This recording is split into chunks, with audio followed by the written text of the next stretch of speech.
Alright, yeah. 1, 2, 3, mic check, what's up? 2, 3 on my back, it's tug. Light years ahead, just call me Buzz. Hitting a shot in sync with the buzz. I feel like Joel and B, the process, yeah, I trust. Accolades got them swallowing the words, cause I know that they doubted us. Touch, can't touch this. I know they throwing that dirt on my name. When I check on my tag, it be spotless. Look in the mirror and snap my fingers and point like you know you got this. Winning man, winning man, winning man, winning man, winning man. Who gon' stop this? No one. Give it all I got. I'm going to the top. I'm going in. Right on the way to the top. Right on the way to the top. Right on the way to the top. Right on the way to the top. I'm going in. Flip the lead and I stick it. I came from the bottom to the top, but I'm not finished. I just needed me a minute. Standing attention, lieutenant. I gotta get up and get it. All I'm focused on is winning. You not gonna cheat code. We win until the clock gon' hit zero. I'm fighting my way back like I was Nemo. Do it, I am a dynamic duo. Win, win, win, and win. That's right, my nickname is winning. Gotta walk in the building, gotta inspire the children. When they see my ambition, I'm not a regular civilian. Give it all I got. I'm going to the top.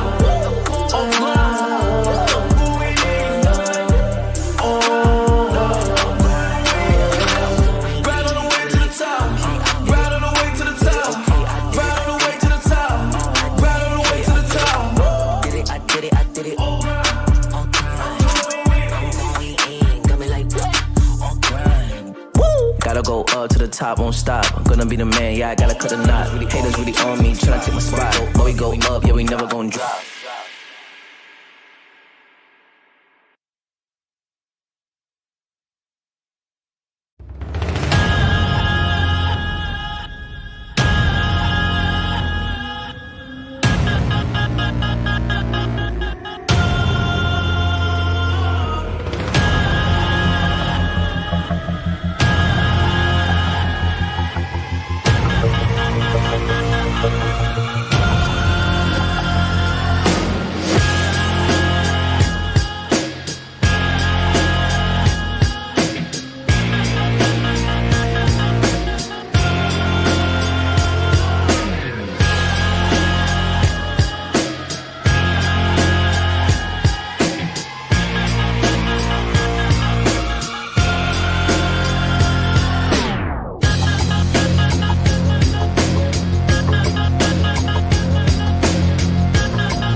Alright, yeah.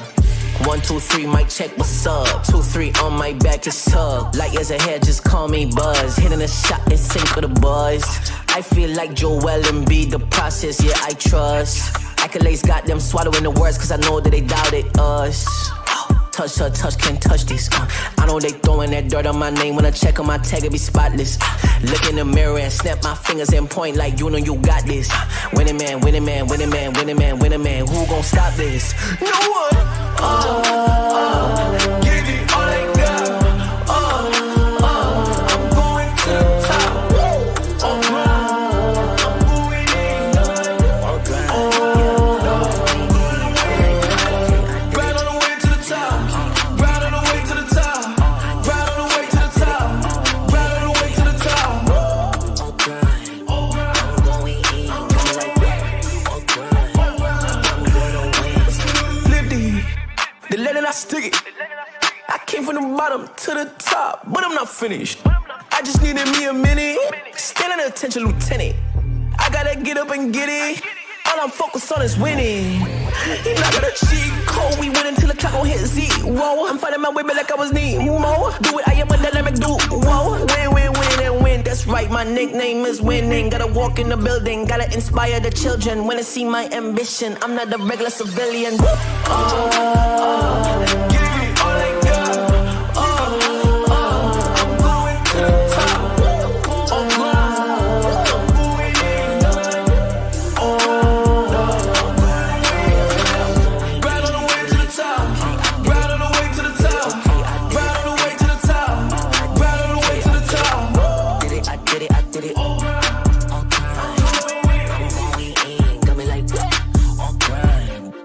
Gotta go up to the top, won't stop. I'm gonna be the man, yeah, I gotta cut a knot. Really haters really on me, tryna take my spot. But we go up, yeah, we never gon' drop.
Alright, yeah.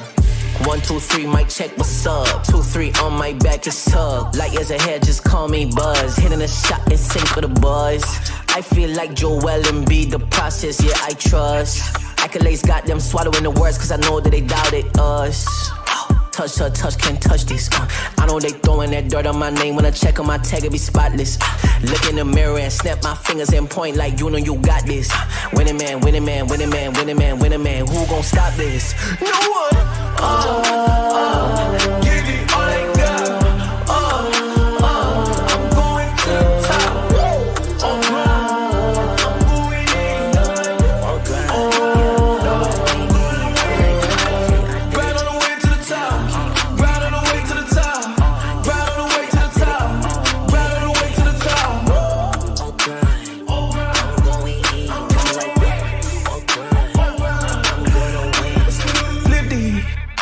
I stick it. I came from the bottom to the top, but I'm not finished. I just needed me a minute. Standing attention, lieutenant. I gotta get up and get it. All I'm focused on is winning. He not gonna cheat code. We win until the clock gon' hit zero. I'm fighting my way back like I was Nemo. Do it, I am a dynamic duo. Win, win, win, and win. That's right, my nickname is winning. Gotta walk in the building, gotta inspire the children. When they see my ambition, I'm not a regular civilian.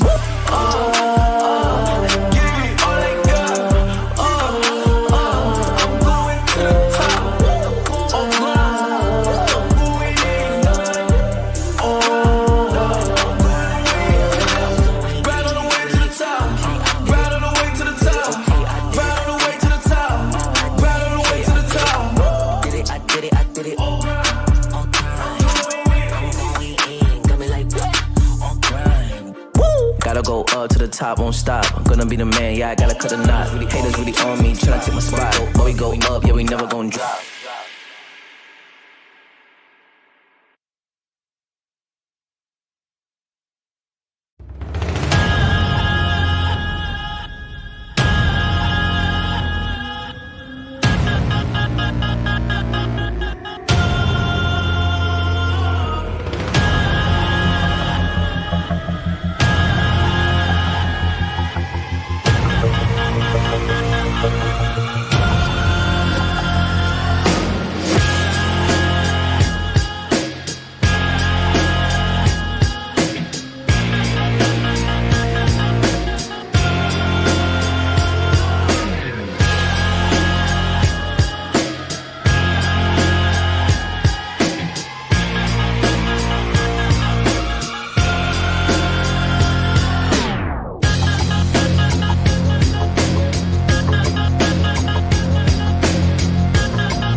Alright, yeah.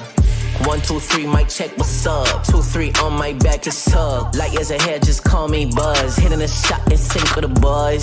I feel like Joel and B, the process, yeah, I trust. Accolades got them swallowing the words, cause I know that they doubted us. Touch, can't touch this. I know they throwing that dirt on my name. When I check on my tag, it be spotless.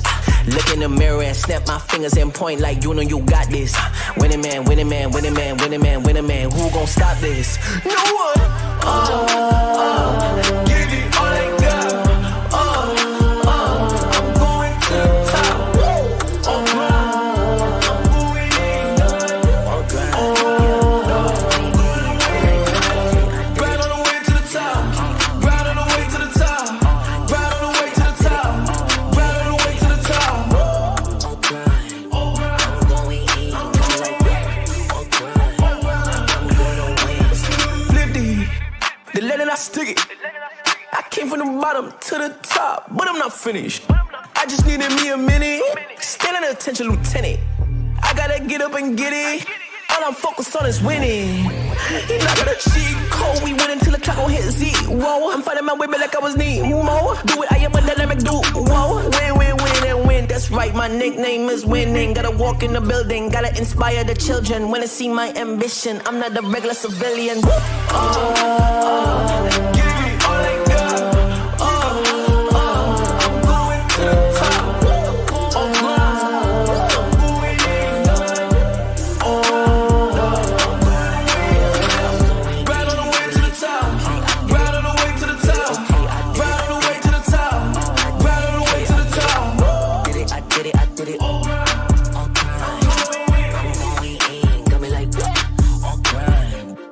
Gotta go up to the top, won't stop. I'm gonna be the man, yeah, I gotta cut a knot. Haters really on me, tryna take my spot. But we go up, yeah, we never gon' drop.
Alright, yeah.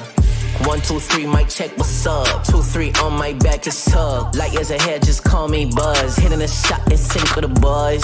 I feel like Joel and B, the process, yeah, I trust. Accolades got them swallowing the words, cause I know that they doubted us. Touch her, touch, can't touch this. I know they throwing that dirt on my name. When I check on my tag, it be spotless. Look in the mirror and snap my fingers and point like you know you got this. Winning man, winning man, winning man, winning man, winning man. Who gon' stop this? No one. Give it all I got. I'm going to the top. I'm going in. Right on the way to the top. Right on the way to the top. Right on the way to the top. Right on the way to the top. I'm going in. I'm gonna win. Flip the letter I stick it. I came from the bottom to the top, but I'm not finished. I just needed me a minute. Standing attention, lieutenant. I gotta get up and get it. All I'm focused on is winning. And I got a cheat code. We win until the clock gon' hit Z. Whoa, I'm fighting my way back like I was Nemo. Do it, I am a dynamic dude. Whoa, win, win, win, and win. That's right, my nickname is winning. Gotta walk in the building, gotta inspire the children. Wanna see my ambition. I'm not a regular civilian. Give me all I got. I'm going to the top. I'm going in. Right on the way to the top. Right on the way to the top. Right on the way to the top. Right on the way to the top. Did it, I did it, I did it. All time. I'm going in. Got me like, all grind. Woo! Gotta go up to the top, won't stop. I'm gonna be the man, yeah, I gotta cut a knot. Haters really on me, tryna take my spot. But we go up, yeah, we never gon' drop.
Alright, yeah.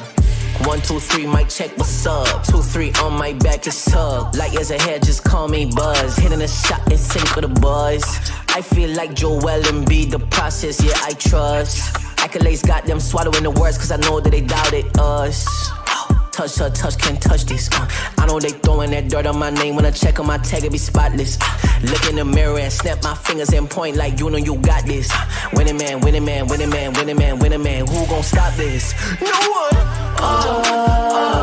Give it all I got. I'm going to the top. I'm going in. Right on the way to the top. Guys, welcome back to League of Legends Legends in South Asia. It's been Madness alongside Kaka for Pretty much, I think guaranteed we know what the table looks like right now. It is week 6, day 2. We understand where people are standing. I think the top 3 teams have locked in the place. And I think the battle of the 4th place will be happening, that second best of 3. But yeah, going into the playoffs pretty much after this weekend, it already looks like we have the strong contenders. The people we pretty much expected to be here are here.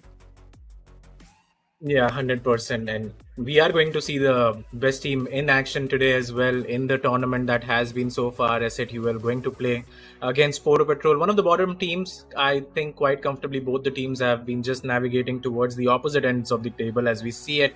6 wins, 0 losses, 18 points for the side of S8UL, and Revenants as well, 6 wins but 2 losses for them. They are at 18 points as well, having played 2 more games than S8UL. And then Kakao Gaming in the 3rd place for now, who do have that one loss to S8UL, have 17 points, did drop 1 point against Revenants as well. So these 3 teams are just in a league of their own, it seems like, being 7-8 points ahead of the next best team, that is PNX Ascension, who will be playing later on today against Syndicate. And as you said, that could be the decider for these 2 teams in their quest to top 4 spots. And talking about the bottom of the table, you can see Jetfire's Jojo unfortunately didn't play their match yesterday. Poro Patrol had to play 4 versus 5 against Kakao Gaming the previous weekend. So they will be the ones playing today. As we look at the prize pool, 10 lakh rupees, and the more important thing, in a spot at the LCP wildcard playoffs. Yes, very important to see that the LCP wildcard playoffs is a lot to talk about. How we got to here: qualifier 1 between April 27th to May 11th, qualifier 2 May 12th to May 25th, qualifier 3 between May 26th to June 8th. 3 teams from each qualifier, 3 into 3. That's your 9 teams that are playing in the league stage right here between June 13th to July 28th. So that mind you that tomorrow is our last day of just the league stage, and then next weekend we will start with the playoffs that go all the way into the beginning of August. And then the format, what has been happening is that the 9 teams round robin league stage has been going on for quite some time. People are towards the end part of it. Some teams have 1 match, some people have just 2 matches left, and then afterwards in the playoffs next weekend, the top 4 battled out in a double elimination playoff bracket, as well as everything we're doing and everything that has been done from this year starting is full fearless draft. And that's where you see so many intricate and like nicely designed strategies coming into the draft phase. Yeah, 100%. I think that's the more important thing. Fearless and double eliminations as well. So even if you lose one series, I don't think it's the end of the world. You still have that another fighting chance coming in. So that will be very exciting. But looking at today's schedule for now, first game of the day, S8UL Esports, the best team in the region by far, versus Poro Patrol, who have had a very up and down tournament so far. And in match 2, we will be seeing that battle for the top 4 spot, the 4th spot essentially. PNX Ascension from Sri Lanka, hoping that they can claim that spot against Syndicate. And that is going to be quite a series to watch, honestly. It definitely will be. Phoenix Ascension have 1 game left, Syndicate have 2, so that also adds up to how it's going. But just talking about game 1 here, it's S8UL Esports versus Poro Patrol. S8UL Esports will be starting on the blue side against the red side of Poro Patrol. It seems Nero will be filling in for the mid lane with Catbot not being present as of yet. Lotus is going to be there as well, bot side with Kratos. So we have pretty much, except for Catbot, Nero, that's the only substitution coming there. But in Poro Patrol side, we have 2 subs basically coming in, or actually their main junglers playing, but their top, who's actually supposed to be Venom, instead SYN will be playing it out in this series. But bans have already started. As soon as they see that Nero's playing mid, that Xinjiao ban is definitely warranted against him. Yeah, I mean, it's a 2-in-1 ban, right? You do ban it against Nero, you do ban it against Infi as well, who can, I think he has a plethora of champions that he can play. So taking one out for the cost of 2, I don't think it's a bad thing at all. As the Taric gets banned against Terex, he does prefer that champion. And Pantheon as well. And Madness, I am pretty excited because the new champion has entered the Rift, and let's see if one of these teams want to play that one. I think Lotus can pick that one up, if provided it's enabled. We'll have to check that, but if it is, I think Lotus would be more than happy to get his hands on that champion. Yeah, definitely, and I believe it is enabled. I think I had talked to someone in management, but yes, it should be allowed right now, from what I know as of yet. But we haven't seen it, at least in yesterday's day. At least we did not see any gameplay coming out with that. The Jax ban against SYN, the Tag ban against Terex, completely warranted. The Nocturne against Infi, but you're targeting Infi, a guy like you said has a plethora of champions, has a very vast champion pool. So targeting him essentially won't be doing you much favors. Champion, the Viego also gets bad. him. But you have his Elise, you have his Diana, you have so many impact roles, his Jarvan especially as well. So these are the things you have to maybe target RTO's champion pool on the top side. Maybe you can narrow it down that way. But no, instead they have gone the complete jungle and just one of that flex route with that Xin Zhao pick. But let's see what S8UL Esports want to pick up for their side. We know that Lotus likes to play the Vayne quite a bit. Only one of the few players who plays it in the bot side as of currently in Legends Ascent, and usually it's Kratos with the Milio follow up. But Diana's left open, and Diana gets instantly taken away. Yeah, and I think it's already good game well played for the side of Poro Patrol. Although they did ban 3 of Infeast champions, well, at least 2. The Diana still comes in, and Nero can play that as well, so it is a flex pick. But we would expect that it goes into the hands of Infi. And if it doesn't, I think he could pick up the Trundle as well. He has been raving about how broken that champion is right now, and especially against something like a Maokai, something like a Sejuani, and these tanky champions, the Trundle can wreak havoc. So I wouldn't be surprised if that comes in later, provided he doesn't want to play the Diana and Nero decides to pick that one up as the Ezreal gets locked in. I think this is where I do expect the Yunara to come in. For Lotus if he wants to play that, so we will be keeping our eyes on that. The champion has been locked in, but there is some bugs, so we can't see it as of yet, but we will let you know what that champion is, as the Bard is getting hovered, the Lulu as well. Kratos deciding what he wants to play for himself, and yeah, just waiting for that to get locked in as well.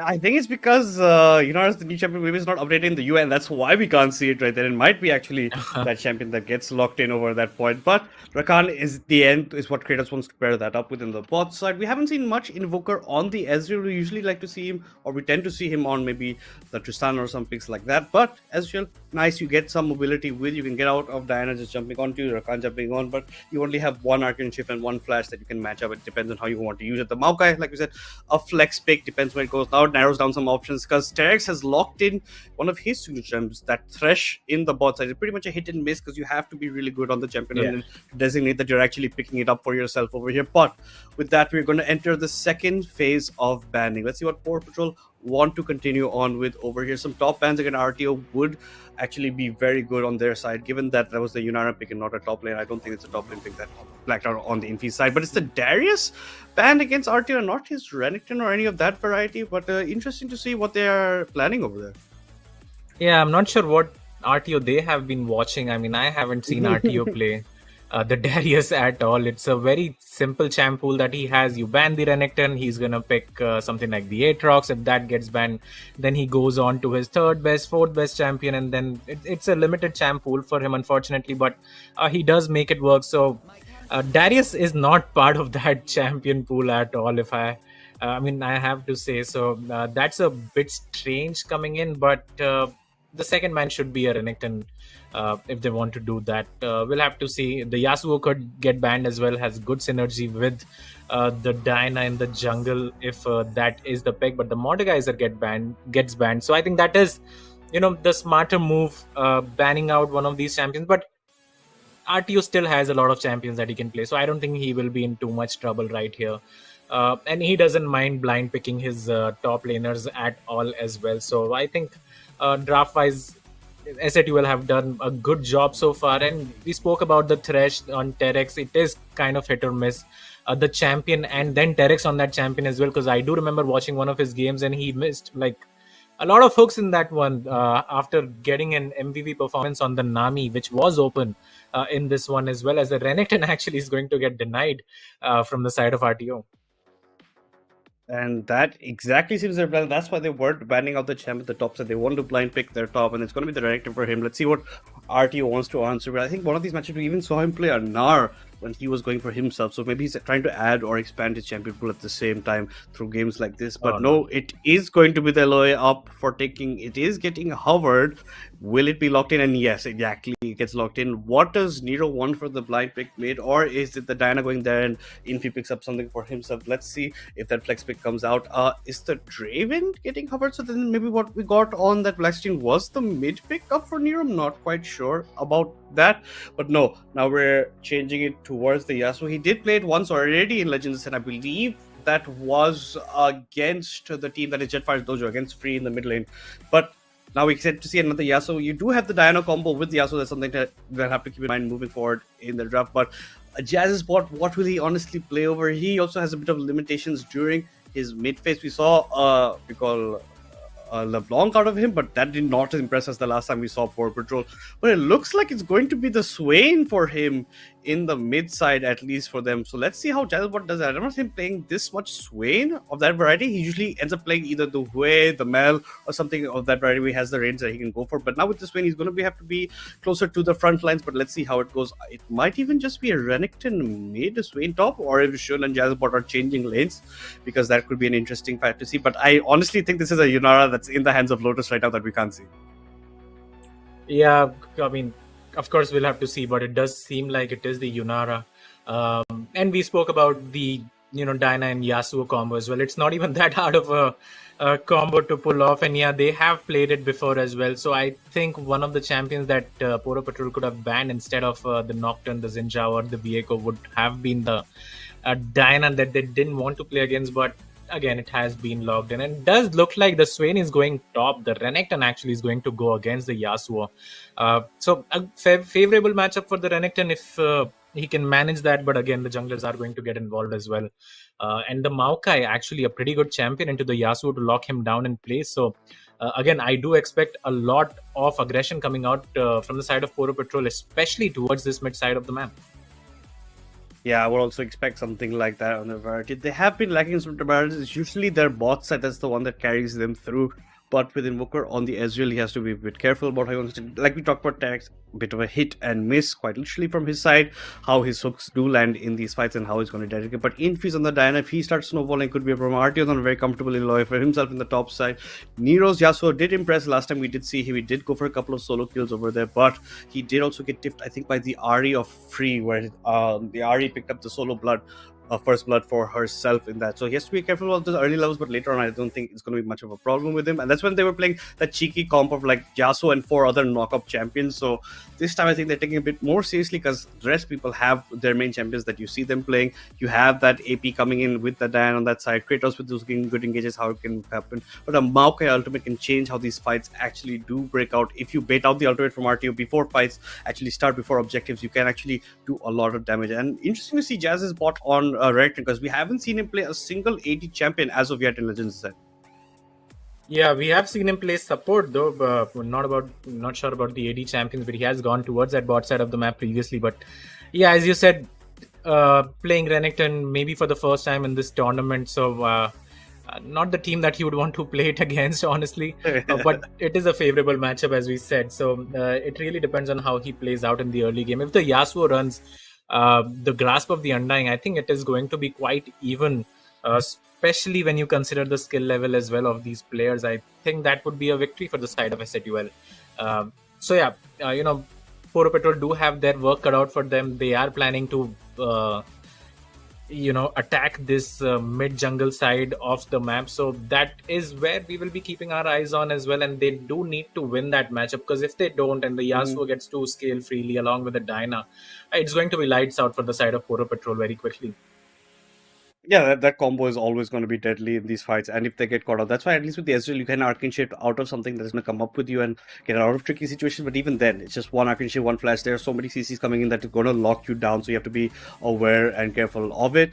But yeah, talking about Jazz's bot, just I think never seen him play the Renekton, not confident in how he will do or how well he does, because in the beginning of Legends, like you said, he was on the bot side, he was their main support, but then they switched with Terex, and then Jazz's bot started picking up mid champions. He did get off to a slow start, losing a couple of lanes earlier on, but now he's getting stronger and he's getting more comfortable in that mid lane role matchup, and I think he is on a point where he can actually start to do a bit of difference. But like you said, he's against someone like Nero, who's pretty much one of the masters in the mid lane, and it's not a small feat to fill in catbot shoes, which he has done time and time again, because he is the guy who's been playing every single role for S8UL. Wherever they need him, he's been there, especially when a player is missing, and he's been doing fantastically throughout the tournament. So props to him for filling and flexing that hard for his team, and it's shows you how good or rounded a team S8UL Esports is overall. If the sixth player is so good that he can catch up or make up for space that is lacking other places, that just shows you how well they have done. Remind you, they've not lost a series, let alone a single game, so they are doing pretty fine for themselves. And like Kakao, they drop games to S8UL, Revan has dropped games to Kakao and S8UL, so that's just showing you how the picking order is currently sitting, how these teams are going out against each other. But yeah, this matchup, pretty much will decide a lot. Not much, sorry, because Port Patrol, even if they win a 3-0, they don't have a chance actually of qualifying. It won't be at all on that easy path. And I think the main idea of what our fourth place will look like will be that second best of three of today between Syndicates and Phoenix Ascension, and that's going to be one of the matches you have to look out for. I think this is a bit more formality and a bit more for Port Patrol to get some more experience playing in top tier tournaments right now, just with this matchup against S8UL Esports. So I don't mind them experimenting a bit, because this will give them confidence later on when they pick it up against different teams and different matchups. I mean, maybe they can play the spoiler, right? If they win the series, let's say hypothetical situation 2-0, they will be taking 3 points away from S8UL. And in that case, it gives the opportunity to the side of Cacao or Revenants as well to finish in the top spot. So maybe that can happen. That should be the intention behind playing this game for the side of Poro Petrol. Just play spoilers for now. Get your 2-0 if you can, and hope someone else will take a game off S8UL, and then Cacao can maybe finish first. But I think that's a long shot. Don't see that happening, honestly. And having said that, we are now onto the Rift, and just looking at the runes and summoner spells right here, the Ghost for Lotus along with the Lethal Temper for him, and for the other side, press the attack on the Renekton to punish what is a favorable matchup for him in the mid lane. Yeah, and it is the Yunara coming in for Lotus over there on the bot side. My suspicions were a bit correct. Infi checks the push with the Q, spots out the Maokai over there.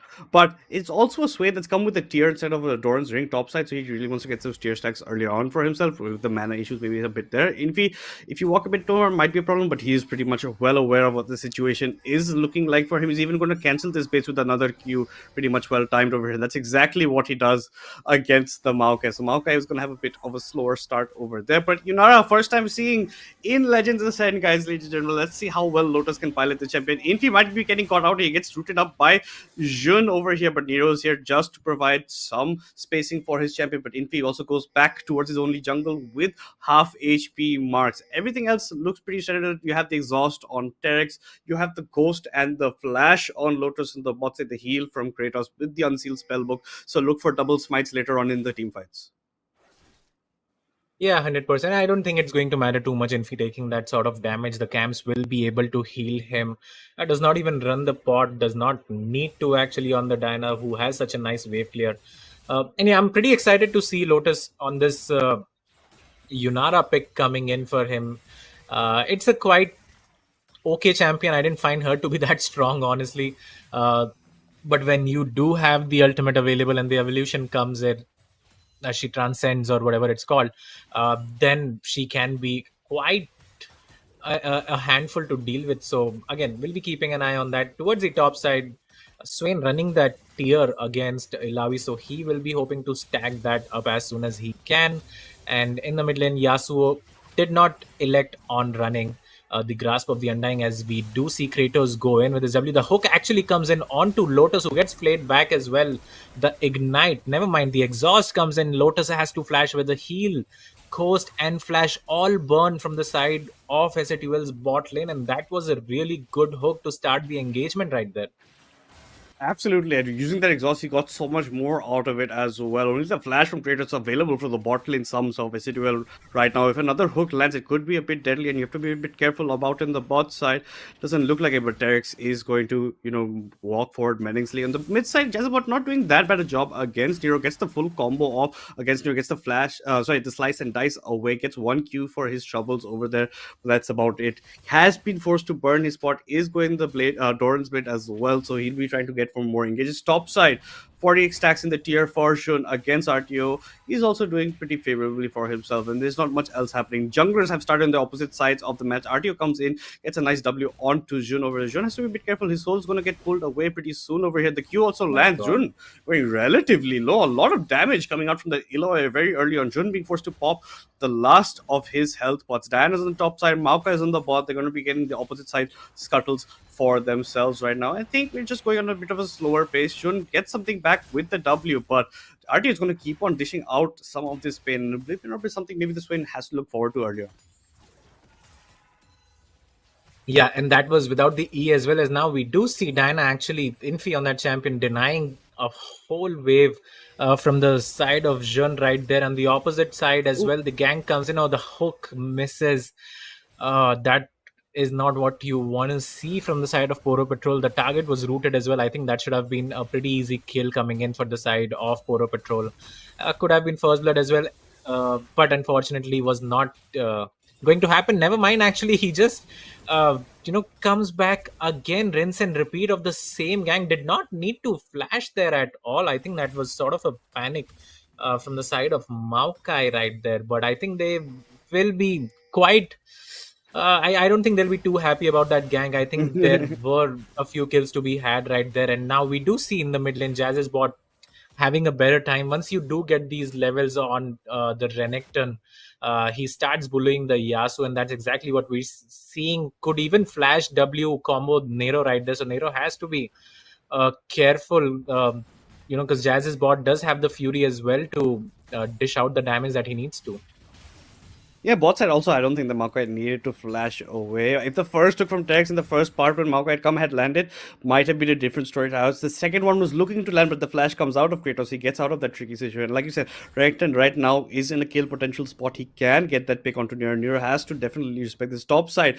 A lot of farm was denied to SYN with that rope from Infi top over there, and that's RTO securing a nice lead. He was even trying to freeze the wave towards his side and get much more advantage that way. It's almost a 20 CS lead for the Aloy in the top over here, and a 10 camp or a 10 CS lead for the Diana in terms of camps against the Maokai. Both of them pick up an amplifying top plus the Darkseid on the way back. The E that connects from RTO onto SYN, so we're going to get some even more damage off across onto him. Both mid laners have not backed as of yet, and you can see that this might be a bit tricky for Invoker. Invoker's going to take quite a bit of damage, but you have to be careful of this hook from Terex. But no, they're choosing not to engage that much. A Cull was picked up from Lotus on his way back, and the tier picked up from Invoker. They're just going to be looking to try and get a farm battle, not get too much damage done as of yet. But the hook, it connects this time onto Yunara, but Invoker has to be a bit careful with the spacing. Kratos is pushing him away, but Kratos has to jump back to Lotus to try and price and reprise. There was an E forward by Invoker. Here's getting the ghost channel by Lotus. Invoker, I don't think that Arcane Shift was all that about it. Now you're being forced to burn your flash, and you still end up going down. At least the hook connects from Terex, and he does pick up the kill on Yunara, but that's a double kill going over to Lotus for that play on the bot side. Yeah, Arcane shifting in, and as Ezreal, when you don't have the flash available, I don't think he did. I think that's going to come and bite you in the back, and that's exactly what happened. Invoker uses the Arcane shift, and Lotus patiently waits out the barrier and then auto attacks the Ezreal to his death. A beautiful hook actually comes in, and the flay as well to trade the kill. But again, Kratos with his grand entrance is able to knock up Terex on that thresh, and that's going to be a double kill for the Yunara. So on her debut, doing quite well so far. Yeah, Lucy's probably going the Yundal's build as well. As of now, Jazzbot, nice combo onto Nero. Nero, you have to be a bit careful of this. He dodges the Q3 as well. The Tornado does not connect onto the Crocodile, so he's going to be in nicer with that. But you see the hover from Kratos close by. You see the hover from Infi as well. They're just staying out of distance, staying in the fog of war to maybe get some capitalization. Drake has been up for quite some time, around 2 minutes and 25 seconds, so that should be on the ice.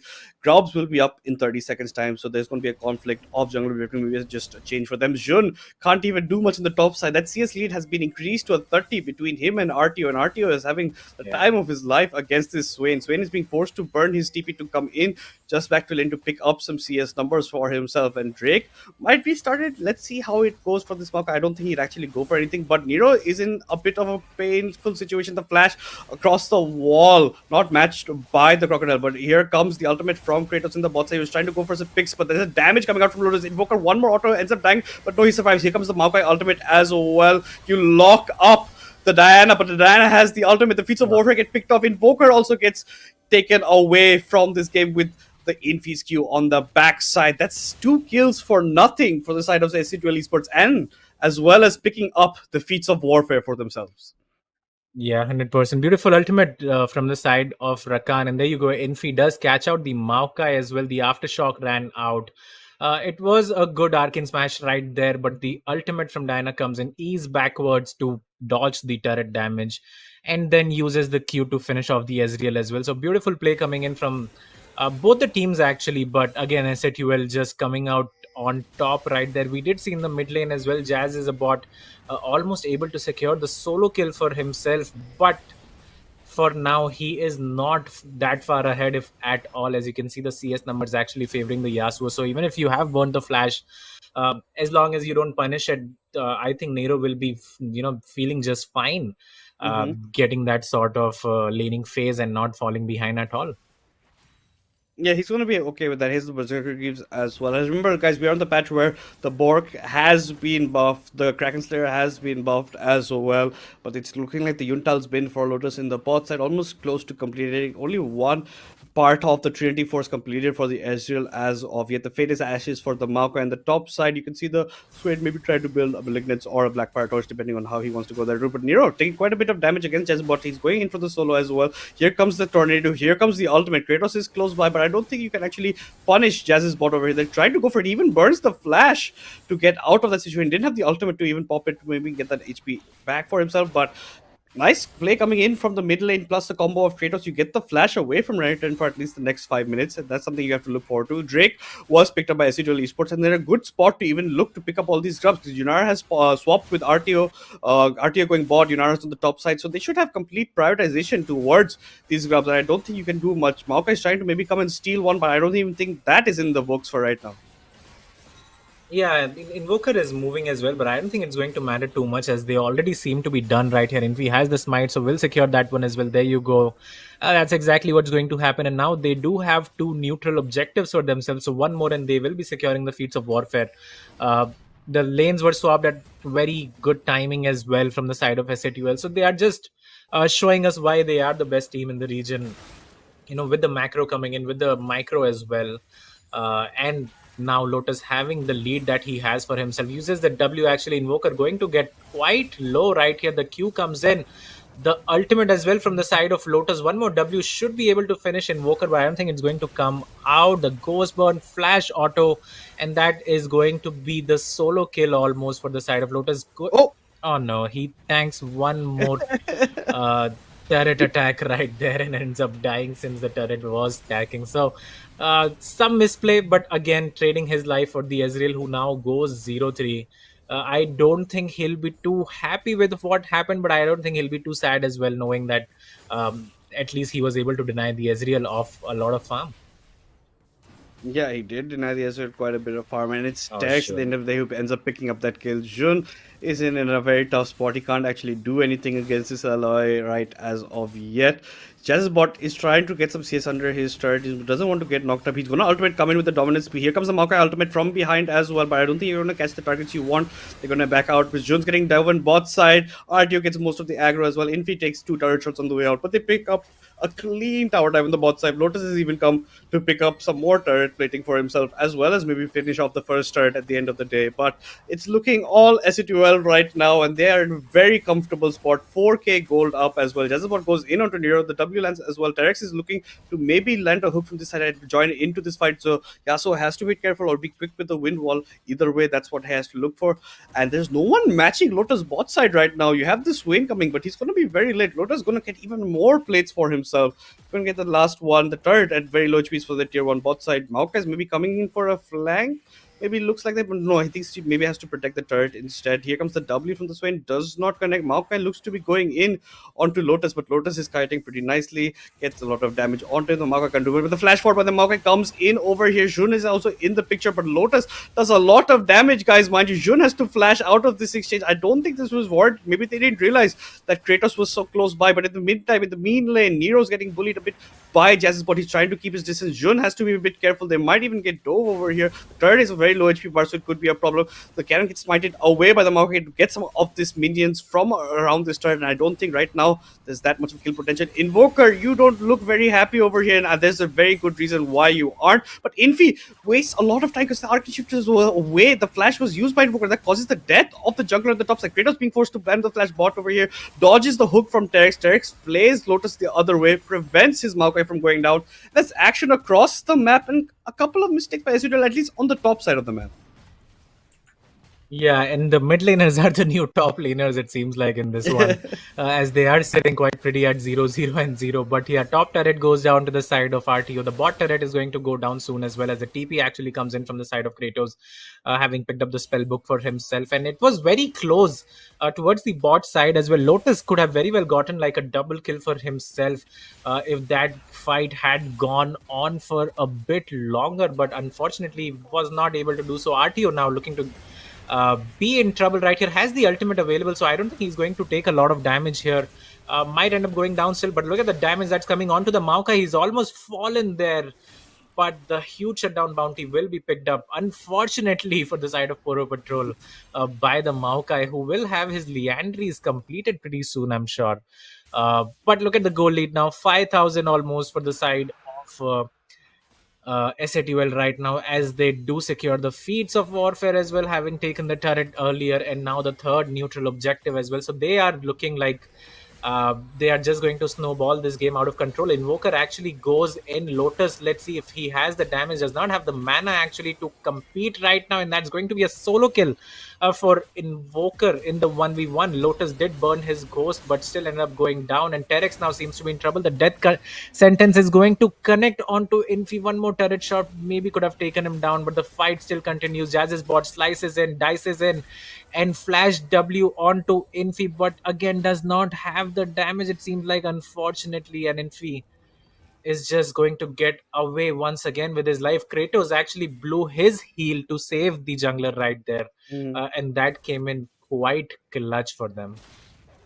Yeah, Kratos doing a pretty fine job. Nero, you might be in the wrong part of the map right now, but no, you have Kratos close by. He's been doing a fantastic job. Infi saves his life, but you get the flash burn from Jezebot, you get the ultimate burn from him. He was just trying to go in. He doesn't have an item complete, so he won't have the damage. He doesn't have his Eclipse as of yet, only has part items of it and might be getting caught out. Lotus, in that 1v1, Invoker does come out on top there. You see the ultimate coming from the Ezreal down the middle and get some chunk damage for himself. Terex might be looking to pull a hook over here. Nero comes in off that knockup from the Rakan, gets the ultimate off, but it's going to be Rakan having to pay with his life. The shutdown going over to Invoker, getting some more gold funneled into him. Nero has to be careful, but Lotus is doing so much damage on this backside. They have to be careful of how this fighting Lotus. This Yunara is very strong, and this is one of the ADCs where even two items gets you the turning point on it. Already has the Yuntas completed, is working forward more for that attack speed item with the Z. Let's see if he goes with the Rune and Hurricane or the Phantom Dancer, depending on how he wants to build that champion. But other than that, you have now what do you call it? Nashor's completed on the Diana, 3 stacks on the Darkseal. Unfortunately, he does end up going down once, but he's been picking up every single jungle objective. Against the jungle objectives of Port Patrol, there's a big fat 0 right now because they unfortunately have had no prior win whatsoever lane. Yeah, I mean, they did have some prior in the mid lane, but that wasn't capitalized from the side of the Maokai. As the Dyna ultimate comes in, that's going to be another kill for the side of RTO, who's going to pick up his second of the game. Infi goes 3-1 and 3, has a big shutdown bounty for himself as well. The Rift Herald, as you said, was picked up, so let's see if that's going to get used. Yes, it does, towards the top side of the map. Meanwhile, Jazz's bot and his Lonesome is taking down the bot turret, but here you go. Kratos comes in from behind to secure the double kill for his Yasuo right there. That's going to be a fed Yasuo as well now, and they're just attacking on all fronts. They have totally sacked the bot lane, knowing that it does not really matter even if they lose the turret there. Now SYN going to use his ultimate to try and kill Nero, who might be able to get away. No, the Smite W comes in, another shutdown picked up for the Maokai. But look at the top side of the map. That's the inhibitor almost going down as well. And you look at the goal, 17 minutes, 10,000 lead for the side of S8UL, and I'm pretty sure we all expected that to happen, as they are now playing around. Lotus dies for the 4th time in this matchup right now. Kratos is going to die as well. Nero was picked up by Maokai earlier as well, so that's going to be a 3-0 for the side of Poro Patrol. But again, no objectives on the map for them, only the jungle camps that are going to pick up after that over engagement or overreaching from the side of SATUL. Yeah, they do give some kills back over to Poro. Like you said, a bit of overstaying and overreaching over there. So Infi's coming to Maokai's jungle. He doesn't want him to take the ground, but Maokai does pick that up. Jazz's bot is close by. They can even maybe look to turn, but RTO is following suit as well. Infi was maybe looking to make something of an impact over here, but he's going a bit too deep for my liking, essentially, over here. Jazz's bot is coming in with the entire rest of his troop. RTO does have the ultimate. He's going to be popping it right now with the stolen soul of the Maokai. Maokai taking quite a bit of damage. Does have the lantern, but Infi kills him mid-lantern exchange going out for the Maokai. That's Infi picking up the kill, denying the exit strategy from the Maokai over there. That was a 2 versus 4 essentially right then. Jun Soul gets picked up by RTO right now. He's going to even heal off this. The Qs to land. The hook lands from Terex this time, plus the flare. But RTO doesn't take that much turret aggro. In the meantime, in the mid lane, Invoker gets channeled on by Infi, plus the ultimate from the Diana. Now RTO gets pulled in under the turret. He has to flash away. Rakan ults back in to get out of it as well. Had flash forward. No, he had just walked in or jumped in forward with the hero's entrance. But giant entrance, but it's looking problematic. But Invoker goes in, no. unfortunately does not pick up the kill onto Infi. Maybe thought there was a kill potential, doesn't look like it, but here comes the Maokai ultimate. He's trying to get near, but here comes the wind wall as well, blocks most of that as well. You get the kill onto the Diana on the backside. The R does end up hitting him, and you do have Yasuo falling down. Nero also ends up going down. Swain's coming onto this side, does flash over with his R pop, but Jun is very going low.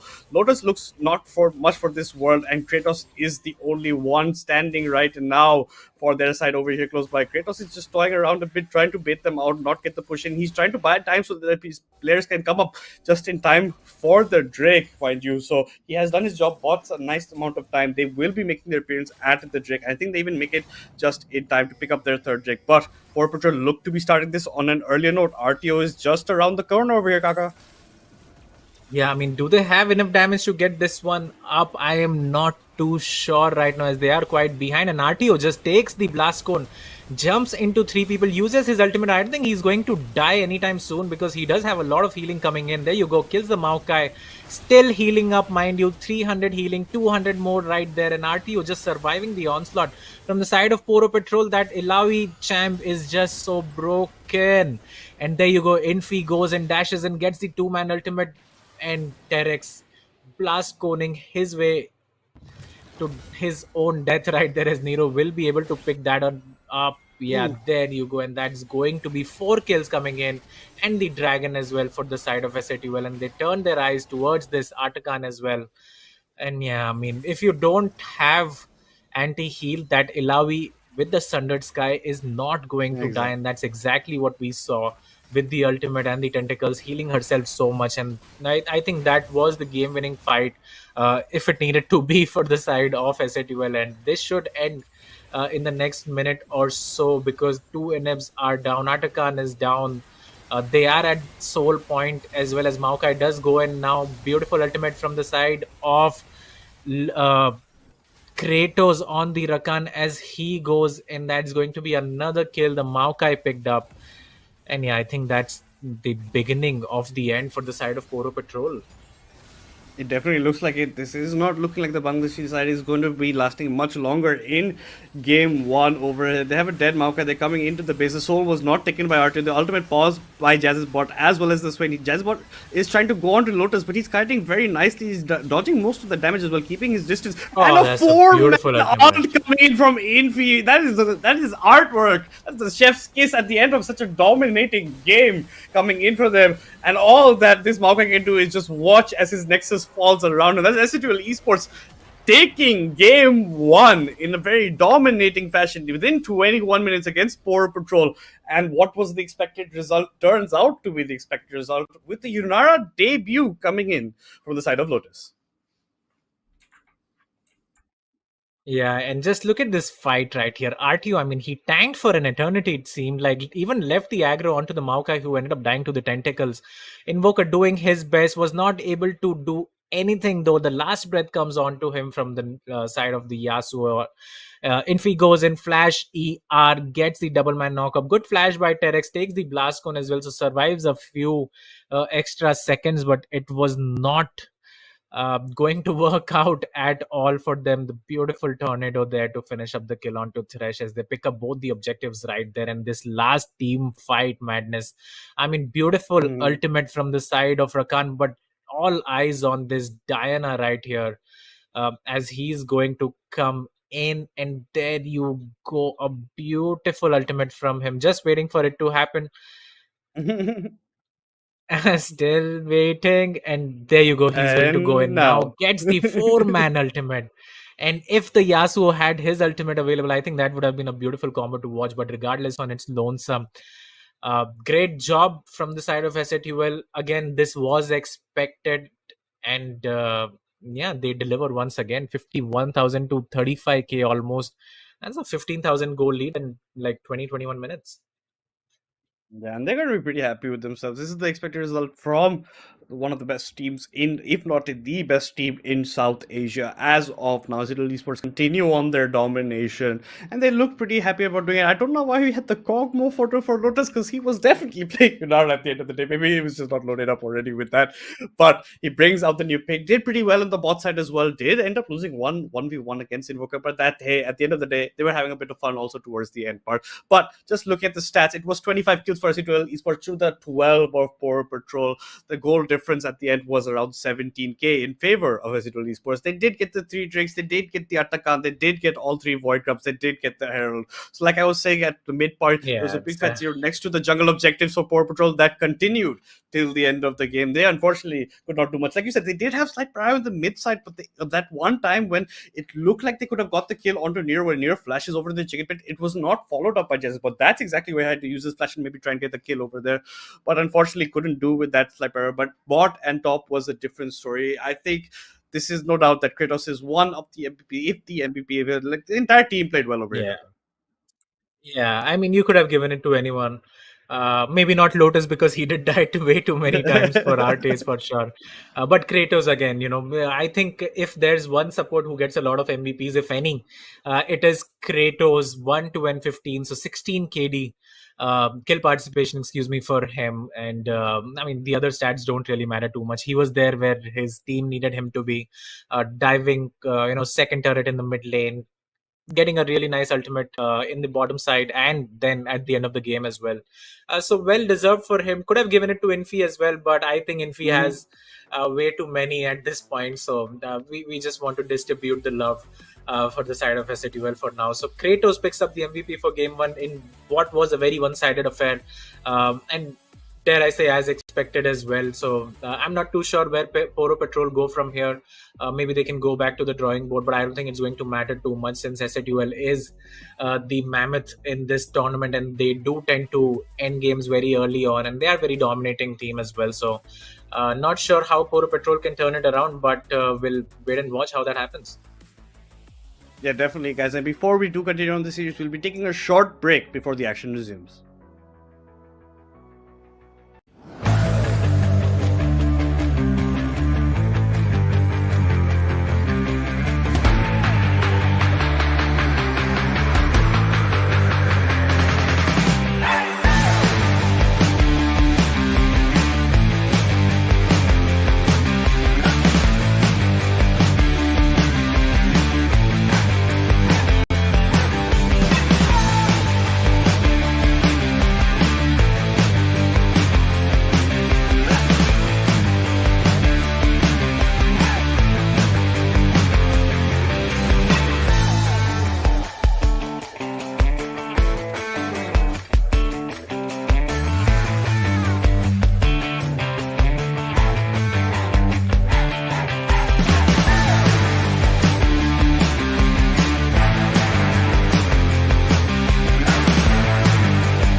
Guys, welcome back to League of Legends in South Asia. It's me, Madness, alongside Kaka. We're in the midst of the first BO3 of the day. Remind you guys, this is week 6, day 2, and I think it's already looking like what we predicted, kind of, that S8UL Esports will have the domination, that they will have Poro Patrol a bit on the lower side of the leaderboard. S8UL Esports not a team that's lost any games, and they will be continuing on the blue side in game 2. Yeah, I think this was expected, and it is going according to the script. If you would like to, say so. I think S8UL takes the second game as well quite comfortably. First one was not even a contest coming in, but that's what we expect from the top side of the region versus one of the bottom teams in the standings right now, and that's exactly what the reflection was in the game 1 as well. As we jump into the second game drafting phase, and let's see if anything changes from the side of S8UL, if at all, banning out the Pantheon first, which they did the last time around. So I do expect the sort of bans come in for both the sides in this one. We don't get to see the first ban. I think we have another glitch going on over there, so we don't get to see what that is. But the Viego ban against Infi, yet again, they are targeting Infi, the guy who will be doing a lot. We're going very fast in banning. Mel gets banned out yet again. This is pretty much targeted Jazz's bot. He likes to play this as one of his mid plus his Hue, something that he's more comfortable on as a guy who was technically a support at the start of Legends Ascend, but they don't even have Venom back in the roster. It's only SYN playing out in this game in the top side, so that's 170 over there. Nero will continue on playing in the mid side for S8UL Esports in this game, and Lotus will probably play an ADC. He's played before, maybe not die as many times as he did in the first game, but he even got the kills. He did play pretty well for a champion that's been relatively new to the scene. But the Jarvan ban yet again against Infi, you are narrowing a guy's champion pool, which is almost as infinite as his name. But Tarek ban against Tarek makes complete sense. He looks to be a good pairing with Invoker in the bot side with that champion. Like when Invoker plays the Tristana, Tarek brings out the Tarek. That's usually their combo that they like to go for. And I'm expecting maybe Invoker also picks up the Tristana in this game too over here. But with that being said, banning is done. The mod gets removed. And you had talked about if RTO's Renekton goes away, what comes out? It is that Aatrox, and that's what gets locked in for him. Yeah, first pick Aatrox coming, and I don't think he's too bothered about what he's going to face, as SYN is hovering the Darius. Would be very surprised if that comes in. Honestly, you do. Well, that does get locked in, but you do, put yourself on a timer as well, and you have to get ahead in the early game or the mid game because the Aatrox will outscale that champion. So I'm not a big fan of it, especially knowing Infi can be there towards the top side to gank the man. So it is a very risky pick, but I do think they need to take risks to surprise S8UL, to maybe take the game off S8UL, but I'm not sure if that's going to work out. And the Lucian gets logged in as well.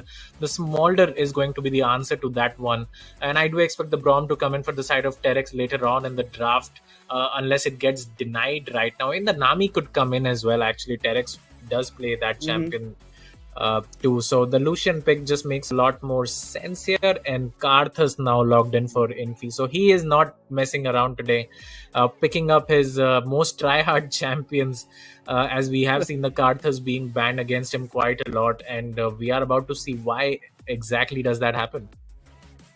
Yeah, exactly. Like you said, Infi means business today with these picks that he's bringing out. The Nocturne getting locked in for the jungle of Poro Patrol. I think with the Infi Karthus in the jungle, that means we get to see another AD mid coming out of Nero later on in the draft, but no supports picked up yet. Probably the Braum also gets banned out in the second phase of banning, depending which team wants to do that. Probably be S8UL Esports, because you don't want the Lucian Braum. It's a pretty good combo. Plus, like you talked about the Nami, plus the Milio is also one of the factors that could be paired up with them.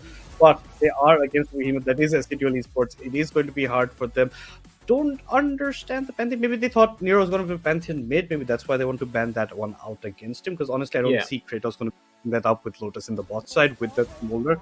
Smolder will be looking for something else. The Nami gets banned out by S8UL Esports. So one of those picks with the Lucian is no longer available. Hits the deck, no longer in the cards. Let's see what Poro Patrol wants to do with the continuation of the second phase of banning. Yeah, I mean, I would have really preferred if Terex had picked up his Nami early on. I think S8UL are smart enough to notice that Lucian is there, so they are going to ban the Nami. They're going to ban the Braum as well, I do believe, in the second ban phase, and that would make a lot of sense. Poro Patrol now banning out the Blitzcrank themselves, don't want to play against that champion. it seems like, and there you go, the Brom gets banned. So S8UL not messing about at all. That does leave you with the third best option, and that is the Milio. Maybe they want to play the Lulu if Terex prefers that. I'm not too sure about that. But this could be the mid pick coming in as well for the side of Jazz as a bot. We did see him hovering the Annie early on, so maybe that's something that he wants to go back to as the Milio now gets locked in. And that is quite a strong lane down in the bottom lane for the side of Poro Patrol. Exactly, against a lane that, as of yet, we only see the ADC, the Smolder, is pretty weak earlier on, and you can actually punish it a lot with Lucian trying to assert that dominance, gets into the face of the small dragon, can do a lot, especially with Terex giving him those shields, giving the added damage that comes with the passive of the Lucian. But let's see what S8UL Esports want to be blind picking. That Xin Zhao that was banned in the first game doesn't get banned over here. I would have maybe liked the Xin Zhao ban over the Pantheon, essentially, for Nero, but Nero gets his hands on his Xin Zhao, and we've seen what he can do on this champion. He's already played it once already, or twice already in Legends Ascent so far, and he's been doing a bang up job with it. But Kratos will be locking in one of his good champions right here, that Nico. He's very sneaky with it, always gets 2-3 man ults as well, so look out for that later on. Poro Patrol always have to keep an eye out for where Nico is and what's going to be going for the plays. But I'm not sure with that Hamalchia. Okay, it gets changed into a Heimerdinger mid for Jazz's bot. I don't think we have seen a Heimer in Legends Ascend, and I don't think we'll see it further, but at least for this game, Jazz's bot is going to be bringing out his Heimerdinger against Nero Xin Zhao, and that's going to be a matchup I really want to watch. I mean, he's going to have a lot of priority in the mid lane, just like he did last game. So it's down to the jungler from the side of Poro Patrol to make something happen from that. But I like the pickup. Again, Xin Zhao, you're not really too sure what you want to take. Something like the Orianna, something like the Ari are going to suffer early on in the game. So Heimerdinger looks like the pick of the litter for the side of Jazz as a bot, and I'm not mad about it at all. I do actually like what Poro Patrol have drafted for themselves. It is sort of a snowballing comp. They do require themselves to get ahead, but it's not a standard comp, which is something that I like, because you go standard, you go neck to neck with the side of S8UL, and you find out very early on why that was a mistake. So Poro Patrol, pulling the rabbit out of the hat in this one, and hopefully they will continue to do the same when the game actually starts as well. Exactly, and they're going to be looking to bring something of that variety. Infeed's going to be scaling up.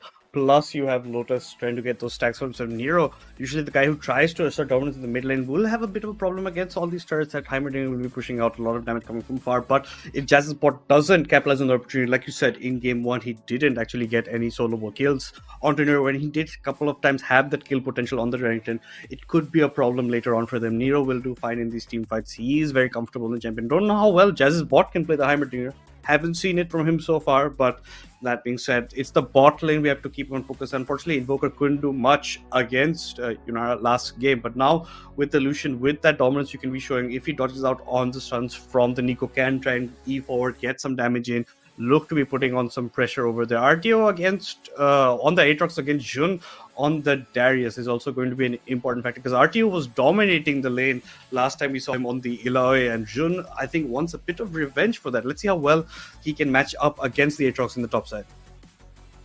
Yeah, I mean, the SYN versus Illaoi matchup was not something I would want to look back upon if I'm Jun, for sure. Falling 30-40 CS behind against the Illaoi.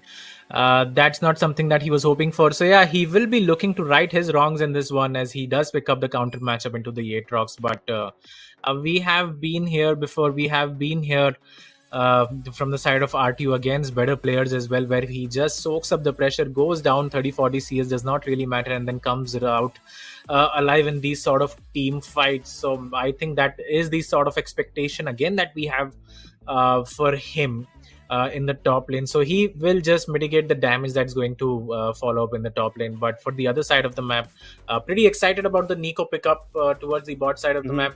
A bully champion does open up the map as well for the side of Smolder to scale beautifully.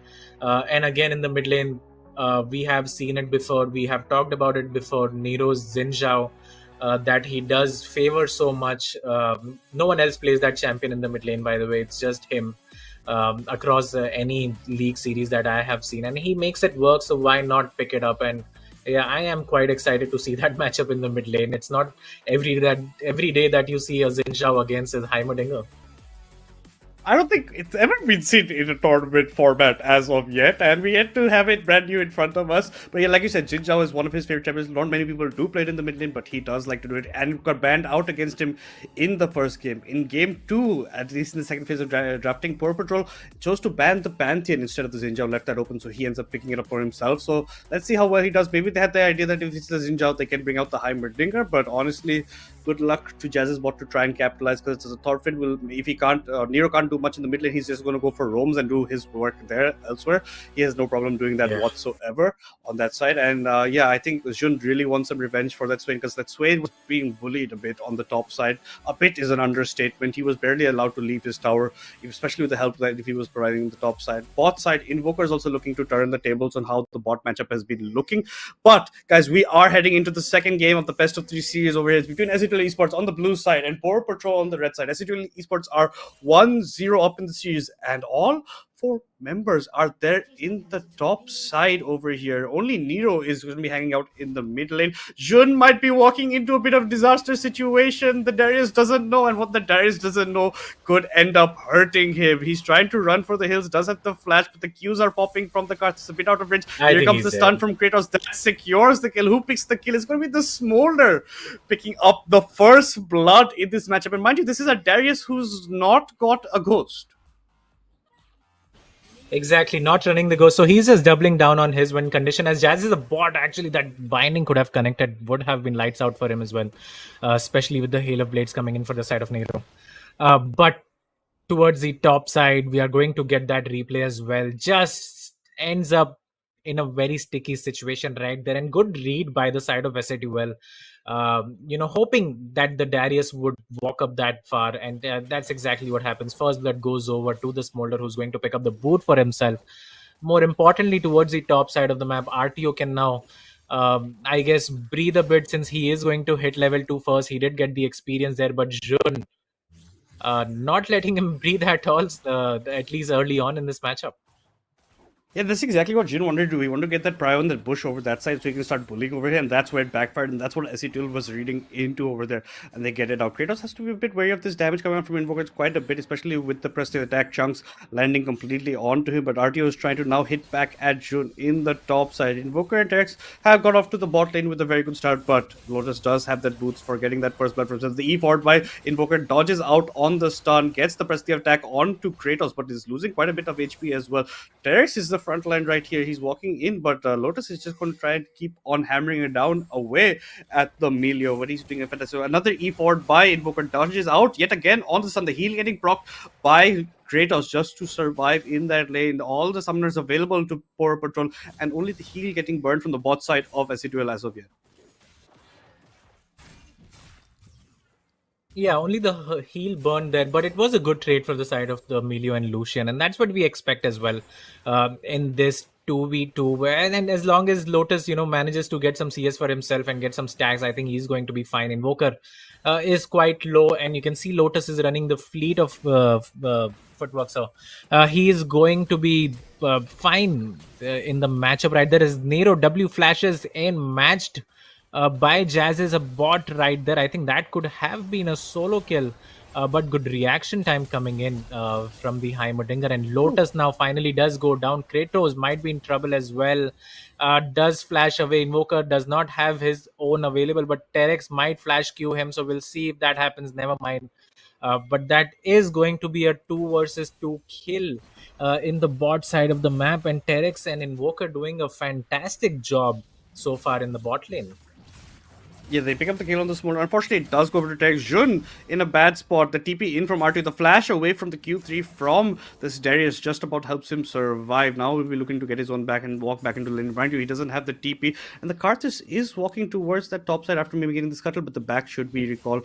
The recall should actually activate for the Darius. The W does connect from Nero, but he doesn't jump in. The stun lands from Jazz's bot. He's running pretty low on mana. Might want to go back pretty soon over here. Both his TP is available, the Ignite is available for Nero if Nero wants to go in for the gates. He has enough for the WE, I'm pretty sure, at this point in his maneuver, and Jazz's bot is going to respect that, walk away, channel the recall, and come back. But 40 seconds for the first Drake of the game to come in. Bot side already looking a bit harmful. The Cull was picked up by the little dragon in the bot side, and 2 long swords picked up for Invoker, so he's going to try and dish out even more damage in these fights. I like every single time that Invoker is Eing for, he just walks away, but hold that thought. Nocturne's here from the other side, he flashes for the Fear does connect, but I don't think this should be a kill. And this is a Nocturne who's flashed in. Nero was even emoting on the way out, and he even picks up the kill onto Jazz's bot. A nice turnaround from Nero, picks up a double kill for himself, claims the feats of warfare for S8UL Esports, and that's the confidence Nero has in this champion.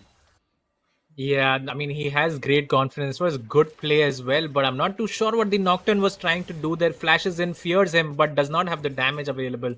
The rockets did come out from the Heimerdinger, but it's not going to work like that. You cannot tank the turret so early on. And 2 turret shots into the Ignite. The Nocturne dies. The reset comes in for Nero, who has... just so much damage. The mana came in as well because of the blue buff, and that was a 2-for-0 and a beautiful play coming out from the side of Nero, but over aggressiveness as well from the side of the Nocturne, as he now is looking to invade Infi. I think Infi has been here before, getting invaded by enemy junglers on his Karthus. And we can already see the CS difference. We can already see the level difference as well. The Karthus just wants to power farm, and that's exactly what he's doing. And once he turns that level 6, he's going to have a lot more pressure, as Kratos might end up dying here. Does not have the flash available. One more hit should do it, and there you go. A kill picked up for the side of Nocturne. Lotus actually is going to go down as well to Terex. Beautiful Q coming in, and that was not needed at all from the side of S8UL. They did not need to fight that at all, but they do, and it's going to be a 2-for-0. But in the mid lane, some saving grace for the side of S8UL, as Nero picks up another kill for himself, a solo kill, and he's going to go 3-0 up in this matchup. Yeah, the Aatrox procs the ultimate top side, but Terrace very smartly backs out of the situation. Like you said, in the bot side, not necessary to actually go there. Kratos was a lot of that time around that bushwalking, not aware that the Nocturne should be coming this side. Jun has to be careful because Infi is just around the corner. It's a level 6 Darius, but the Q3 flash forward by RTO seals the deal, picks up the kill onto Jun, not even allowing to heal off a Q over there. But in the meantime, because Infi was spotted top side, this is going to be the Drake startup for the side of Poro Patrol. They have to be very careful. Terex taking a bit of damage from the flames of Lotus. Drake's getting dragged out. I don't think the contest is honestly going to be coming in that much. Jazz's bot has to be a bit more careful against Nero. He is now 3-0-0. He is looking to be what we thought of his his Xin Zhao at this point. But bot side, they're just trying to get the wave shoved in, but they can't do much with it. The Drake is going down at a very, very slow rate. I don't think without the help of his bot lane, it's going to be done anytime fast at this point. We're getting a zoom in over here, not sure about that, but Drake should be going down. Now you get the help of Invoker with Terex. The Drake should be going down, and Nero's looking to come forward. He does jump in onto Jazz's bot, gets the ultimate proc. The Q3 connects. That's a Heimerdinger dead for the 3rd time this game, and unfortunately Jazz's bot's Heimer was definitely not the answer to Nero. Yeah, 100%. I mean, some bad luck for him as well when the early gank had come in, but now it is just turning out to be a riot from the side of Nero. Picks up his 3rd solo kill of the game onto the Heimerdinger, and it is going to be just such a snowbally game for him. Once he goes back and picks up his item, I don't think there's anything that the Heimerdinger can do in the lane, as RTO looks for a good trade right here. Jun going to take a lot of damage. The Paranoia comes in from the Nocturne. Good shield as well, and that's going to be a dead Smolder on my screen. Never mind, he's going to barely survive as Mom comes down as well, and Terex hovering around 200 HP, 100 health right now, and the first ultimate from the Karth is not going to secure him any sort of advantages in form of kills or assists at all. Yeah, I think he does get a rare harvest time, and it was a lovely clone by Kratos that actually blocked the ending part of the culling that did save that Smolder's life. Because, like you, even I anticipated him dying, but he gets knocked up by the ball. He has to be a bit careful. Invoker's looking to EQ in and get a kill, but no. Unfortunately, the range is being kept by Lotus as of now. The side of Infi picks up all three guns himself. Jones going to get pulled back. No, it does dodge out of the range, walks outside of it. RTO had his ultimate procced as well. Jazz's Spot is just trying to farm as much as he can underneath his turret. He's already 23 CS behind Nero's Jinzhao, and Nero's Jinzhao is something that you have to fear if it's going to get this far ahead. The Eclipse already completed a Dark Seal as well in his inventory as of it. Jun does get pulled in. The Q3 also does land from RTO. If the Q from Jun lands, he does get a lot of heal. He does flash forward. I'm not quite sure about that. You eat a lot of turret shots. Jazz's bot's going to take down to the Ignite. Nero's just dancing in front of the turret as the hammer was taking away, but the bleed on the top side with the Ignite ends up picking the kill onto RTO. So Jun, knowing the limitations of Darius quite well with that flash forward, with the ultimate proc, with the Ignite, plus the bleed, picks up a solo kill for himself. But Poro Patrol is still a bit behind, around 1.5k behind S8UL Esports, and it's still 7 kills for S8UL to the 4 of Poro Patrol. While that TP from RTO is being channeled on the top side.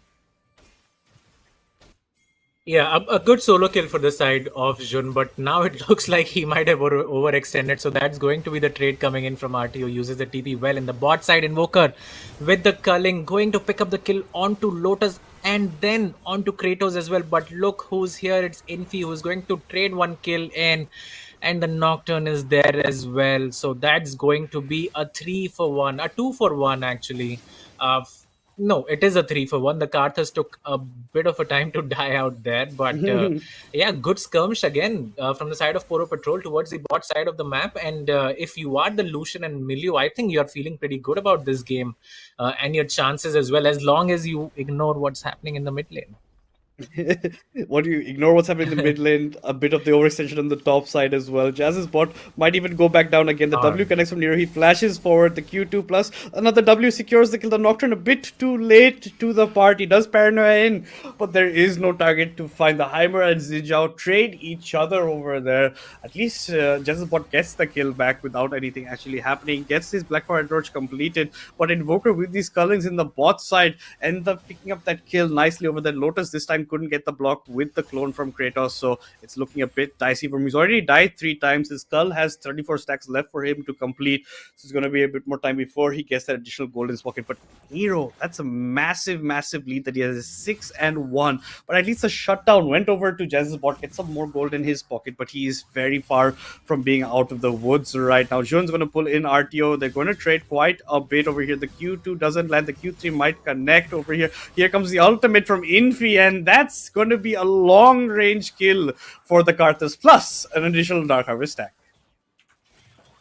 Yes, finally the Requiem comes in, secures the kill for himself, and now what was looking like the, a good point for the side of Poro Patrol towards the top side after picking up the solo kill has been thrashed off from the side of S8UL, as Kratos might end up going down right here. W should do it, and it does. The bomb did come in as well, but it didn't matter. Nero now ignoring the poor Heimerdinger and just going to secure the turret for himself right there. The fear comes in, he dodges that out very well. Good spacing, and in the 2v1 as well, I think he is quite favored to pick up the double kill as the Nocturne has to flash away. The Crescent Slash comes in, but is not enough, as Jun, who spawns not less than 20 seconds ago, just comes in, walks in mid, secures a kill onto the Xin Zhao, and it is 11-10 in terms of kills. So POP are fighting back. Yeah, the gold is not at the margin that it was at least in game 1. It's only at that 1.5k in favor of S8UL. That is a good margin, but not the ones that they were hoping for. Especially Nero does pick up the first turret in the mid side, was going in a 1v2, almost picked up the kill onto the Nocturne. But like you said, Jun comes in with the Q, with the dunk on the Jinzhao, picks up the kill for himself. The bot side is where it's a bit lacking right now for S8UL Esports, because that Smolder is only 1-3-1. The Jinzhao is doing, the Lucian is doing fantastic against him, and it is looking like it's okay right now. They are at a fine pace, and hopefully they can maybe catch up in the meantime. Let's just see what happens. 100%. Now the second rake actually is going to get started as well from the side of Poro Patrol. So they are having a better game when it comes to these objectives, securing the second dragon, and that could be one of their win conditions as well to win out this one. If they can secure a good soul, and it looks like the Chemtech soul is going to come in on this map. So I don't think they'll be too mad about it, not too happy as well. But it is their win condition as RTO now looking to take the top turret. Meanwhile, Nero just takes the whole wave for himself in the mid side of the map. Jun chunking away the mid turret, but I don't think he's going to pick that one up anytime soon. And talking about the bot lane, Shojin, Spear of the Shojin actually completed for this Molder, who might be in trouble once again. Paranoia comes in, the Pop Blossom comes in as well, but the shield is good, and the Nocturne is going to get the kill. Milio actually able to secure that one up. Lotus seems like he's in trouble, but has the barrier and flash available. TP now getting burned from the side of Aatrox. The Requiem comes in, is not going to finish anyone right now, and that will be yet again another kill picked up for the side of POP's bot lane.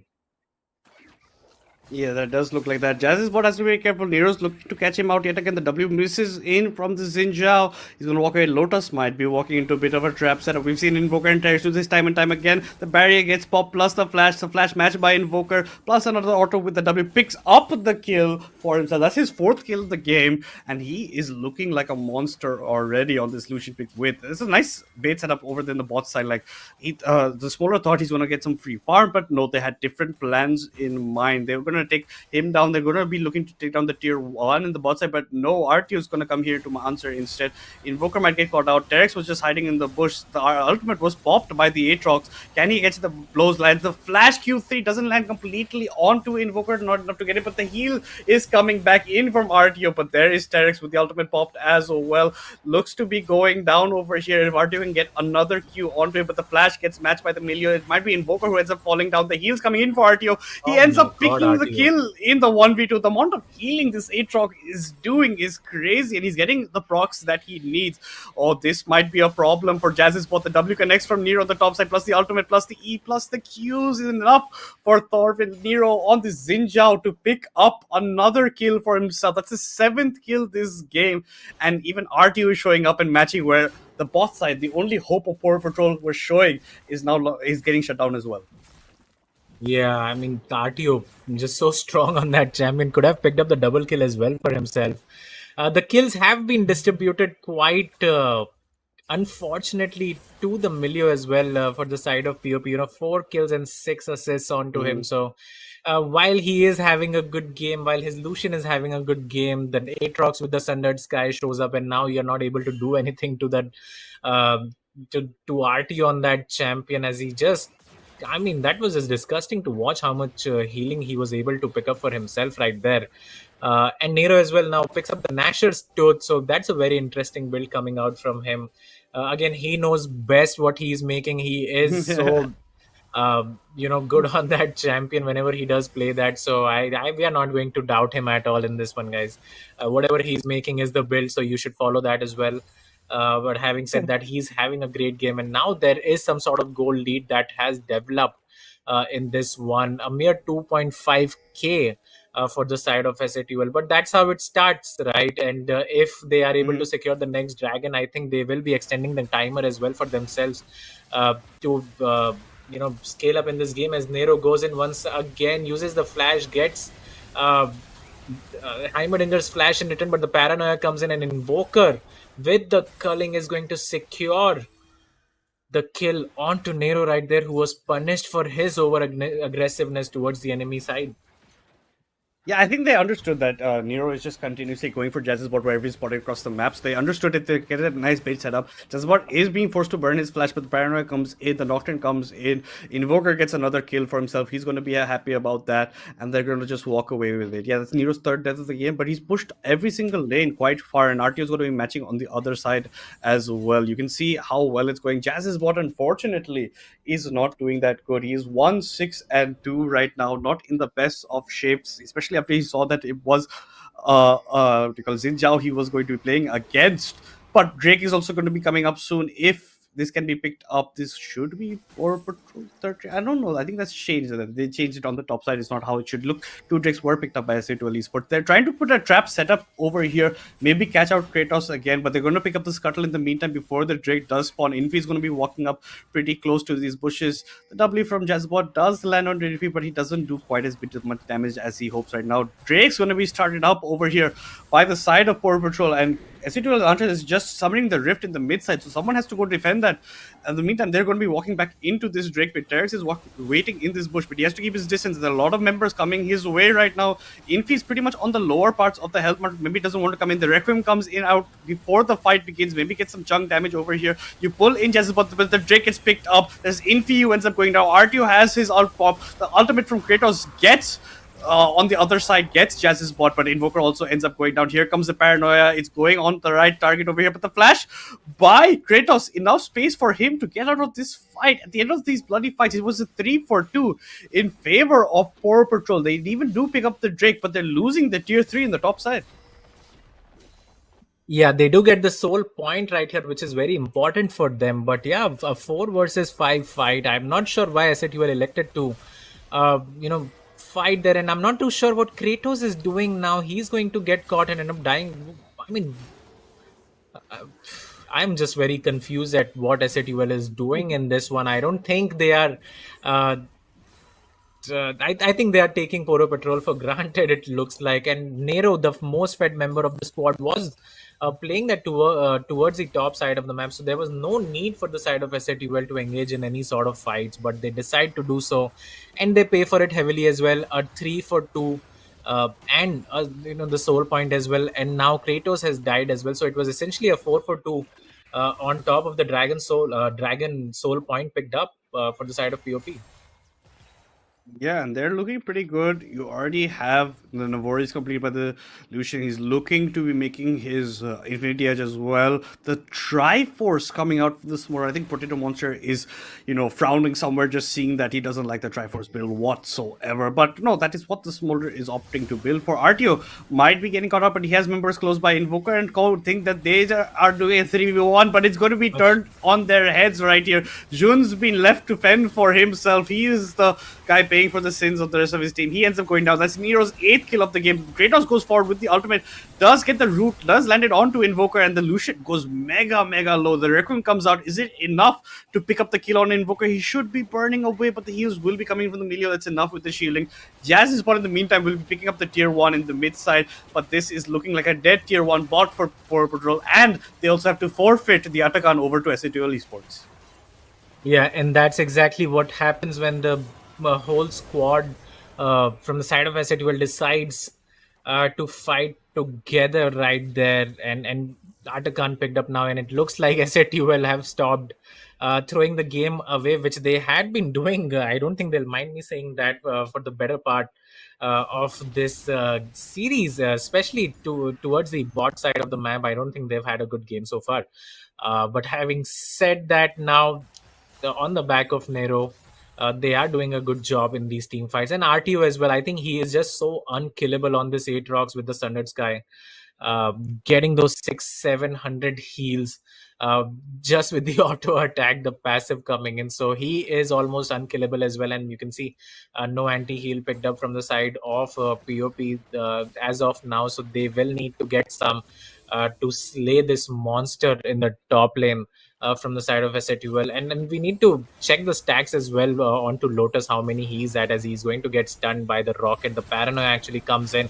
Invoker takes the blast cone. He's going to jump in, but beautiful ultimate from Nero knocks everyone back and just going to tank out the damage and save his AD carry from what was a certain death. So that was a sort of a hero play coming out from Nero, the Smolder does have 225 stacks, as we saw in the team fight, and there you go. You can see the HP bar as well. And yeah, now I do think the side of POP have gotten outscaled. It was a good point with Nocturne coming into that fight, but it was a double flash being burned by Infi and Lotus, so he couldn't get to the problem he wanted. The spell shield gets burned through. Kratos ult comes in. This should be a very dead Nocturne at the end of the day. Last auto attack, yes, okay. Infi with the burn damage gets the kill. The Rec Room was coming in just in case he needed to catch it up. Question mark pings coming out just because of that, but other than that, they're looking in a very strong spot. The goal lead at that 4K lead for S8UL Esports right now. They are one kill behind in terms of kills, but objective wise, Drake's also all in Poro Patrol's favor, one away from that Chemtech Soul. But towers, it's 6 towers for S8UL Esports to just the two of Poro Patrol right now. But this is a way better standing for Poro Patrol compared to game one. But like you said, they are getting outskilled quite a bit. Here comes, the executions from the Smolder. His stacks are coming up to that point where he is going to be a bit of a beast. Infi with his records before fights, after fights can do a lot of damage to the Stranglers and even get chunk damage before Drake coming up. I think Poro Patrol have decided to forfeit it. No, they are walking in, but your Nocturne is very far away. I don't think there's any chance of you coming into this fight and even getting a steal per se. The Drake's gone down. I think you should be backing away, but no. Here comes Nero. Here comes the ultimate. The flash being burned by Jezebot. Here comes the mother from the heavens. Jezebot going very, very low, but I don't think there's going to be that much of a follow-up. All that you did was after the Drake, you caused your flash to get burned over your Heimerdinger. Definitely not worth it in these kind of fights. There's a Lich Bane completed by this Xin Zhao. Nero is just reinventing how Xin Zhao is played at this point. Yeah, he's going for the AP version of this champion that we don't see too often, if at all. Has the Eclipse as well to get the shield for himself in these team fights. And we just saw if S8UL occupies the territory, then there is no entrance for the side of POP to fight for any objective. And I'm pretty sure we're going to see a lot more of that. But I do believe Invoker still is in a very good place in this game. Just needs that anti-heal to deal with the Aatrox, and once he picks that up, he has the items, the Essence Raver, the Infinity Edge, the Navori's Quick Blade as well picked up for him. So he can carry the game if he gets the chance to do so. But on the opposite side now, Lotus has also scaled, has 2 items completed, has picked up 2 tunnelers as well for himself. So a very interesting build from him. Maybe that is the normal build. I have not seen it so far. But he is quite tanky on this champion, so he won't be under too much threat of dying in the early game, as Nero does have a very good flank, and Invoker might end up dying here. The ultimate going to miss. The flash comes in. The 3 talent strikes is enough to secure the kill onto Invoker. Mom had come down as well just to make sure that the Lucian was going to die. And now they are sieging this tier 3 mid turret, potentially looking to get double inhibs right here. They are looking to probably get this inhib and then maybe back off towards Baron. Instead, they are going towards the top side.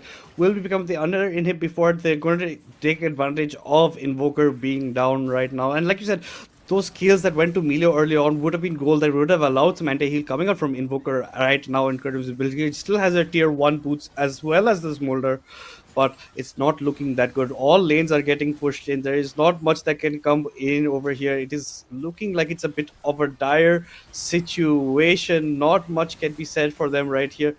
Terex looks to be going down. Jun is getting pushed away. They can't even come to defend their turn. This is not even Baron empowered minions coming in. But here comes the Paranoia. Here comes the 3-man Kratos ult as well with the flash forward. Picks up a lot of kills for himself. Nocturne's trying to run out from the fight that he did end up starting. Jun is trying to run for the hills. The W connects. The flash has to be burned from the Darius. This is pretty much the game over here. Everybody has ended up dying. There's only going to be a Darius. Even the execute comes in. A triple kill for the Smolder at the end of the day. And S8UL Esports, in a dominating fashion, especially game 1, this one was a bit more of a fight. Do take the second game. Do take the series 2-0 from the hands of Poro Patrol. Yeah, just looking at this last team fight now, I mean, this is just oppressive from the side of S8UL. Requiem starts the fight. The Nocturne, I'm not too sure what the signal was right there, but goes in.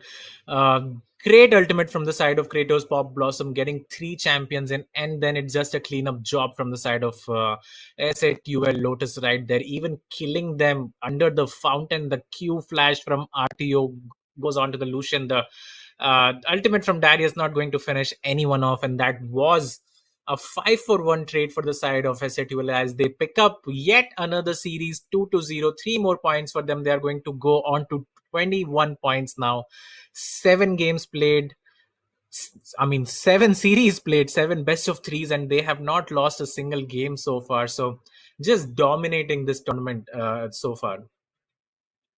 It's exactly what you expected out of them. They haven't lost any single tournament once since we have been casting them since the beginning, since last year. They have dropped a couple of games here and there, but that's mostly in the best of 5 towards the end. But over here, dominating, prevailing, they have, like you said, not dropped a single game throughout any of their series. All the points that they can acquire, they get for themselves. That's 7 into the rest, 21 points that they are. They are definitely now sitting at the top of the leaderboard. Only one more game to be played for them before the playoffs mark, and I think even that will be an easy victory for them. Unfortunately for Poro Patrol, that will be ending most of their journey in Legends. And I think they have maybe one game left to play, but even that will not get them enough points to make it towards that 4th place, make it anywhere. The second best of 3 of today will be the one where you decide who's going to be in that 4th place mark. But a very good showing from the Bangladeshi squad. Poro Patrol and RPG were your 2 Bangladeshi teams in this, and they did try and perform well. They did get some upsets here and there and did drop a games from the likes of Phoenix Ascension, so props to them. A good showing up throughout this tournament. But like we said, S8UL Esports is the team you want to beat, and unfortunately no team can seem to beat them, and that's a statement in itself that how powerful they are. Even without their 5-man, even with Nero just filling in, they're still playing at the same level that we expected of them. And Nero with this Zinjao did a fantastic job in this game. That Heimerdinger pick from Jensen's bot, we were questioning quite a bit in the draft phase, and there was a reason for that, which was shown by Nero in this game. Yeah, I mean, I was excited about it, but that soon turned out to be a hoax for sure. So, Nero, again, as you said, performing really well. And S8UL do like to make these games quite interesting. And that's exactly what happened, especially in the bot lane. I mean, shout out to Invoker and Terex. I think they had a phenomenal tournament, even especially the last game as well. They were winning the bot side of the map. At one point, Terex was 4-0 and 6 on the Milio. As well. So they have had a really good tournament, the bot lane, and they'll be hoping that they can continue to do the same in the future.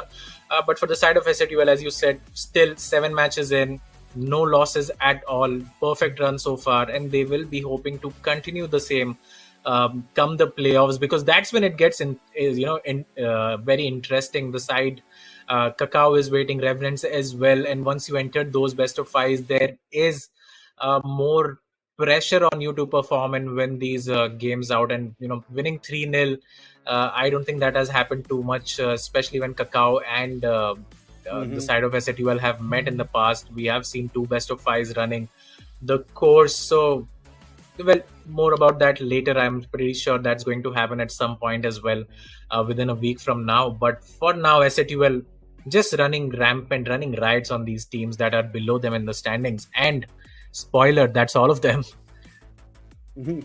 Yeah, like you said, dominating the Kings on the top right now. And then as you can see, just the stats of this game, 24 kills for S8UL Esports to the 20 of Poro Patrol. We forgot to put the slashes in, guys. That's a bit of a mistake. But 9k goal lead by the end of it for the side of S8UL Esports. They were doing a fantastic job. The goal lead was managed quite a bit. Difference earlier on towards the mid game, but once the stacks came into the smolder, it was a bye-bye situation. Poro Patrol did manage this time to at least get 3 Drakes for themselves. They got some objectives this time, but couldn't get that penultimate or the ultimate soul that they required. S8UL did deny that. 9 towers for S8UL, just to the 2 of Poro Patrol, and all other single jungle objectives going into S8UL's pockets. 1 Rift Herald, 3 Void Grubs, and the Atakan as well. RTO pulled a lot of pressure towards himself, and he was doing a fine job with it at the end of the day. Jazz's bot Heimerdinger was not the answer. And then on your screen has to be the man piloting that Jinzhao. That's going to be Nero. Won the 10, 4, and 3 KDA at the end of the day. 812 damage per minute, 7.8 CS per minute,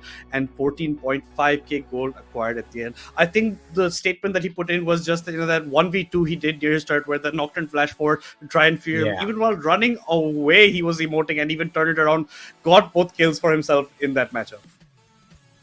Yeah, and looking at the head-to-head, it is the battle of the junglers. I'm not sure how to pronounce the Lily. I think we'll leave it at that. But yeah, KTA coming in 11, 4, and 16 for the side of Infi. 7.7 CS, damage almost double. of his counterpart, and gold as well. So Infi again reigning supreme in this jungle matchup. But that second game, I think it was all about Nero and his Xin Zhao going the Eclipse and then full AP, and he did a phenomenal job on that champion. And yeah, that is the substitute who gets the MVP. So they are all at the same level. And Nero is, one of those players that you want in your team because he can play multiple roles at a very high level as well. So I think they will all be very happy with the performance. As we look at the updated league table now, Madness, S8UL Esports, 7 wins, 0 losses, and at 21 points. Yeah, and that's going to be the 8th game for Portugal, so they unfortunately don't have any more games to play. Let's just say that's going to be their last one over here. But a shout out to the boys from Bangladesh. They did a fantastic job. But like you said, that 21 points of S8UL Esports is a statement coming in now above the rest of their competition. Even if Kakao Gaming do win their next game in a 2-0 fashion, they will only get 3 points. That puts them at 20. They still will not be close to that first point. So they've already locked in the first point towards the end of this. And unfortunately, it is not looking good for Portugal. Hopefully, in the future tournaments, we see better performance from them. But their bot lane is something that does stand out for them. They did a fantastic job, especially it's something to joke about doing it against people like Lotus, against people like Kratos in the bot side with their combo over there. And they did a pretty well job. The team just couldn't follow up. And, Milio did take a bit of those kills. But guys, that's been it for at least the first BO3 of the day. We will come back with the second BO of the 3, but before that, we're going to take a very short break.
stick it. I came from the bottom to the top, but I'm not finished. I just needed me a minute. Standing attention, lieutenant. I gotta get up and get it. All I'm focused on is winning.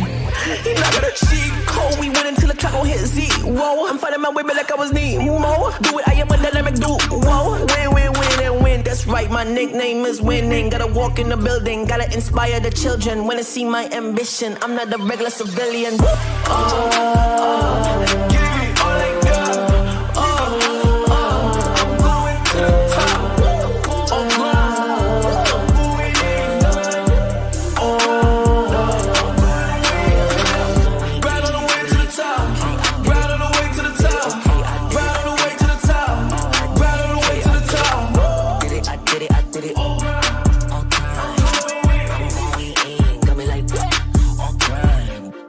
Gotta go up to the top, won't stop. I'm gonna be the man, yeah, I gotta cut the knot. Haters really on me, tryna take my spot. But we go up, yeah, we never gon' drop.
Alright, yeah. 1, 2, 3, mic check, what's up? 2, 3 on my back, it's up. Light years ahead, just call me Buzz. Hitting a shot and sync with the buzz. I feel like Joel and B, the process, yeah, I trust. Accolades got them swallowing the words, cause I know that they doubted us. Touch her, touch, can't touch this. I know they throwing that dirt on my name. When I check on my tag, it be spotless. Look in the mirror and snap my fingers and point like you know you got this. Winning man, winning man, winning man, winning man, winning man. Who gon' stop this? No one. Give it all I got. I'm going to the top.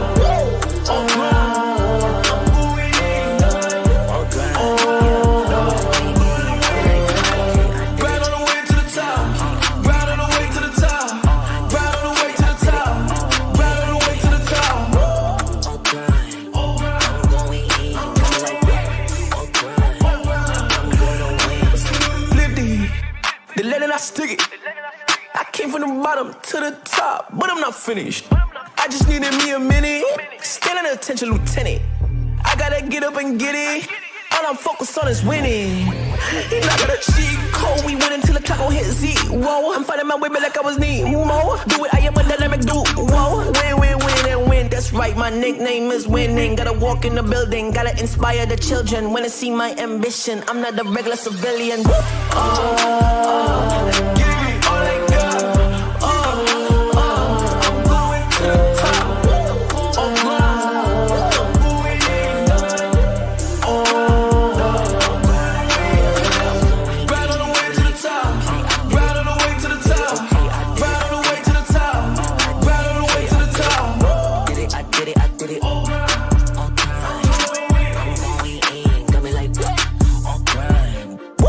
Gotta go up to the top, won't stop. I'm gonna be the man, yeah, I gotta cut a knot. Haters really on me, tryna take my spot. But we go up, yeah, we never gon' drop.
Alright, yeah.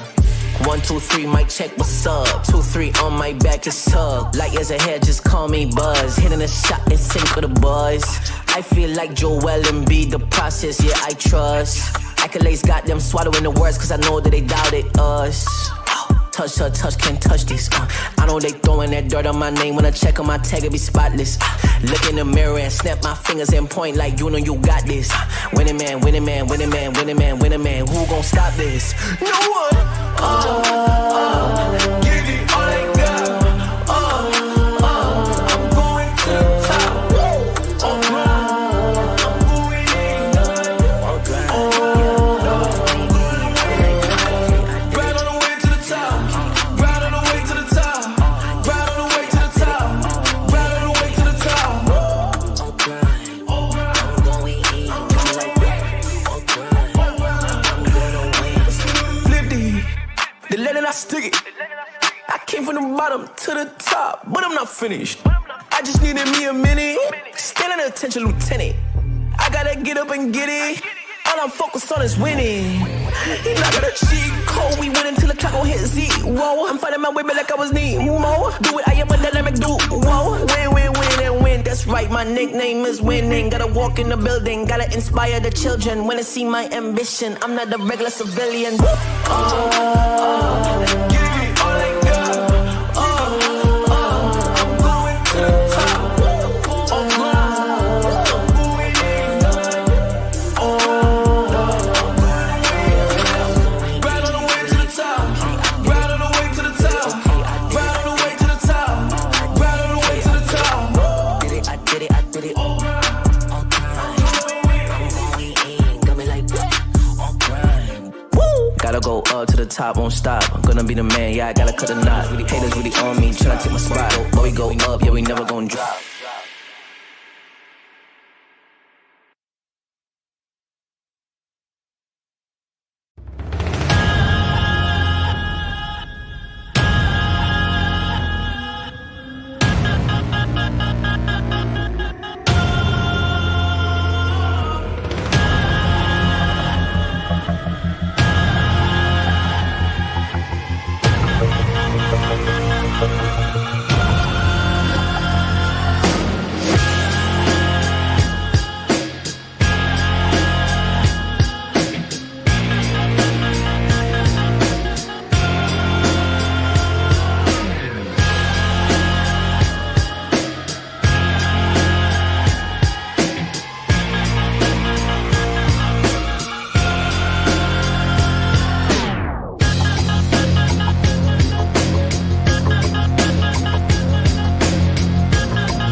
Alright, yeah. 1, 2, 3, mic check, what's up? 2, 3 on my back, it's up. Light years ahead, just call me Buzz. Hitting a shot in sync with the buzz. I feel like Joel and B, the process, yeah, I trust. Accolades got them swallowing the words, cause I know that they doubted us. Touch, touch, touch, can't touch this. I know they throwing that dirt on my name. When I check on my tag, it be spotless. Look in the mirror and snap my fingers and point like you know you got this. Winning man, winning man, winning man, winning man, winning man. Who gon' stop this? No one. Give it all I got. I'm going to the top. I'm going in. Right on the way to the top. Right on the way to the top. Right on the way to the top. Right on the way to the top. I'm going in. Flip the lead and I stick it. I came from the bottom to the top, but I'm not finished. I just needed me a minute. Standing attention, lieutenant. I gotta get up and get it. All I'm focused on is winning. He not gonna cheat code. We win until the clock gon' hit Z. Whoa, I'm fighting my way back like I was Nemo. Do it, I am a dynamic dude. Whoa, win, win, win, and win. That's right, my nickname is winning. Gotta walk in the building, gotta inspire the children. When they see my ambition, I'm not a regular civilian. Give me all I got. I'm going to the top. I'm going in. Right on the way to the top. Right on the way to the top. Right on the way to the top. Right on the way to the top. Did it, I did it, I did it. I'm going in. Got me like, on grind. Woo! Gotta go up to the top, won't stop. I'm gonna be the man, yeah, I gotta cut a knot. Haters really on me, tryna take my spot. But we go up, yeah, we never gon' drop.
Alright, yeah.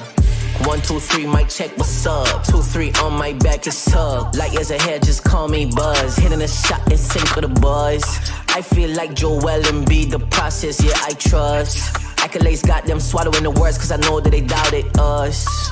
Touch, touch, touch, can't touch this. I know they throwing that dirt on my name. When I check on my tag, it be spotless. Look in the mirror and snap my fingers and point like you know you got this. Winning man, winning man, winning man, winning man, winning man. Guys, welcome back to League of Legends Legends and South Asia 3 Madness alongside Singla for the second best of 3 today. And Singla has a change of scenario, but looking pretty nice on the back end. Looks pretty handsome as well. But Singla, any expectations from this matchup? Because it's going to be a pretty exciting matchup, because it's going to be the fight that actually decides who our fourth team will be that will qualify in Legends Ascend.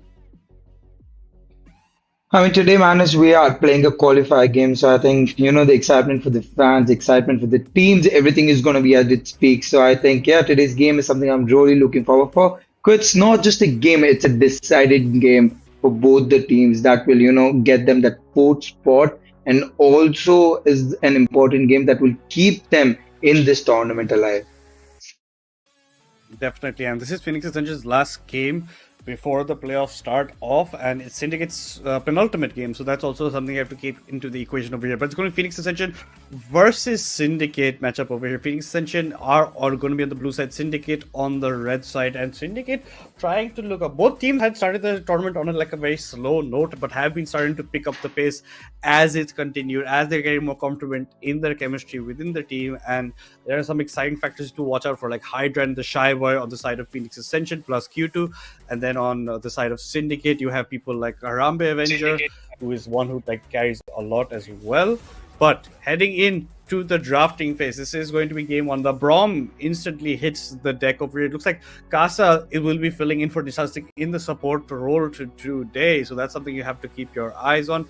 Otherwise, on the side of Syndicate, they have their entire 5-man squad. Trioxy is going to be there as well, plus Crown, Deadeyes, and Kagura with that Harabe, as we talked about. Akali ban against Q2 is something that is always pretty much warranted against him, and it's what they actually go for. The Xinjiao ban against Deadeyes, they haven't touched at all of Harambe's pool as of yet, or neither of Zuko, so maybe they are not going to focus on that either.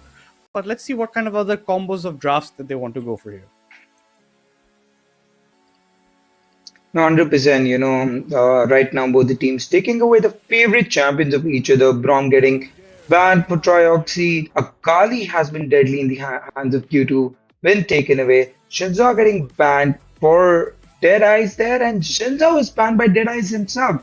So I'm sure he has some kind of a strategy there, but those are the two most comfortable picks that we have seen him playing. Third being Nafiri. So let's see if Nafiri has been taken away by PNX Essential for Syndicate, or what are they going to do? The last ban comes as Smolder. They don't want that scaling dragon to be on the comp, and I think it's going to be a Nafiri pick for Deadeyes. But let's see what Deadeyes has in his mind and what he's going to pick, and what is the last ban that is coming from Syndicate against PNX.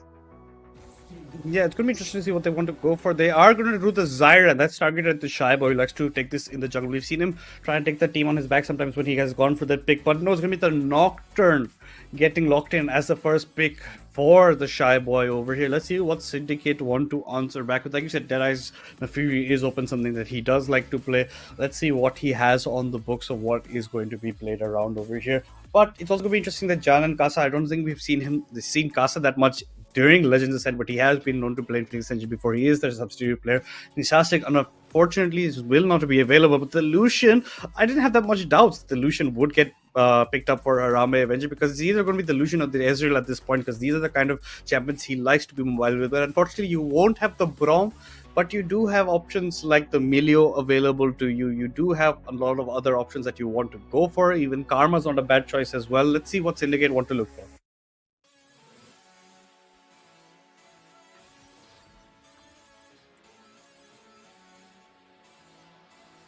Seems Mr. Singla is not here with us, but I will continue no matter what.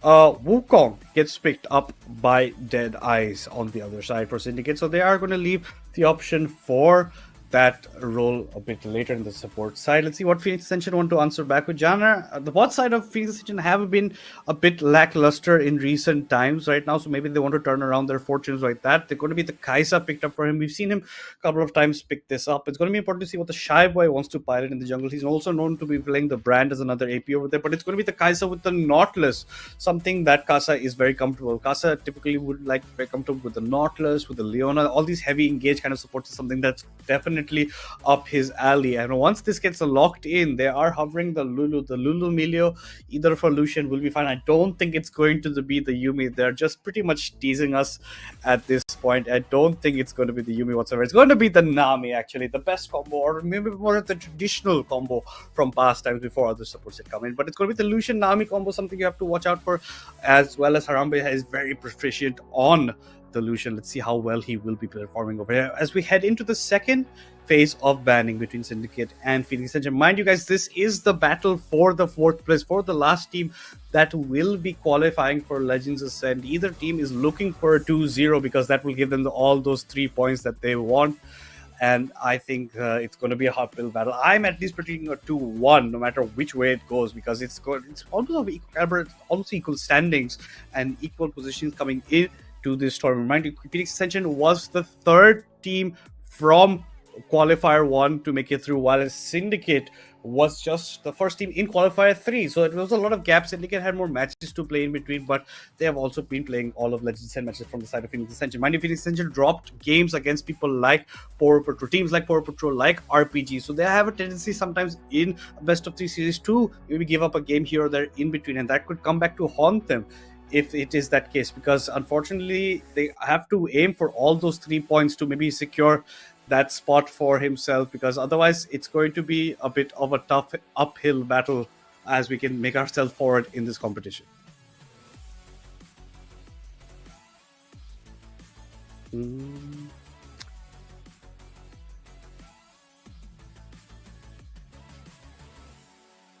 Seems that Singla mic's not working. I'll just continue in the meantime. It's anyway just going to be a rehost or redraft coming in. I think we have Singla back, do we?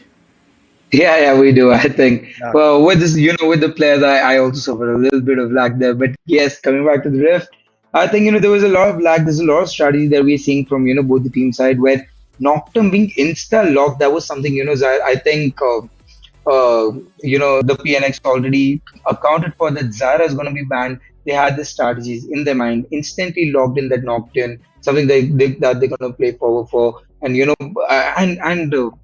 Syndicate had the answer. They banned J4 themselves there and picked up the Wukong with them, and has locked in that comfortable pick for Deadeyes that we have seen him performing really well in the past, and being a great AoE ult. Wukong can peel the ADC at the right time, and also can be a great source of engage. So yes, I think today's game is going to be a very exciting game, Madness, as you told. It is a deciding factor for both the teams, and both the teams are going to take it very, very seriously. So, and the studies and the aggression we are already able to see on the Rift. Yeah, and I think with Casa also back into the Rift helps a bit with the way they call towards the later parts of the game for this. Because I don't think Nisasi was doing as much as what Casa would do along with the Shiva and where they want to plan around with it. But that is a substitute that comes in. Like we said, this is the battle for the 4th place. It is important that both teams try and pick up 3 points each, because it will be a bit of a tough time. But guys, I'm getting the call that we will be taking a short break while we sort through difficulty, but we'll be right back as soon as the action starts. Who gon' stop this? No one. Give it all I got. I'm going to the top. I'm going in. Right on the way to the top. Right on the way to the top. Right on the way to the top. Right on the way to the top. I'm going in.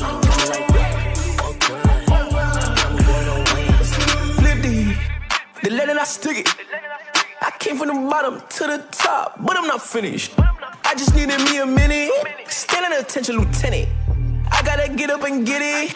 All I'm focused on is winning. And I got a cheat code. We win until the clock gon' hit Z. Whoa, I'm fighting my way back like I was Nemo. Do it, I am a dynamic dude. Whoa, win and win. That's right, my nickname is winning. Gotta walk in the building, gotta inspire the children. When they see my ambition, I'm not a regular civilian.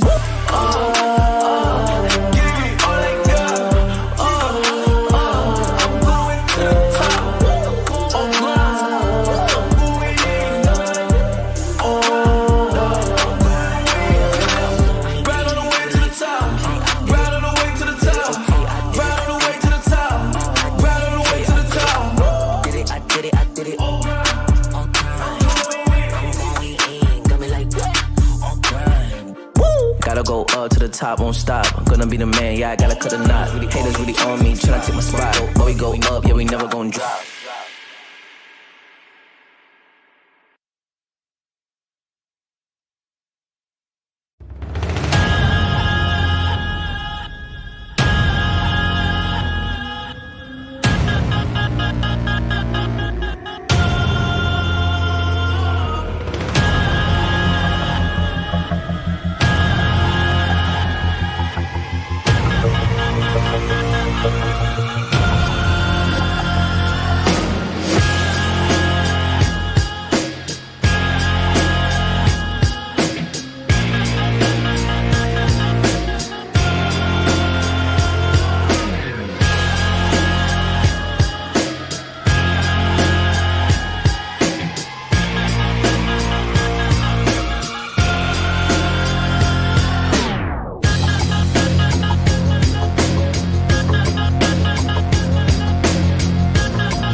Guys, we are back. I think we're just going to be a bit of a redraft. Whatever draft you saw up till that point will pretty much be the same. I think some player got TC'd in the duration of it. But this is League of Legends, Legends in South Asia. We Madness alongside Singla. And this is week 6, day 2, and the second BO3 of the day. And one of the most important BO3s in this weekend. As you can see, the banning had happened for the second phase. It's going to be the Lissandra Gallo gone from PNX's side. For Syndicate, they chose to ban out the Vladimir and the Mordekaiser.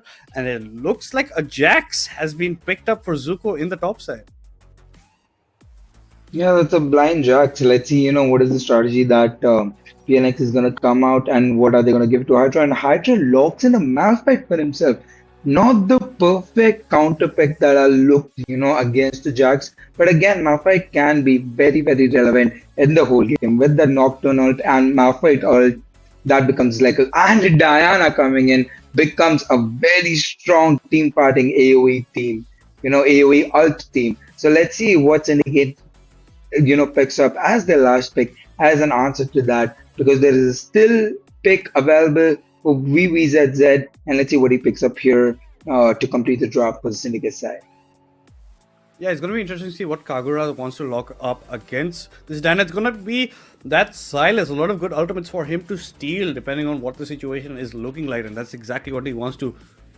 Hydra going to be playing a bit on the back foot, but that Malphite doesn't even mind doing that. He will actually come in very clutch in these teamfight situations. Like you said, a lot of just press R buttons go in and you can do a lot of damage for them. A lot of follow-up with the Shiber when he ults and goes in. Let's see how Zuko's crown will be faring. He's been having a bit of a rough patch during Legends Ascend, especially sometimes on the set games. But recent times he has been picking himself back up. The people I really want to look out for is the Lucian of Harambe on the bot side against Janna and Kasa, because I think the bot side is a bit more favorable for Syndicate depending on how they want to play it out, because of just how well Harambe has been playing throughout this tournament. Mind you, he's a pretty new face to the scene, just joined just during the qualifiers of Legends Ascend, and is already becoming one of the best ADCs in South Asia. No, 100%. Also matters that the last pick I was expected to see an Oriana coming in, because then in my eyes that would have been, Nocturne being the first pick. Oriana also has having that great art that Syndicate, that synergizes so well with Nocturne and the whole R2 press team that has been so successful in the past, especially into, Asianness in our games on our Rift. So it would have been very, very exciting to see. But I think Diana is again a very good pick, a very dominant laner, which is missing in the other side, on the top side, more or less, right? That PNX will be suffering. So let's see if Q2 is able to create that early pressure onto Silence and is able to win his lane, because otherwise here the laning phases are going to matter a lot.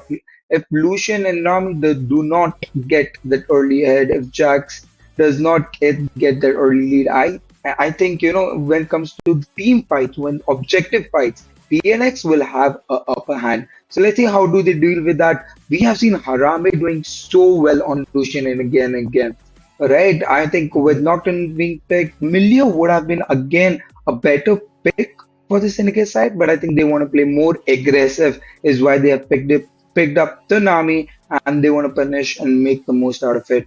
They want to get that Harambe ahead, so Harambe can help the team with the first victory. So I think there is a lot of ifs and buts, a lot of strategies coming from both the teams, but it will really matter how the solo laning goes for both the teams. Yeah, and like you said, I think they really want to target the slight weak point in Phoenix Ascension's, players, which is their bot side right now, especially that these guys have not been playing that much together in Legends Ascent right now. It's usually been Nisastic as the support. Kasa's just filling in, and Janna traditionally has not been doing that well throughout this entire tournament. So hopefully that's where they want to get the pressure build up. And I think the Diana was picked up to maybe deny Kagura for picking up himself, because Kagura does love playing a Diana mid-side, trying to get the pressure for him that way. Maybe that's what was playing in their minds.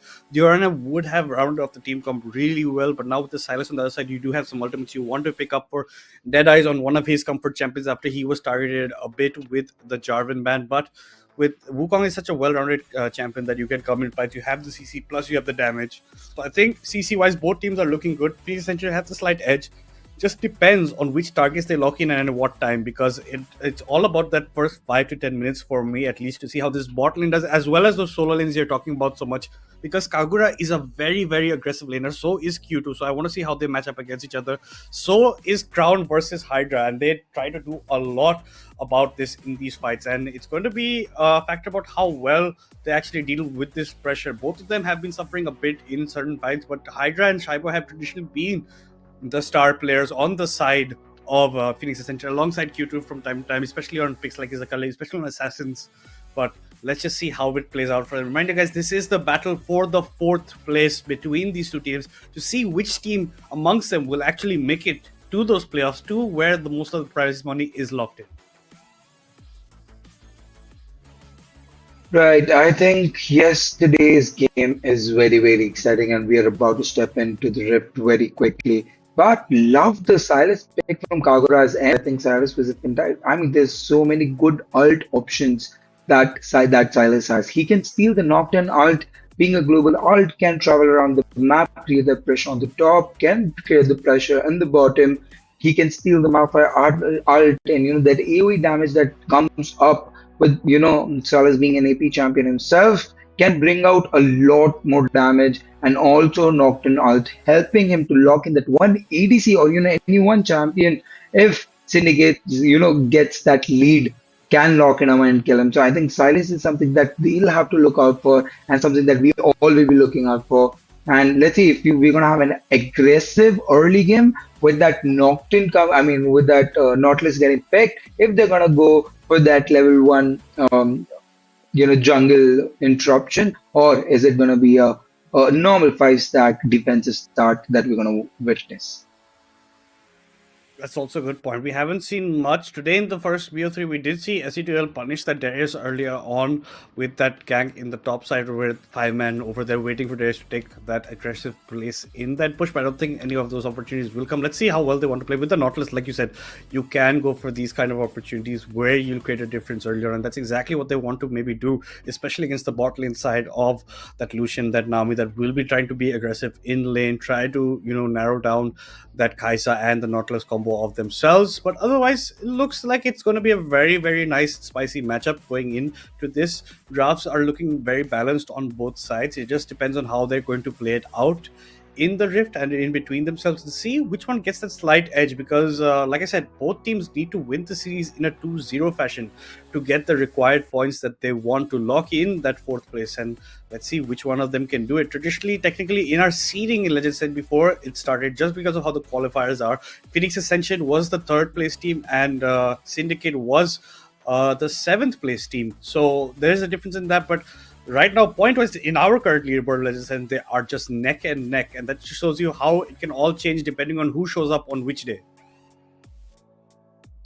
And that makes a lot of sense. I think it's been journey for both the teams, and so many times we have seen them lose it, but with them coming back. And once upon a time we felt that Syndicate was actually at the last, on the 8th position into the team ladder, but then they start performing so much well, they start securing those points, and today are fighting for that 4th position. So I mean, both the team, PNX has again had a great start and then fell in the middle, then again start picking up the games and start getting that wins, then go down very easily, right? Didn't want to give up into the war that they're fighting, and today are playing this game. So I think both the teams will be very confident and have had a great comeback, right? After witnessing some losses in the middle, losing that rhythm. Now both of them being at the peak performance. I think today's game is very important for both of them, but to win that 2-0 series is going to be very crucial. And at the same time, with the pressure that they're going to play in, with the importance of these games, let's see if any of the team is able to secure that 2 points, that clean win, or is it going to be a 2-1 win for one team? Because I mean, even if they win the game, they lose the war. Exactly, and I'm kind of already predicting it will be going at 2-1. It can go in either one's favor, essentially, over here. But guys, another reminder, please make sure to follow all our social media links are in the description box below.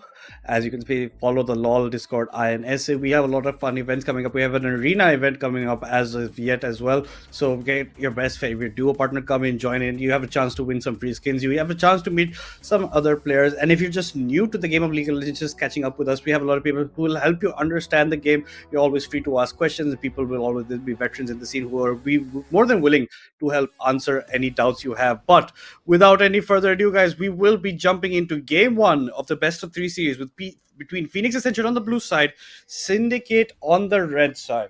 Now, just looking at some runes over here, looking pretty standard. The Jax has gone the Grass on the so has the Malphite. The Diana has gone for the Electrocute in the mid lane, try to poke it down. It's a Conqueror coming in from the Sylas.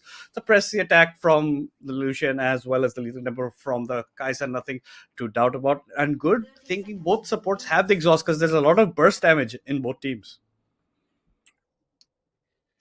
Right, I think, yeah, there's no ignite that is coming up because the amount of burst that Lucian has. I think exhaust is a very fair summoner that has been picked by Casa. But let's see, Casa, I've normally seen him playing in the mid lane every time that I've played against him. But today I'm excited to see what he can do with an Nautilus and how he's going to play as a support role. It's going to be a standard defensive start from both the sides, mid helping the Diana to get that ward set up. I think into the jungler, they want to get vision onto where the enemy jungler is starting because that information is very, very crucial for both the teams so they can know at the 3 minute mark which laner is going to get ganked or what is the path for the jungler is going to be, and they secure the ward on the top. But Nautilus gets spotted in the middle. That tells Lucian and Nami that Nautilus is not going to be in the lane in time. Let's see what Traxi and Harambe do with that information. Yeah, he's going to lose a lot of XP as well, but that allows the Jana to get it up. They were trying to be aggro, they're trying to deny Kai'Sa some of that farm. But yeah, Nautilus gets spotted out. But now, like you said, it's very important. I'm not sure about that hook that came in from the Nautilus over there. He hit straight into the wall. He thought he just made it around the corner. Maybe some big issues coming in for Kai'Sa. Maybe just some rustiness coming in just because this is pretty much his first or second game of Legends Ascent.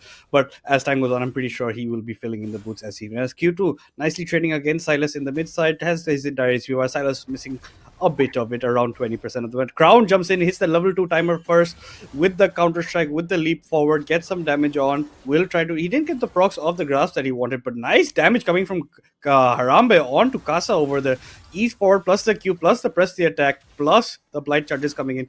Do a lot against the Nautilus over the Kagura has to be a bit careful from the mid side, or being forced to use a health pot. Bot side and top side are pushing in from Syndicate, so you can see the prior they have. Only the mid side is where Kagura is slightly falling behind. Crown gets a very cheeky grasp of the Undying proc over there. He's going to be happy with that exchange. 100%, I think in the top lane, it's going to be a defensive lane for the Malphite. Travis is going to play it slow, but Lucian is doing tremendous amount of damage every time Nautilus just walks up. I think once the Nami and Lucian hit level 3, it's just going to be worse with time because I don't think that the Nautilus is going to land up those hooks or, create that pressure. And Kai'Sa is able to burst early level, but because the Lucian has the pressive attack, and Kai'Sa has lethal damage with that hold that thought right now. There's a lot of exchange happening in the mid lane. Let's see if the first blood is secured. No, Diana goes in, but Silence survives with just 1 HP, and there is no loss from either of the team. Yeah, the flash being burned by the Sylas, and Rhino is going to eat third, so she has to flash to get away. So flash is being burned, but the wave gets pushed in. Sylas being forced to burn his TP to come back in. If Diana had Ignite, would have got the kill over there, but TP Diana, much better choice. Sylas chooses to pick up a refillable potion plus the Dark Seal. Dark Seal picked up by the Diana, but she opts for the tier 1 boots instead to maybe get some speed chase down and maybe go for those roams as well. Top side, you can see it's still looking pretty nicely for Crown, for Zuko. He's got the slight CS advantage. Bot side, it's Kai'Sa with the CS advantage actually over here against her Harambe Avenger. The waves are pushing in, so maybe it just equalizes out. Depends on how this fighting is going. But it doesn't look like many people are getting caught. The bubble does land on Kai'Sa, but no punish is actually coming in. The bone plating gets burnt from the Lucian onto the Nautilus, so they're having a fun time. But as of yet, no first blood. The W comes in. Lucian has to be a bit careful. He might get hooked, but Kai'Sa is also pretty low. Doesn't want to go for it. Both junglers have started on the opposite side of the map. Nocturne right now on the top, Wukong on the bottom.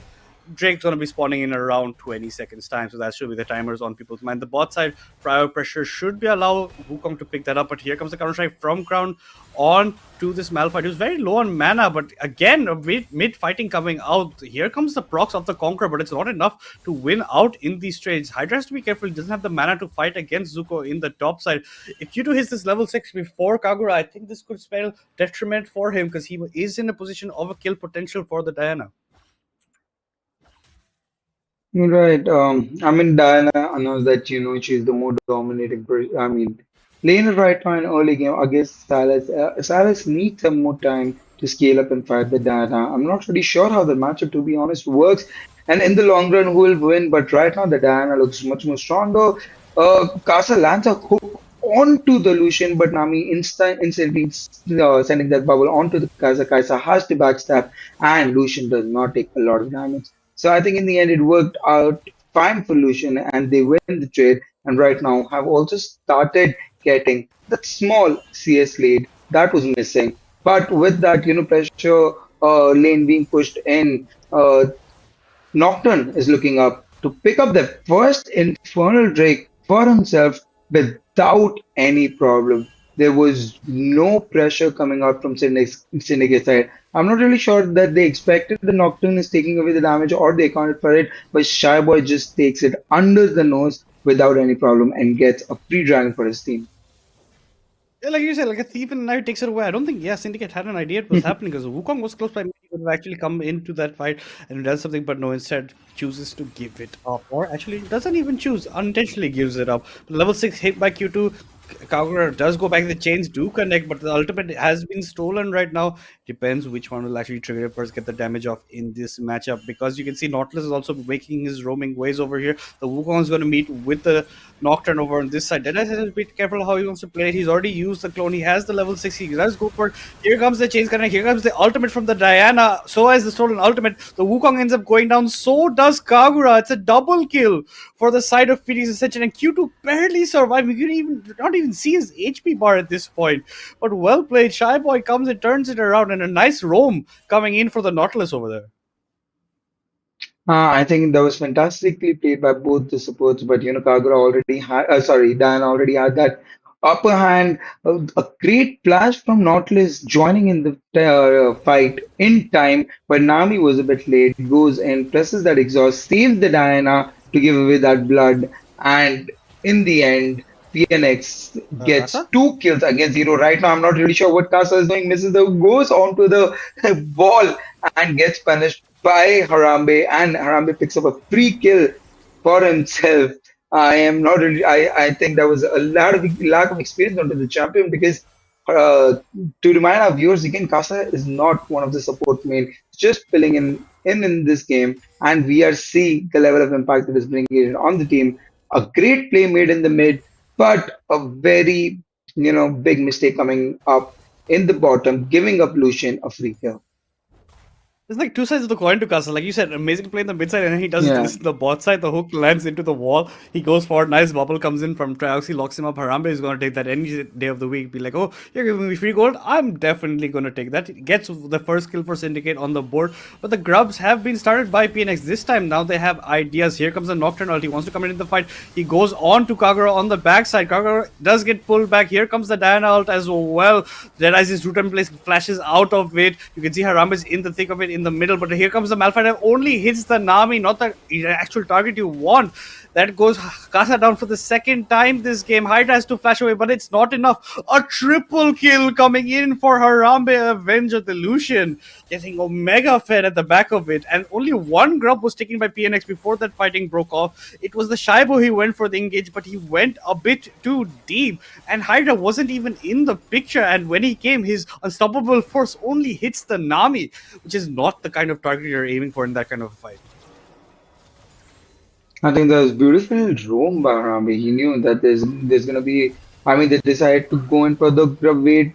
Hold the thought. He's looking for another kill. Will the Nautilus steal it away? Thank God the Nautilus misses the hook and the shutdown and the goal goes to the Kaisa. I think for the first time, Jana will be so happy that Nautilus missed that hook and did not steal that kill away.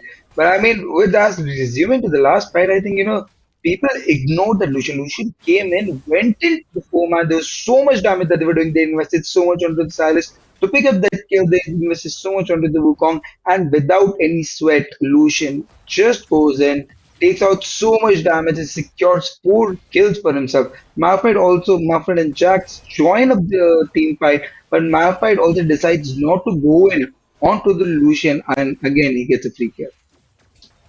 Nice ward up from the Jax to get out of their trouble over there. They were trying to set up over there. Kasa lands the hook this time, plus the ultimate comes into the Jax. He's just going to jump back to that same ward. Now that's a Nautilus without an ult for quite a bit of time. They tried to get, but it's not the kind of correct pick because the Jax is not the guy you can actually bully like that.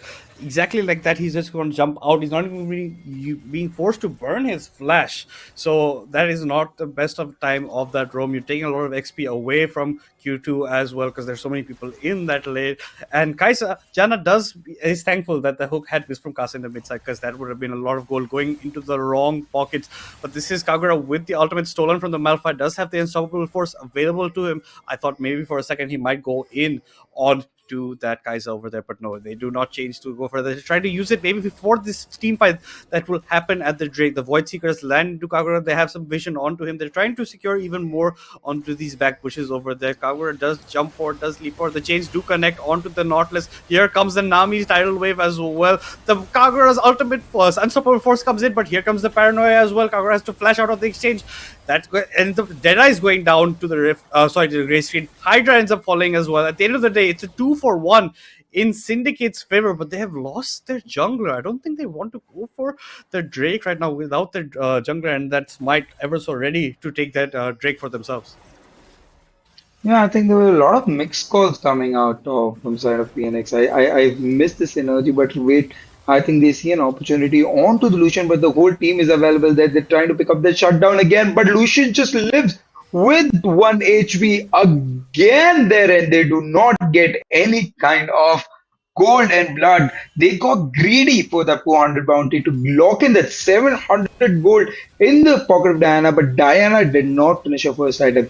I mean, man, is this something we have to see that she only had boots, and with the boots, she did not get a first item proc, which did not give her the burst to lock down the Lucian. Again, Lucian gets healed, gets a lot of support from his team, all coming there to peel him, and the Kaisa just falls down without securing that kill and that bounty on Lucian.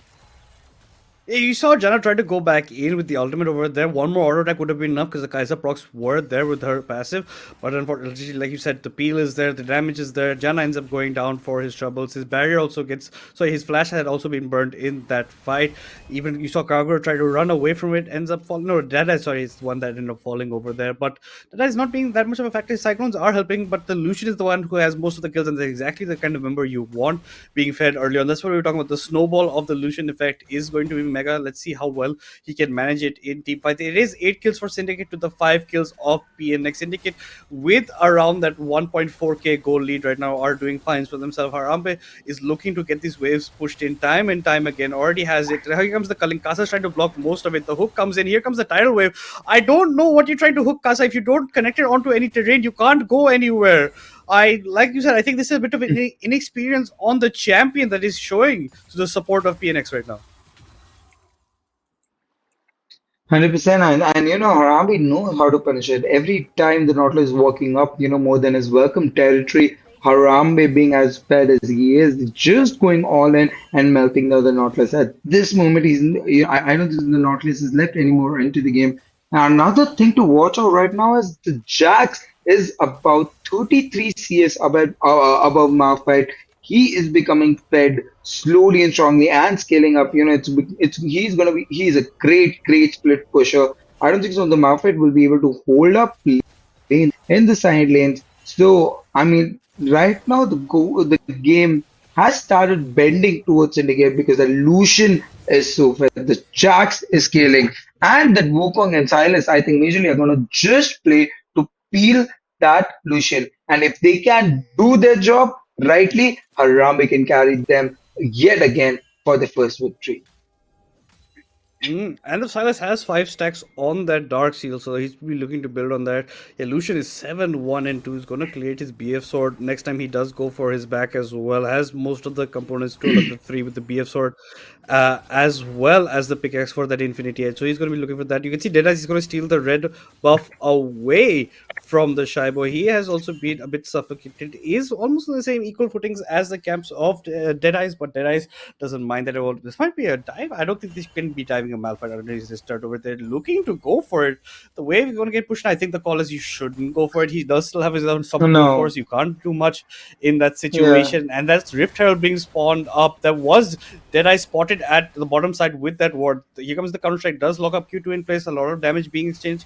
Counter Strike should be coming up very shortly as well. Trinity Force completed for the Jax. Trinity Force completed for the Wukong. Rift Herald is up. Who's actually going to come in for this fight? Both the people in the bot side of the map both have TPs. The TP again channeled by the Malphite. He's going to be reaching here first. A TP being channeled by the Silas. Here comes the tidal wave. Kasa might be looking to be getting chopped up yet again. He does flash forward, just gets away from the damage, but the counter strike still lands. But you've left alone Q2 all to his own. He can't do much in that fight. The Super Force comes in, but it might be a bit too late. You're trying to pick up the kill onto ground.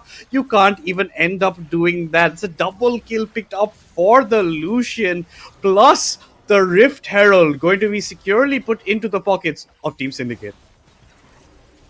I think the lack of damage and synergies that are coming in. Jax went into the 4 members alone, right? He occupied a lot of team strength and attention there. Q2 goes into the 4 member, but does not have enough damage because still now he has not finished his first item also, so did not have that damage. Goes into 4 people, gets knocked up, and becomes an easy kill for Lucian yet again. With the team, the Malphite goes in with his ult, thinking that he has the damage to secure that kill onto the Jax, but in the end, he's just a tank, is not able to do any damage, and Jax lives another day.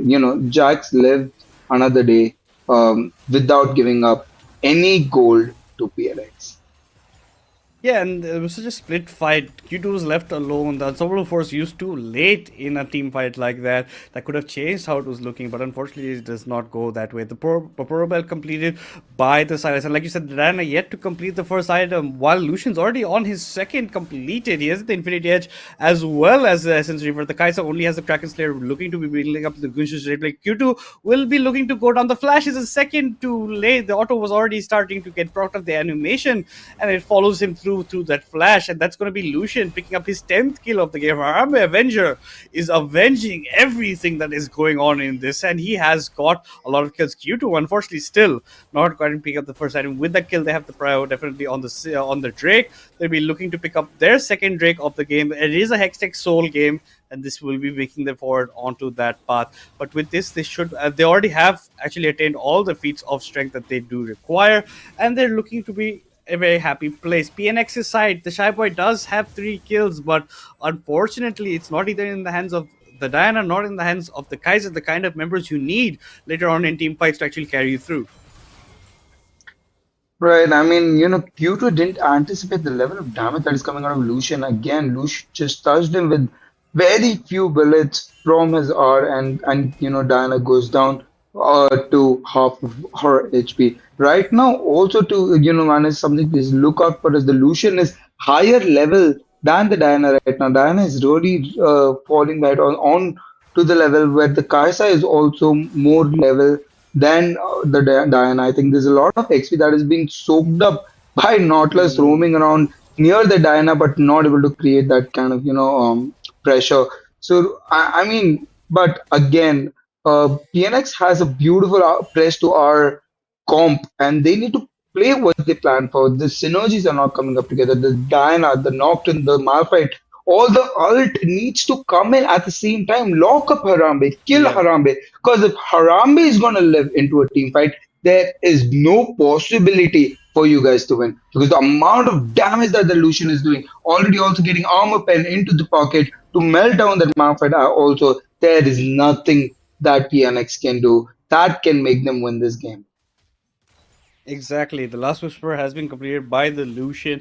He is miles ahead above the competition in terms of itemization. The stride break completed by the Nocturne, maybe looking to build that Hex plate as well afterwards. But yeah, that's going to be Lucian even picking up the red buff. Like you said, the Diana was so far behind XP wise, just now hits that level 11 mark. And I think those roams for from Casa didn't pay off that way, but here comes the paranoia onto the Jax on the bot side. The counter strike comes in, but there is a spell shield. You cannot get through. That Crown is trying to buy as much time as his team needs, but there is nothing that can come in. In the meantime, a tidal wave in the mid side. Casa getting caught out yet again. The Cyclone, for good measure, gets that locked up for Lucian to pick up his 11th on the bot side.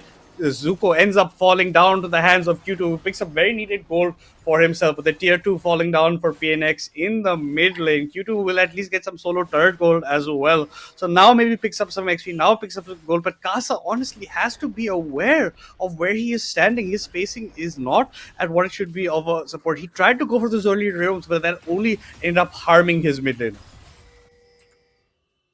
No, I think at this moment, Casa is just running it down. I mean, no caps. Casa is not, respecting. Wait, is Q2 running it down now? I'm not really sure what the call was there, but I think he saw on the watch a lot of members coming to kill him, decides to, deny any kind of kill, and just goes down to the torrent, denying gold to Syndicate yet there. But yeah, Kazakh does not know the limits. The lack of experience in the support, the lack of experience into the game is coming to clutch, and something that we're seeing from his end. He cannot make those kind of mistakes when his team is trying to create that pressure and pick kills in the side lane. They have to play on the defense and let Nocturne and Diana do their magic. Let Nocturne create that pressure into the side lanes, stealing that gold slowly away, building it up, and get a comeback for his team. Yeah, we have to look for something on those pages because otherwise it might be a bit problem. Those 5 deaths directly went over to that Lucian technically. So out of his 11 kills, 5 have come from killing Casa at the end of the day. A couple of mistakes bot side, then you saw that mistake in the mid side. He might even get caught out yet again, but no, he will be a bit fine right now. You can see the Q2 is now trying to get as much solo farm as he can. In the bot side, it's going to be the Malphite matching the Silas in the top where the Atakan is spawning. Q2 does have his TP if he needs to make his way over here. Someone has to try and pick up some waves bot over there and match him. Q2 is waiting in a bush to make sure that people think that he's not there so they can walk here. Shy Boy, you might be getting caught out. No, the bubble not connecting rightly from Trioxy over there, but now with the prior they have, with the vision that they have acquired, they can maybe go for this Atakan. But no, there is a ward that they can't clear up as of yet, so this will be a problem. They're just going to drop a ward and get their own resets. Drake is also going to be coming up. I think Lucian also wants to go back to base and maybe pick up more items of his Lord Toms, as he should be doing over here. Yeah, because Drake timers are very essential to walk out, especially if you're so ahead. You have to keep the macro at a good pace, keep that tempo for yourselves. They are at a 4.7k goal lead and are looking to extend that as of yet. 100%. I mean, the game has taken a slow turn right now for our viewers.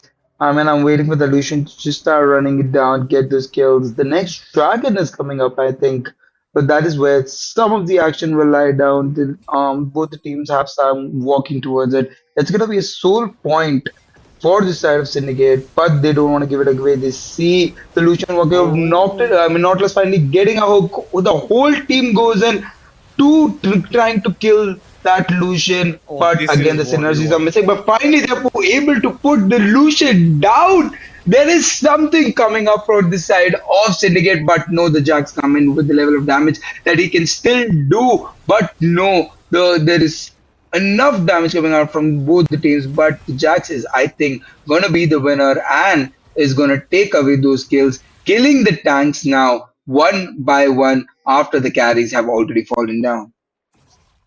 Yeah, that looks like such a beautiful fight because the combos did come in. Here came the support for plus the Diana follow up as well came in, but Crown wasn't even in there, didn't take any damage. Comes in for the cleanup crew over there. That's a 4-for-3 in favor of Syndicate. Only Hydra is allowed to live, and that's also after he had to flash away from the chains of the chasing Kagura that is his back end over there. But yes, finally the Lucian gets locked in. The most damage is into it, but you can't neglect the Jax. Jax is also someone who does quite a bit. Drake has now been started up by the Silas. Wukong is following suit as well, and it looks like they want to trade objectives. Good call coming in from the Shy, but their ultimates are down. They can't actually go for those fights over there, and they're going to trade the Atakan with the Drake. This will give Syndicate onto Hextech Soul Point, but the ward is there. Crown is making his way over. They don't want to give this for free. Lucian is also following close by. Kasa is walking up to maybe prevent people from coming in. Here comes the paranoia, prevents people from walking up. The culling gets completely blocked by Kasa, but he's going to end up giving up his life. But at least the Atakan was taken. Here comes the tidal wave. Death's dodged by Hydra. He tried to sidestep, but no, unfortunately gets caught up.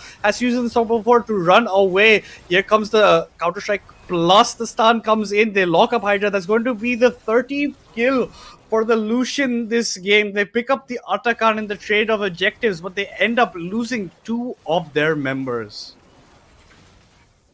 Again, I think the Nautilus falling down was ZK, but there was a miss coming out from Hydra. Hydra could easily sidestep the Nami ult. He had to just missed it by just one click. He would have sidestepped, ulted out, and should have been able to live there easily, but no. Makes a few mistakes, ends up giving up a gold, takes the attack, but with the level of damage that they already have, with 2 members down, I think Syndicate is just looking to sneak up this Baron because they have Lucian has about 13 kills at this moment. Jax has scaled up, has 2 kills for himself, and they are melting the Baron like it means nothing. With Lucian on combo, and they are able to steal it away without any problem. PNX is waiting in the bush. Let's see if they are able to pick any member of Syndicate alone. But no, decides to go back even after, because I don't think so. They have their ults ready right now for the wombo combo. Actually, a matter of the fact is that they do, but respecting the lead that Syndicate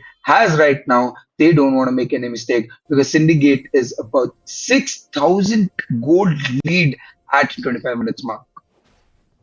Yeah, they have the items coming. The Lucian is a complete item and a half ahead of his counterpart, ahead of that Kai'Sa, and he's doing phenomenally for himself. The Essence, the Lord Doms, plus the ADH, a lot of damage coming in now, looking to build the Navoris. He even completes the Navoris. He's 2 items ahead of Janna. That's not something you see every day, the difference in the ADCs, but that's also a Lucian that is 13 kills, mind you, and there is a lot of kill participation coming in from him. He has a 17 KP out of the 19 kills that Syndicate have acquired, so that is a good number. Even for Trioxa, he has a 16 KP out of those 19, but they're looking for any straggling members that they can catch out in this jungle. Kiro is doing the same, maybe wants to go back in, but no, the Q doesn't land for me. Here comes the ultimate, here comes the Nocturne, here comes the unstoppable force. Janna tried to come into this fight, but was pushed away from it. There goes down Diana. Let's see if they continue the fight. Here comes Kagura. Kagura has down. Here comes the unstoppable force. You're melting the members. You don't have Deadeyes. You have Harambe Avenger available. Harambe wasn't even in that fight, mind you. But it still is a bloody fight. It's still a 3-for-2 in PNX's favor. Can they stop this push on the bot side with the added member advantage? Kai'Sa's trying to get some more farm for himself in the mid side. He's gone for the arm guards right now instead of the Nationals, who's trying to survive in these fights. But no, you're going to get locked in. I don't know why you're still staying at the tier 2. You're only 2 members. You're against a fed Lucian plus a Kagura who does so much damage, and that's the 8th time this game that Kasa will be seeing the gray screen, and it's becoming more familiar to him than what the colored screen of the Rift looks like. Yeah, that was a wonderful, team fight played by PNX. They had their Wombo combo, right? They saw Lucian as in the bottom pushing, but for some reason, Syndicate decided to fight even without, Lucian not being there for the team fight, and they are easily able to take away some kills. But I'm not really sure what Kasa is doing. Kasa, there was no Kai'Sa. There was just one Malphite who does not do any damage and is just another tank. They decided to walk up. Syndicate sees an opportunity, goes in, easily melts down the tier 2 tower and takes away another kill for themselves. And Kasa really needs to buck up or wake up right now, because what he is doing, this game has become a 4v6 at this moment for the favor of Syndicate, where Lucian has more kills than the whole team of PNX. So they cannot make these kind of mistakes in front of Harambe and keep giving him that, feeding him that gold, because Harambe is a person who can steal away this game away from you very, very easily. The culling didn't connect on to Kaisa. The empower E does get him with the Zonius has been completely. Kasa might be getting caught out yet again. He has to be burn the flash to get out. So you don't have a flash engage from the Nautilus later on, but he at least ends up surviving this time. That's definitely going to be a plus point for him. But it's 22 kills for Syndicate to the 12 for PNX. Like you said, 40 kills of Lucian puts him above the entire kills of PNX. He's almost completed his entire itemization. Kasa looks to be getting caught out. Here comes the Cyclone. Kasa is going to fall down very fast in this fight. Here comes the stolen Nocturne ultimate as well. Sorry, the Nocturne's ultimate. Nocturne goes on the backlines. He's trying to get away on to Lucian, but here comes the wombo combo that we're looking for.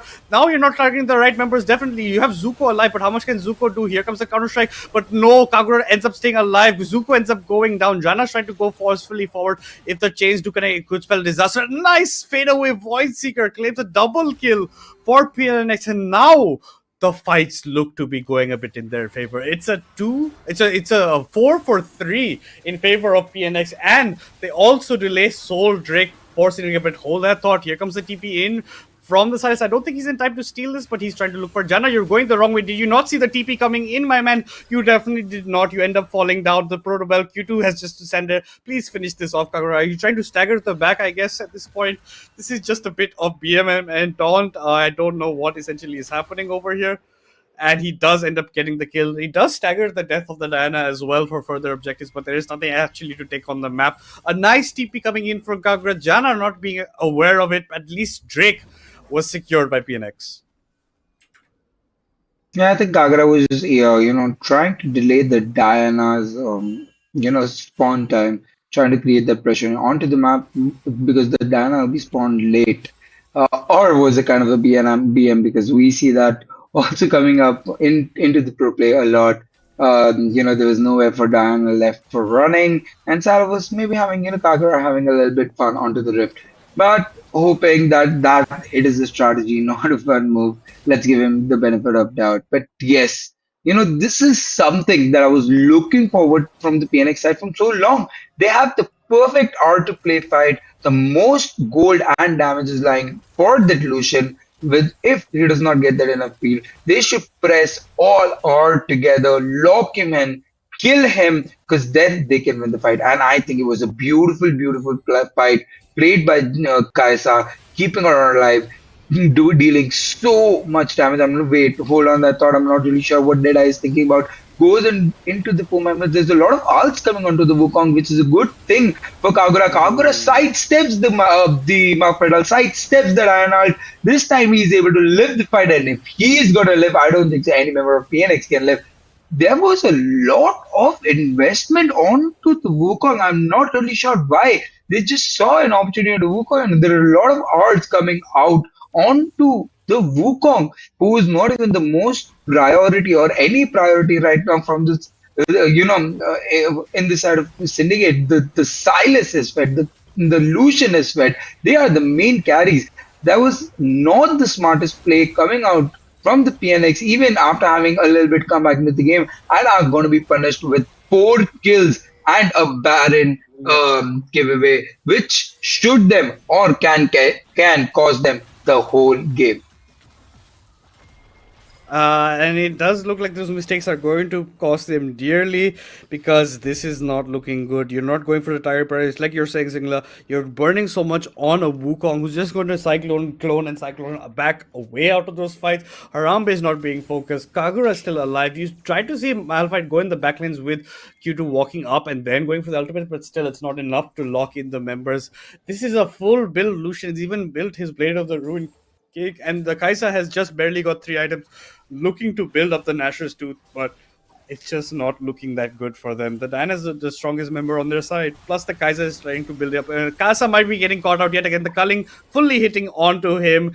That's Kasa's 11th death of the game, and he's playing a bit of a double agent or imposter role for the side of PNX today, at least. Yeah, I think, to be very honest, not to sound too harsh, but PNX should look to sub out Casa the second game because he is struggling onto the support lane.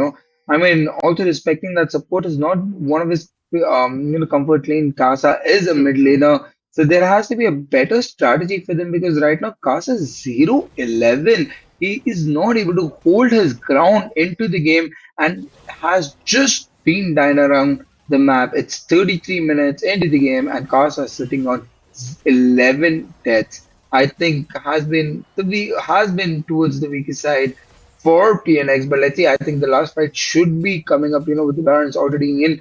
Both the team five members are stacked towards the bottom. Let's see if we're gonna have that fight, or are both the teams are gonna decide to go back. I think Syndicate decides to take a step back because the soul is coming up with them, which is going to be an Hexed soul, an amazing soul for Lucian, which will help him to peel and slow down the enemy. I think the teams have decided to take a step back, get their final items. Lucian has become 5 item, has everything, has his final build ready, and are going to look up for the last fight.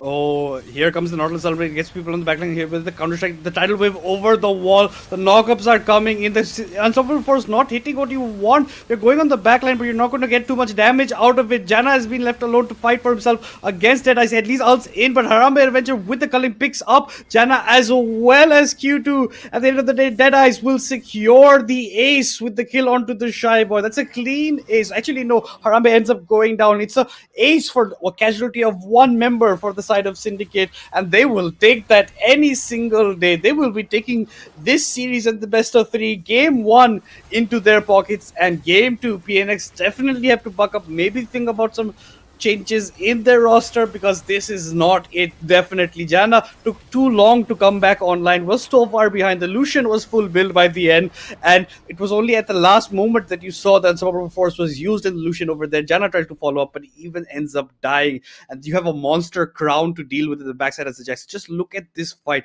The ultimate comes in from the Nautilus, but Harambe goes so far back, you can't even jump into him. The tidal wave comes over the wall over this side. Casa ends up going down. The Unstoppable Force does a land, but the shields are coming in, the barrier gets procced. You have a nice Dyna 3-man ultimate as well, but the culling while you're chasing the Lucian is going to end up hitting you in the face. A triple kill for him at the end of the day. 22 kills for him over there, 31 KP out of 37 kills, and I think this is Syndicate putting a bit of a statement on how this best of 3 is going to look. Yeah, again, I don't know why the Nocturne did not go with his ult onto the Lucian. Lucian just went back. There was so much damage coming out from the Diana ult, but the synergy was majorly missing from the side of PNX, which costed them the game. With that, we're done with the game 1. It was a 35 minutes win for the side of Syndicate. 18 kills for PNX to 37 kills for the side of Syndicate. One with a 12k gold lead, 60-72. 0 Eldrakes spawned into the game, 2 Barons picked up for the side of Syndicate, a Rift, 2 Void Grubs picked up for the side of Syndicate, 1 Void Grub being claimed by PNX, and 1 Artican went for the side of PNX. Yep, those are the numbers, and I think there's no doubt about who has to be your MVP. The man with 31 KP, 22, 4, and 9. Harambe Avenger on this Lucian unleashed what this champion is supposed to look like. 1,177 damage per minute. The CS per minute can be neglected because we've just been continuous fighting. It's still 7.8, not bad numbers. 19.3k gold accumulated. Had his entire inventory made up. His entire build was done, and he was very happy with it. Trioxy helps him in the lane. Casa technically also helps them, but maybe not in the way he intended. And yeah, they pick up a lot of kills that way. The Lucian gets fed in the team fights. Only a couple of times did we see a proper Malphite and Diana combo coming in, but it was a few times too many. And at the end of the day, if your fights don't break out, if you prioritize the wrong ones in it going over there, and if you leave Zuko also alone, that will also be a bit of a problem, because Zuko is very capable of cleaning up certain fights over here. But just well played by Syndicate. A nice comp coming in, guys. But guys, before we continue on with this specific, before we head into game 2, we're going to take a very short break.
Alright, yeah.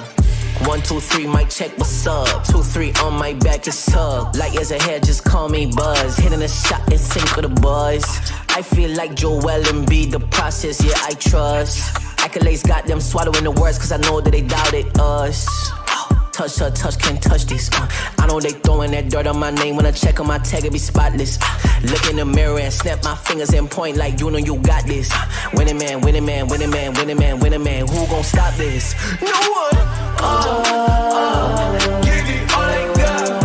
I'm going to the top. On grind. We ain't done. On grind. Right on the way to the top. Right on the way to the top. Right on the way to the top. Right on the way to the top. On grind. I'm going in. Coming like that. On grind. I'm gonna win. Flip these. They let it, I stick it. I came from the bottom to the top, but I'm not finished. I just needed me a minute. Standing attention, lieutenant. I gotta get up and get it. All I'm focused on is winning. You're not gonna cheat code. We win until the clock gon' hit Z. Whoa, I'm finding my way back like I was Nemo. Do it, I am a dynamic dude. Whoa, win, win, win, and win. That's right, my nickname is winning. Gotta walk in the building, gotta inspire the children. When they see my ambition, I'm not a regular civilian. Give me all I got. I'm going to the top. On grind. We ain't done. Right on the way to the top. Right on the way to the top. Right on the way to the top. Right on the way to the top. Did it, I did it, I did it. On grind.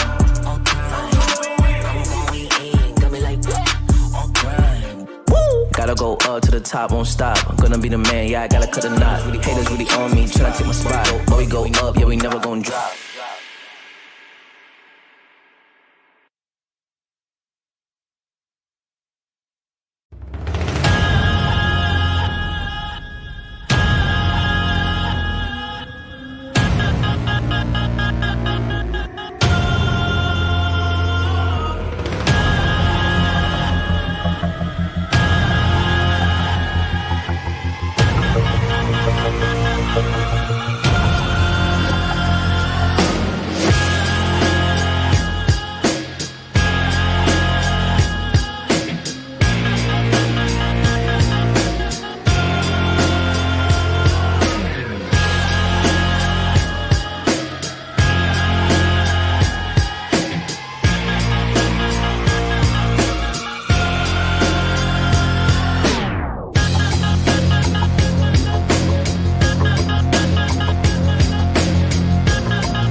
Alright, yeah. 1, 2, 3, mic check, what's up? 2, 3 on my back, it's up. Light years ahead, just call me Buzz. Hitting a shot and sync with the boys. I feel like Joel and B, the process, yeah, I trust. Accolades got them swallowing the words, cause I know that they doubted us. Touch her, touch, can't touch this. I know they throwing that dirt on my name. When I check on my tag, it be spotless. Look in the mirror and snap my fingers and point like you know you got this. Winning man, winning man, winning man, winning man, winning man. Who gon' stop this? No one. Give it all I got. I'm going to the top. On grind. We ain't done. On grind. Right on the way to the top. Right on the way to the top. Right on the way to the top. Right on the way to the top. On grind. I'm going in. Coming like that. On grind. I'm gonna win. Flip these. stick it. I came from the bottom to the. Guys, we are back with League of Legends Legends and South Asians. We Madness alongside Singla. We are in week 6, day 2. We're in the second BO3 of the day, and it's the BO3 that would decide which team actually ends up in as that 4th place, that last slot available, because the first 3 are taken by respectively S8UL Esports, Kakao Gaming, and Revenants, basically on how the matches will be going. But this 4th spot matchup between PNX Ascension and Syndicate have not been going PNX Ascension's way. PNX unfortunately lost the first game. That game, Harambe Adventure wreaking havoc with his illusion takes that one down. The sides are going to be the same from game 1. PNX will be blue side, Syndicate on the red side. As we head into game 2 of this best of 3 series. And honestly, what do you think PNX have to change up over here, Singla? I think PNX have to change up their support. I think that is something I've been already talking about, Madness. But let's see how it goes. Because this game is actually more important for Syndicate now than PNX. Because PNX is not playing to, I think, qualify anymore. But I mean, they'll be playing for Syndicate not to qualify anymore. So I think the games have been exciting. At the same time, let's see, what Harambe is going to play this time to carry his team, because we have seen him carry with his Lucian a lot of time, but this is a fearless draft. I want to remind to our viewers, so he cannot play Lucian again. It will not be banned against him. So that gives an advantage to PNX to ban one of his comfortable pick, and let's see what he picks up this game that he's going to pilot to the victory. And PNX going to keep the same bans, so is Syndicate as of now. It's going to be the Zinja, the Braum ban out on PNX side for now. Syndicate banning out the Akali against Q2, the Zyra against the Shy Boy.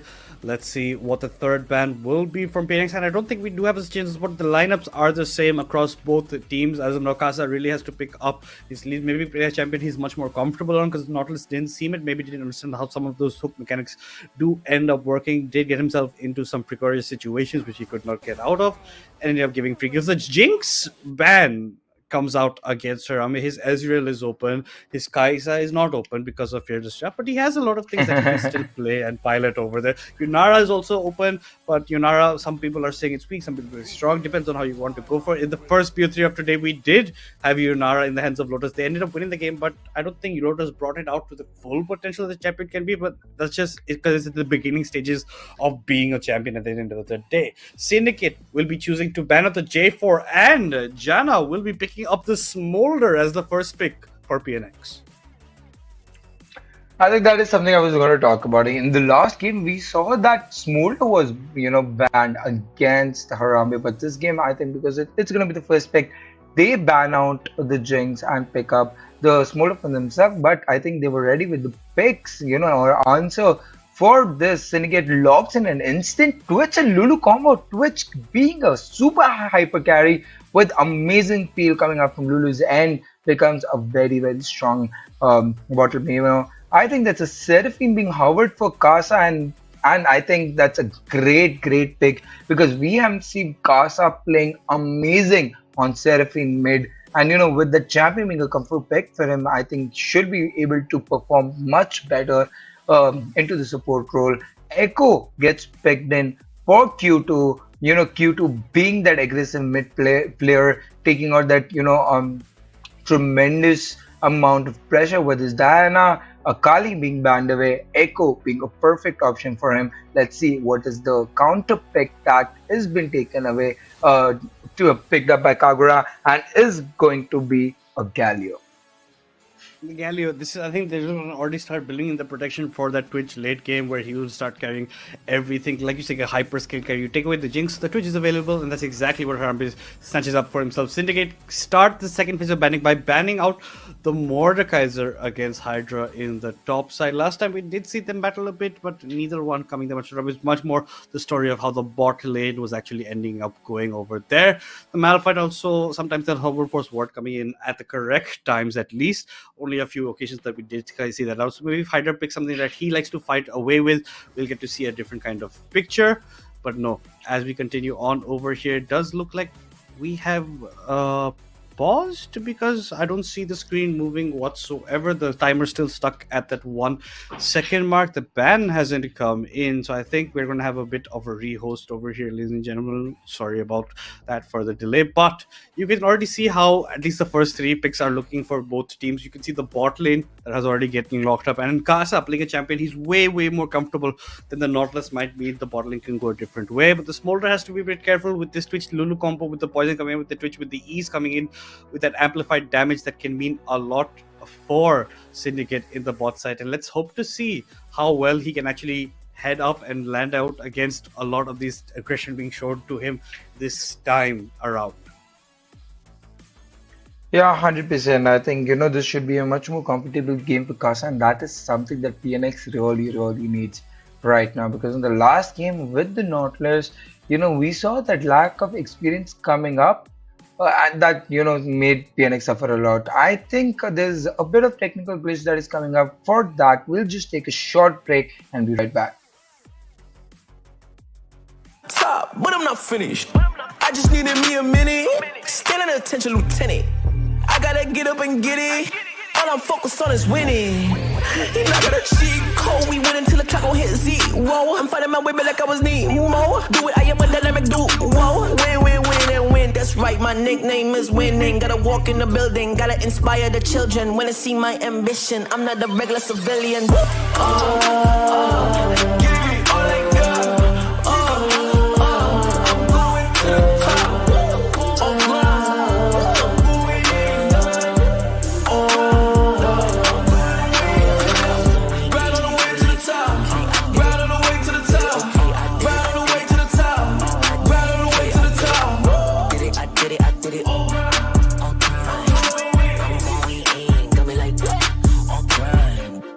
Gotta go up to the top, won't stop. I'm gonna be the man, yeah, I gotta cut a knot. Haters really on me, tryna take my spot. But we go up, yeah, we never gon' drop.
Guys, we are back to Legends Sensation after a short delay. We will be jumping right back into that champ selection. We've already seen the 3 picks on either side, the Smolder, the talking point from the side of PNX, the Twitch, the talking point from the side of Syndicate, as well as the Seraphine, more comfort for Kasa. But we started off the second phase of banning. We had already seen the Mod banned out.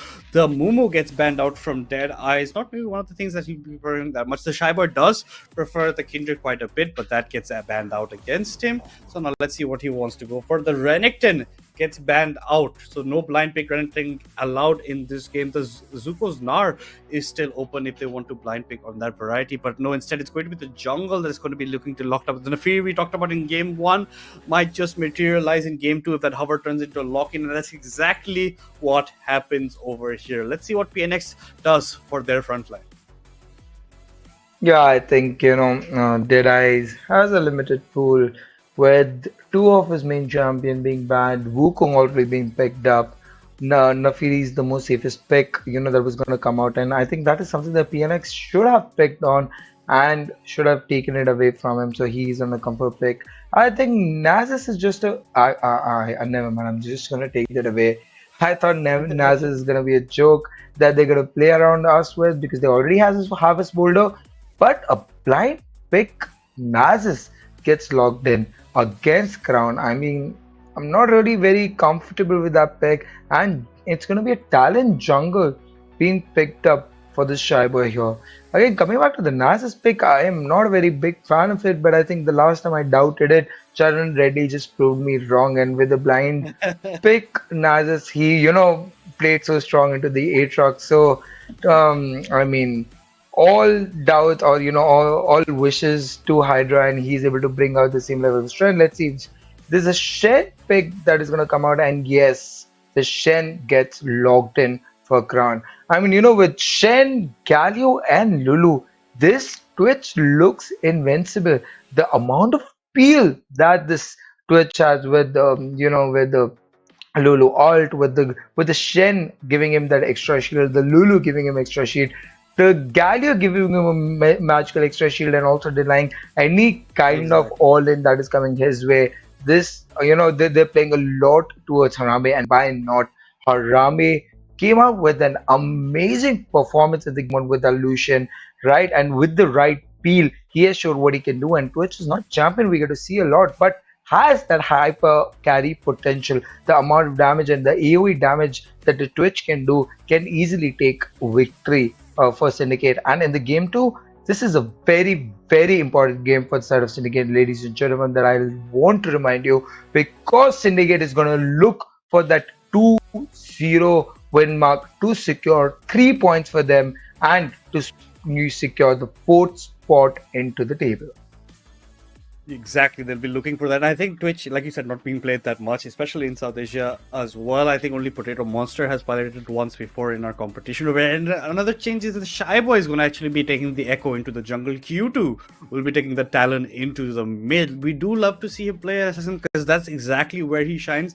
Let's see how well he does, but he's not going to have very good targets to go for. You can maybe go for the Twitch, but like you said, there's so much shielding for him. You have the Gallo, you have the Shenol, you have the Lulu as well. The Polymorph will come in from her side at that time. And yeah, the blind pick Nasus is not something we see that Right. much. We did see Churn ready play it. We did see him get his stacks quite up. We did see him, bonk bonk, take Emilio down in like 3 Qs as well. So I have to watch out for that. They'll have to try and get on the faster side of the game. So you have a lot of scaling on PNX's side with the Nasus, with the Smolder available. But on the side of Syndicate, if Twitch gets the early lead like he did with the Lucian in the first game, this could be a pretty fast one depending on how the outcome will look. And Deadice has his, like you said, a bit of the smaller pool, but he gets a champion that he does prefer. That was definitely left open game one. He does pick it up over here. So I think it's going to be the Deadice Harambe crew doing most of the damage over here, and Trioxy, Crown, and Galio providing as much support as they can. No, I think 100% what you mentioned. And it's something that I was also looking out for. The major damage lies with Twitch in the game too for the Son of Syndicate. So they have to really play around Twitch. So, they have a lot of field, they have a lot of tag, but the amount of scaling that PNX have with that Nasus, with that Smolder, they cannot have another 35 minutes to 40 minutes game, because that Nasus and that Smolder is going to become a beast that will be very hard for them to engage. They're going to melt down the tanks like it means nothing. Nasus being an amazing tank at the same time can do a lot of damage for the team. So yeah, it's something to watch out for. But even Shen in the hands of Crown, I think again can do a lot of damage even in the early game. Denying him any kind of will try to create that pressure. So let's see how that Shen does, because it's going to be a crucial for the game one. And let's see if Galio decides to go AP, or will it be a tank Galio that is going to come up for? And are they going to 100% rely on Twitch for the damage, or what is the strategy that Syndicate is going to adapt? But this looks like a very, very crucial game, because a lot of pressure, or a lot of money has been put on that Twitch. And this time Casa also being on Seraphine, I'm expecting him not to run down like game one. But if he does not, and the Smolder is gonna have that secure early game lane, and he gets the time to scale up, this game should look more into the favor of Syndicate. Not a poke coming out In the because favor of PNX, yeah. yes, definitely in the favor of PNX. It is that they have the scaling on them. Like you said, the Seraphine and Smolder bot side have a lot of poke available to them, depending on how they want to use it. Like Kasa on the champion, he's way more familiar than he's on the Nautilus. Like I said, probably won't run it down, won't into that much, and will not allow Harambe to get free gold or free kills early on, depending on how the laning phase will go for them. But yeah, it's a big question mark. Like you said, this is a very crucial game for Syndicate because only if they win a series 2-0, they lock in all the 3 points and maybe secure themselves in that fourth spot in Legends Ascent over here. We already have 3 teams over there. We have S8UL Esports, Kakao Gaming, as well as the Revenants, who have been showing quite a bit of prowess throughout this tournament. As you played earlier on today, pretty much dominated their opponents, and you can see how comfortable they are. So these are the kind of teams that you will be facing, and you have to pull up your socks against them. PNX can't be making the same kind of mistakes that they made in game 1. They can't let the bot lane get too far ahead. And I'm also interested to see, like you said, is it an AP Galio? Is it more of a tank Galio? Are they just going to be playing protect the president comp, put all the eggs in the Twitch basket, let him be the one to carry it out? Let's just see how this matchup will go. But without any further ado, guys, we're going to go into game 2 of this best of 3 series. PNX on the blue side, Syndicate on the red side, as well as Syndicate being 1-0 up over here. You can see the Q2's gone with the Ignite, plus the Electrocute really wants to narrow down, especially on those channels on the side. You can see Harambe's come in with the Cleanse, especially for the Seraphine also, as that can lock him up in place, as well as the stuns with the E's that come in. Shyboy checks the bush with his E, gets the slow on to Trioxy, but Kagro will maintain whoever's close by, so he knows about it. Twitch is just hovering near his own turret. On the bot side, both heals on both summoners available. The fleet footwork for Janna as well. It's a first strike for the Shy Boy, instead of maybe a Dark Harvest or any of that guy, and a fleet footwork for Hydra in the top side. Crown will be having his Grasp of the Undying, and a Conqueror for Deadeyes. Yeah, I think the Echo pick there was played more like a flex pick for them, and it worked out perfectly for them. They baited, Kagura to play the Galio and picked a battalion for him. Again, the Talon being a perfect counter to Galio as he takes out a lot of EV damage. Q2 knowing it picks up that Ignite and is looking to make a lot of pressure, but with that whole the thought. They do not see the Twitch onto his cube. Quit Twitch just walking up, hitting that auto attack. But Lulu picks up the first kill and goes away to the support. Not something that Harambe will be looking forward for, and not an accepted mistake made Trioxy, because if that kill went Harambe's way, it was already a nightmare for the side of PNX that they expected not to do in game 2. I think that is something they should have expected, Manos, because Twitch starts with a Q. Exactly. That was not a lone Lulu just walking up, right? They got greedy for the stack and just gave away the first blood. And Smolder is going to miss that early XP and the early pressure already.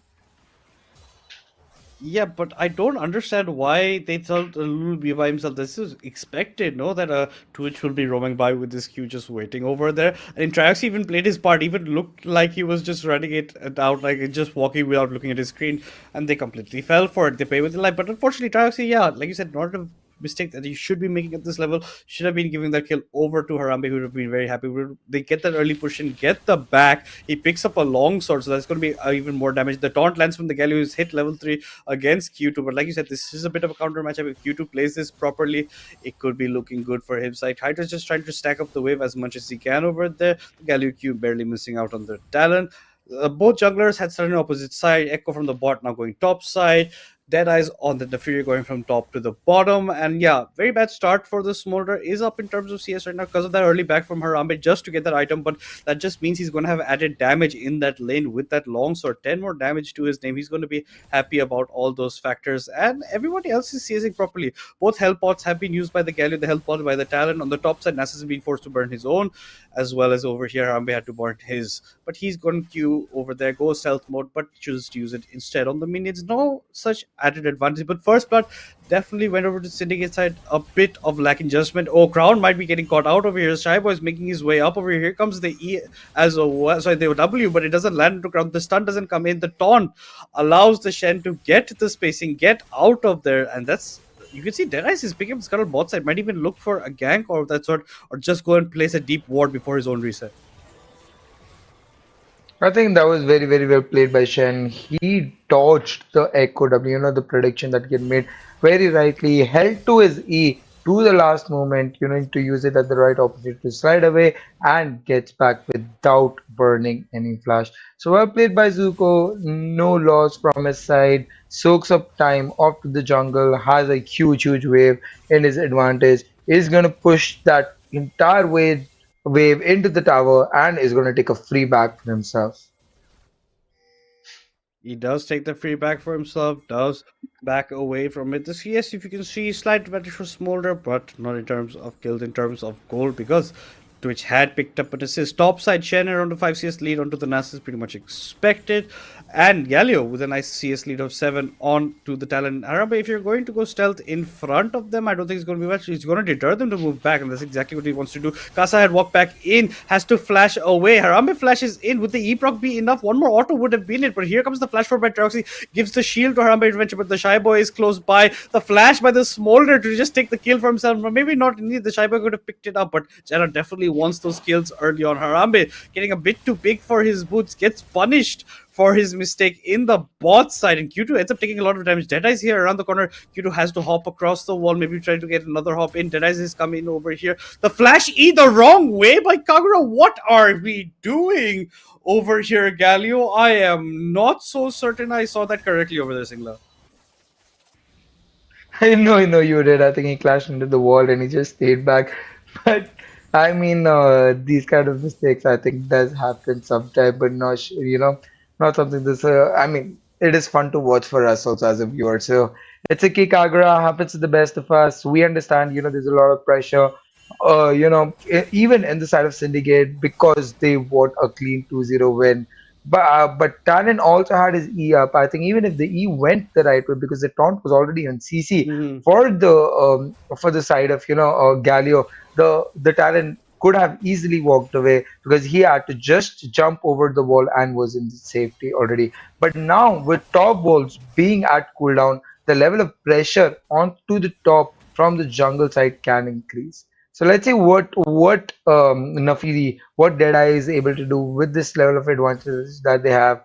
There is an even blown happening into the top. The wave have started pushing towards the Shen. Shen is doing good amount of damage again to the top. There is a lot of fights happening to the bottom. They're trying to exchange, but the minion damage that this Twitch is taking is tremendous. There is a lot of blown happen from both sides, but both the ADC falling to 1/4 HP bars.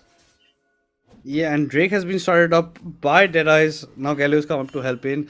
I think that's going to be a free Drake for Syndicate at around the 7th minute mark. Topside Shen versus Nasus can continue. Nasus did get a back, did pick up a Sheen for himself. So we're looking to play that. And this is only a Doran's shield right now for a crown, but he does get the taunt in. Here comes Echo.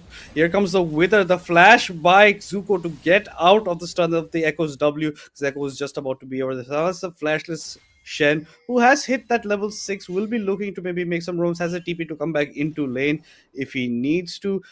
Grubs up in 30 seconds time. That should be everyone's eyes on it. The Lulu hasn't gone for a roam, but it looks like Seraphine is going to be making her way over. Bot side, Harambe and Traxi really want to get the pressure for themselves. Q2 trying to farm as much as he can against the Galio, still a bit behind in terms of farm numbers. And you can see that Shy Boy just goes in, spots out where Deadeyes is, maybe trying to go for a cheeky little bit of taking his camps away, but Deadeye's like, no, that's mine. The ultimate gets proc by Deadeye. He goes in onto the Shy Boy. Shy Boy still has the ultimate. Deadeye's here in a bit of no man's land, has to flash away. The W comes in as well. Here comes the Galio from the heavens, the hero's entrance. But you end up picking up the Shy Boy. But at what cost? You're going to lose both your members over here. The Galio's not going to be going anywhere. The mother came in for that call, and the feats of warfare at the end of the day end up getting claimed by PNX in this 2-for-1 that went in their favor. Yeah, I think they did not expect four members to be there, from the side of PNX. But Casa and Jana did move for this drops, creating, Naz is going towards the bottom to claim that prior for them and get that objective. Right now, the Nafiri got a little bit greedy, went in because, he had two global ults for Shen, for Galio. But I think there was a wise call made by Galio that we do not have the damage. The Nafiri is already gone down. Let me go away. They saved that Shen ult, but end up giving two kills for the side of PNX. And the PNX are going to pick up those grubs for free without any much of a pressure. Exactly, they're gonna have a lot of freedom for themselves. Harambe against Hydra on the bot side. Hydra, yes, be careful if he wants to stack properly. Grubs, two of them getting picked up by PNX. I think they want to make their exit. I don't think the Echo is going to allow. Here comes the Seraphine ultimate, catches only two tanky members. That Deadeye is going pretty low. Here comes the ultimate from Shaibo. He's going to end up surviving. That's a dead Nafiri at the end of the day. Nasus had also TP'd up for this fight, but I don't honestly know what he wants. Maybe just switches back to his lane on the top side over there. Maybe claim all three grubs. That's exactly what they look to be doing. So for all their troubles, PNX do pick up another kill as well as all three grubs numbers. This time, at least the Galio is in the correct direction. Jana has taken over the mid side.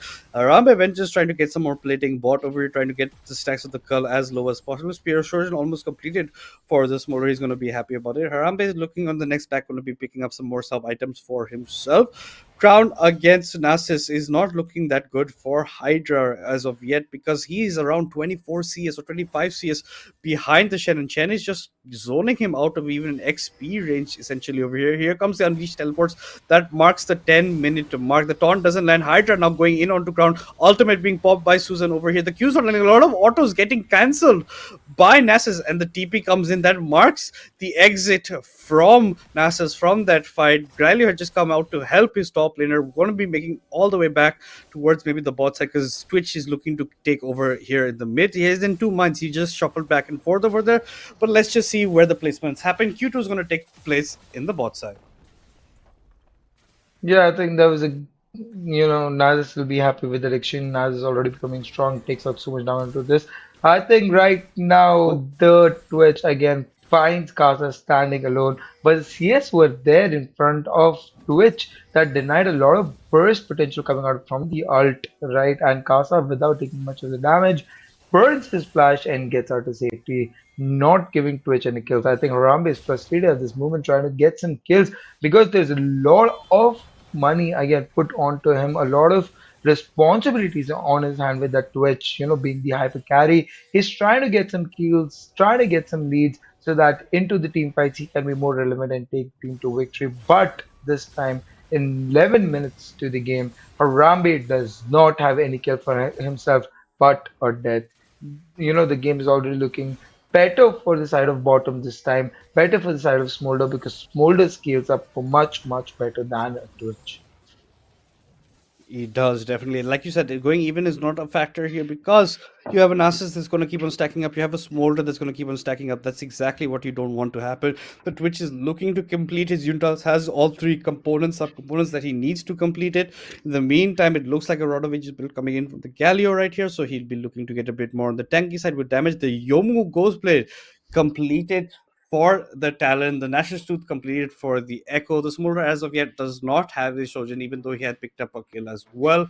But yeah, fights breaking out. PNX are turning it a bit around. Definitely better start compared to game one. And it's looking like they want to take Syndicate to all three games at the pace it's going. Syndicate have to be careful because, like we talked about, the Smolder keeps on stacking, the Nasus keeps on stacking, the Twitch is not getting the kills. He can't get the snowball off. You have a Protect the President comp, but if the President himself is not fair and not of much use in these fights, it's not going to be of much variety. If he's going to get neutralized early on, no matter how many shields you put onto him, he will still end up dying. So that's why you can see Twitch trying to make some desperate plays. I honestly didn't think Casa needed to flash over that. I think he would still have been safe until he had heard, the spray and pray from the Twitch. I think he was in a fine place. I don't think the flash was warranted from the support of PNX, but it looks like they want to set up for the Drake over here.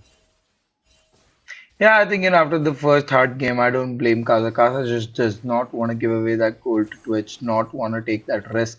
And I think I can respect it. I mean, something that we spoke about even in the draft, he's already looking so much comfortable into Seraphine, not making, those hook that are taking him to death this time. But he's just standing back, is just taking out the poke and giving the heal to his team, hitting those ults when needed into a group fight. So yeah, I mean, this game he's already looking stronger, and Twitch is actually behind than Smolder on the CS and also onto the kills. So I think it is working much, much better for them. But I mean, the game is not over till it is not over. Right now, both the teams are looking super. Both the teams have started moving for that Dragon. Shen having the global ult that he does. The Talent, who is 3-0, finds the Twitch standing but decides to go back because there's a Lulu with him that will not allow him burst. They find Karsa, the Nafiri goes in. Lulu presses the ult. There's a lot of CC coming out, a lot of damage coming out from the side of the team. Tryoxy picks up yet another kill. What is happening from PNX side? Again, there is a lot of lack of synergies that we can see from the team that is coming up. All the members working in one by one, and all the 5 members of Syndicates standing together, taking them down easily and securing the dragon for themselves. Yeah, and I honestly don't understand why the 7-ult was so late in that fight. It could have changed a bit of how it was looking around. Harambe was kept safe. That's the protect the president com coming in. A lot of damage coming in on those fights. Shyboy tried to make his entrance as well, ends up going down. Casa could not do much as well in those fights. Unfortunately, at least for them, it's not Twitch who ends up picking up any kills in those fights. It's going to be Crown and Deadeye's going to pick up some more, as well as Tryoxy getting another one for himself. So now it's the Lulu with the most kills on the side of Syndicate. Tryoxy's keeping up on pace of getting more kills than his ADC from the starting of the game. I think he's been trying to sabotage Twitch a bit by that, but no. And honestly, Syndicate, nice recovery from a bit of a shaky start to the game. They are now just 300 gold behind Syndicate. They do have that 2 Drake upgrade as well. Q2 might go on to Tryoxy. If Tryoxy is not careful, the Ignite comes in. That's a very dead Lulu. And Q2 is just going to hop, skip over the wall and get out of it. A bit of a lack in judgment from the support of Syndicate. I think that is exactly the a duty of Talon, and he did it beautifully. The Lulu cannot walk alone into the jungle. I think way that hard. This is something that I've been looking to watch from a while. The Twitch already coming into clutch since he already has the first item, but Jana picks up that this Twitch does not have enough damage, goes back into the fight and just spits on him and takes away a kill for himself in a 1v5, 1v1 fight very, very easily. He also picked up that, the Smolder had the barrier and Twitch did not. After all, the ult going down for Twitch after taking out all the damage that he could, Smolder just turns around and secures a kill for himself yet again. He does. Q2 might be in a bit of a tough spot. The ultimate pop by the Talon. He's trying to run for the hills, but Deadeye locks in with the ultimate, picks up the kill before Q2 can hop over into the red buff. Jana will be picking up the first turret of the game for his side, but this might be a dead Smolder. Smolder has to be a bit careful how he wants to walk in over here.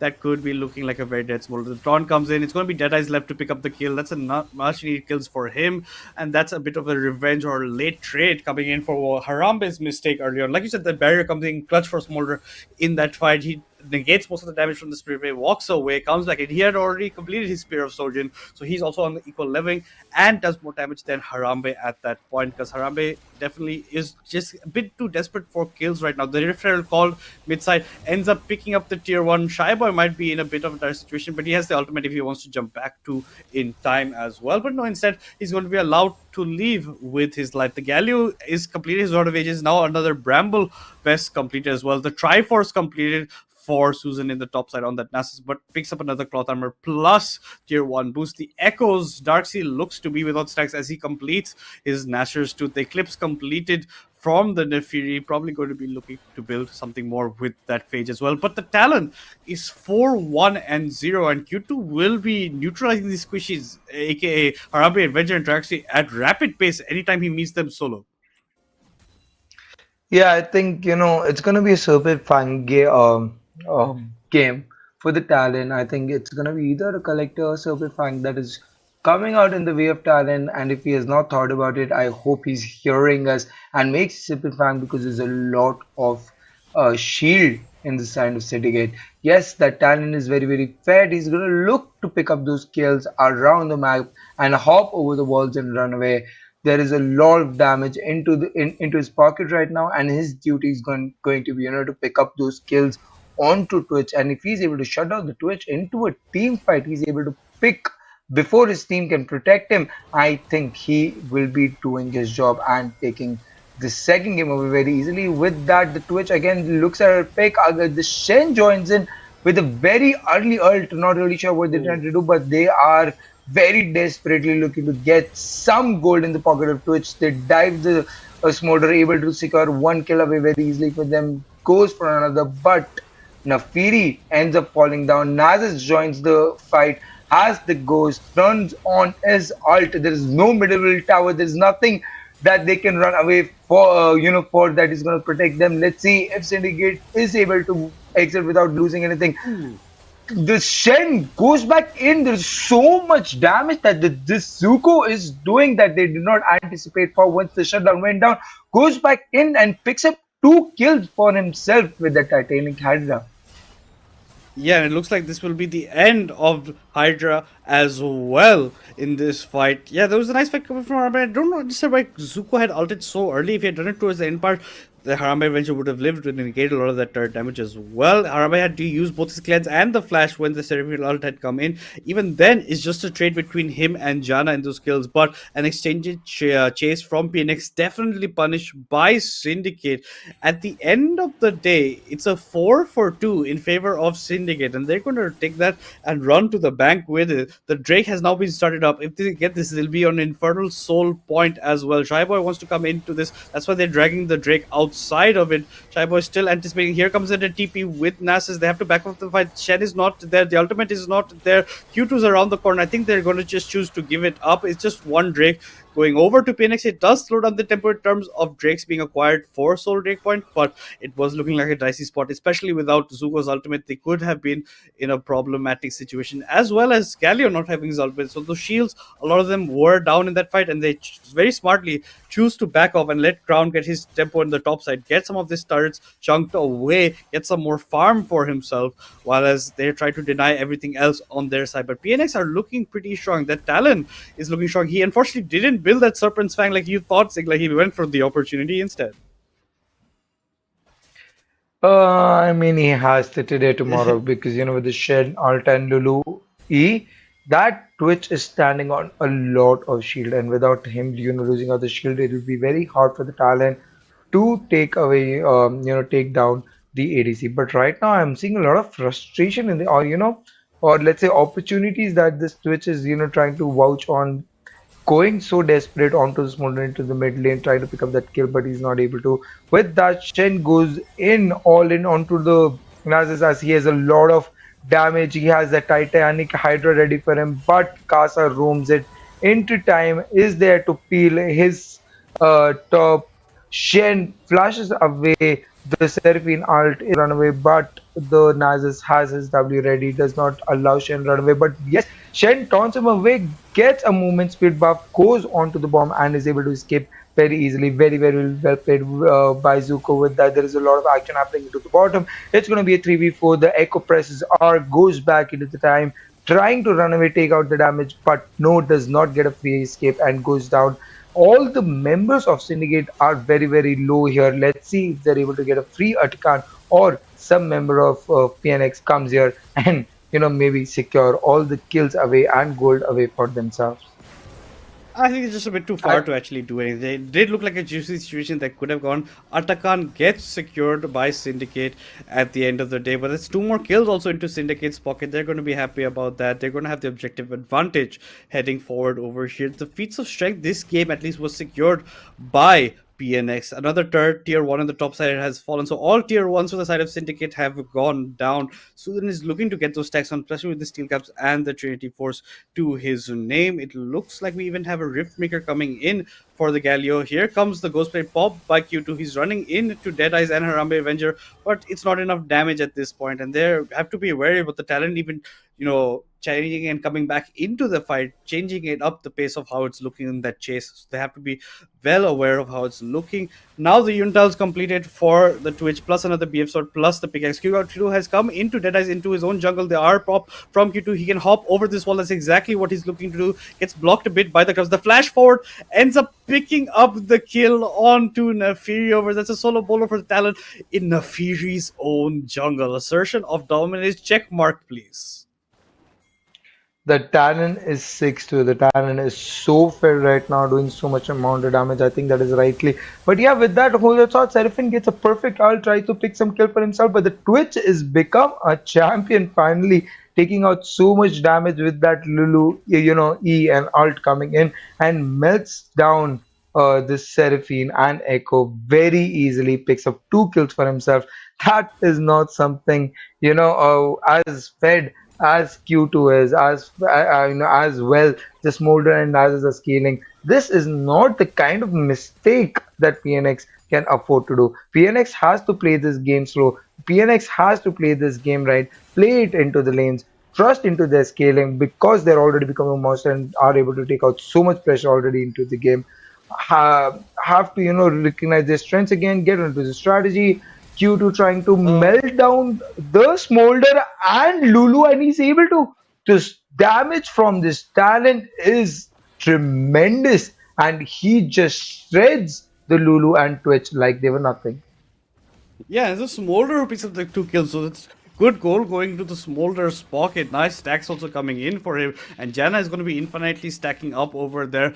Lulu and Harambe not respecting the damage that could come out. They even, polymorph, they even did the slows coming in, but it's just not enough. Harambe turns around just to throw the poison cascade down over there, and that's enough for the talent to change. Targets jump onto him, and then the mother from Smolder ends up picking up the kill onto Trioxy, so they're going to be happy about that. Shy Boy is now walking into Deadeye's jungle. Deadeye has to be cautious anytime he's in his own jungle because there's a Shy Boy and a Q2 half the time waiting for him. Here's some warding coming out. Deadeye's might even get caught again. The W's to negate the slow. The Drake now being picked up by PNX. There's not much of a contention that Syndicate can actually go for. They can actually walk up here. Not much actually in those fields for them. Deadeyes was looking to walk up and maybe go for a cheeky steal with this might. Honestly, don't know what he's thinking. They could have turned around to it, but they know that Zuko is close by. Nothing of that variety can actually end up coming. The Essence 3 were completed for the Smolder, plus the Spear of Short and another Slingshot as well. The Lich Bane, the Nashor's Tooth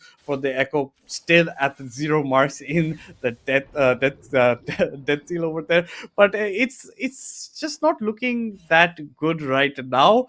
For the side of either teams, it's pretty dicey. Like gold is bang even right now between both teams. It's on a knife's edge basically how it's going. The Shen's built his heart steel, but no stacks as of yet because he had won the Titanic Hydra earlier on. The Twitch at least has his Infinity Edge plus his Utils, but hold on the top side Q2 versus Kagura. I don't think much is going to come of it, so we can neglect it. The Curl finally all stacks have been neutralized by Twitch, so he had got that additional gold. Will be looking to make his Runans as of now, and then you have to watch out for the spray and pray in these team fights. That's when the Twitch is going to come definitely online. 100%, I think, but Twitch getting an Infinity Edge, already getting its, item spike is going to be something excited to start watching for. With that, they're actually looking to lock down Kagura. Lulu comes in, hits the Polymorph. There is no damage that Kagura is able to do. The Nafiri is here to secure the kill. The Galio comes in with the ult. They are looking for a tower dive. The Echo has the ult. I think used the ult way too early, wasn't even low yet, right? But there are four members of Syndicate waiting for him to come back. Gets a free kill onto him with Q2 going down, with Shy Boy down. There is no smite for the side of Syndicate. A two kill Twitch with a two kill, two items Twitch. They are going to look to melt down this Baron and get a free win. But I don't think so. The PNX wants to give it away for free.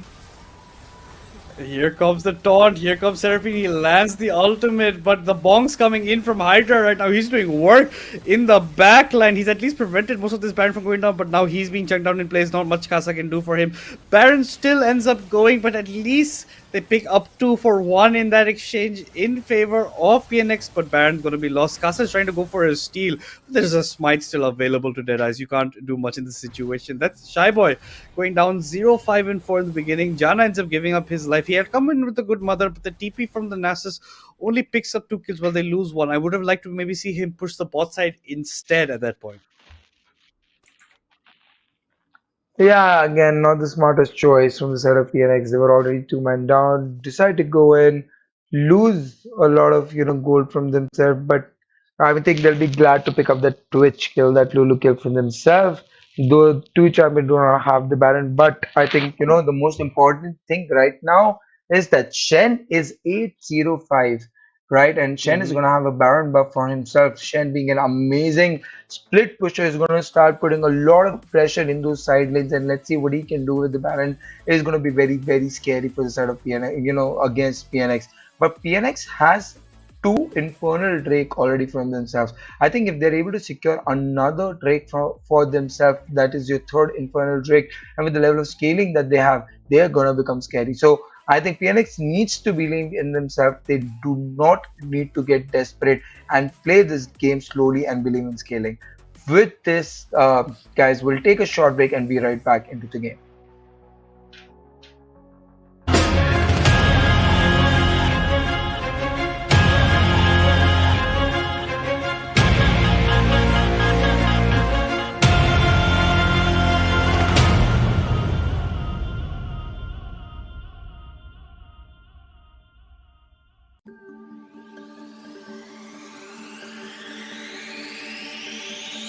Alright, yeah. 1, 2, 3, mic check, what's up? 2, 3 on my back, it's up. Light years ahead, just call me Buzz. Hitting a shot and sync with the boys. I feel like Joel and be the process, yeah, I trust. Accolades got them swallowing the words, cause I know that they doubted us. Touch, can't touch this. I know they throwing that dirt on my name. When I check on my tag, it be spotless. Look in the mirror and snap my fingers and point like you know you got this. Winning man, winning man, winning man, winning man, winning man. Who gon' stop this? No one. Give it all I got. I'm going to the top.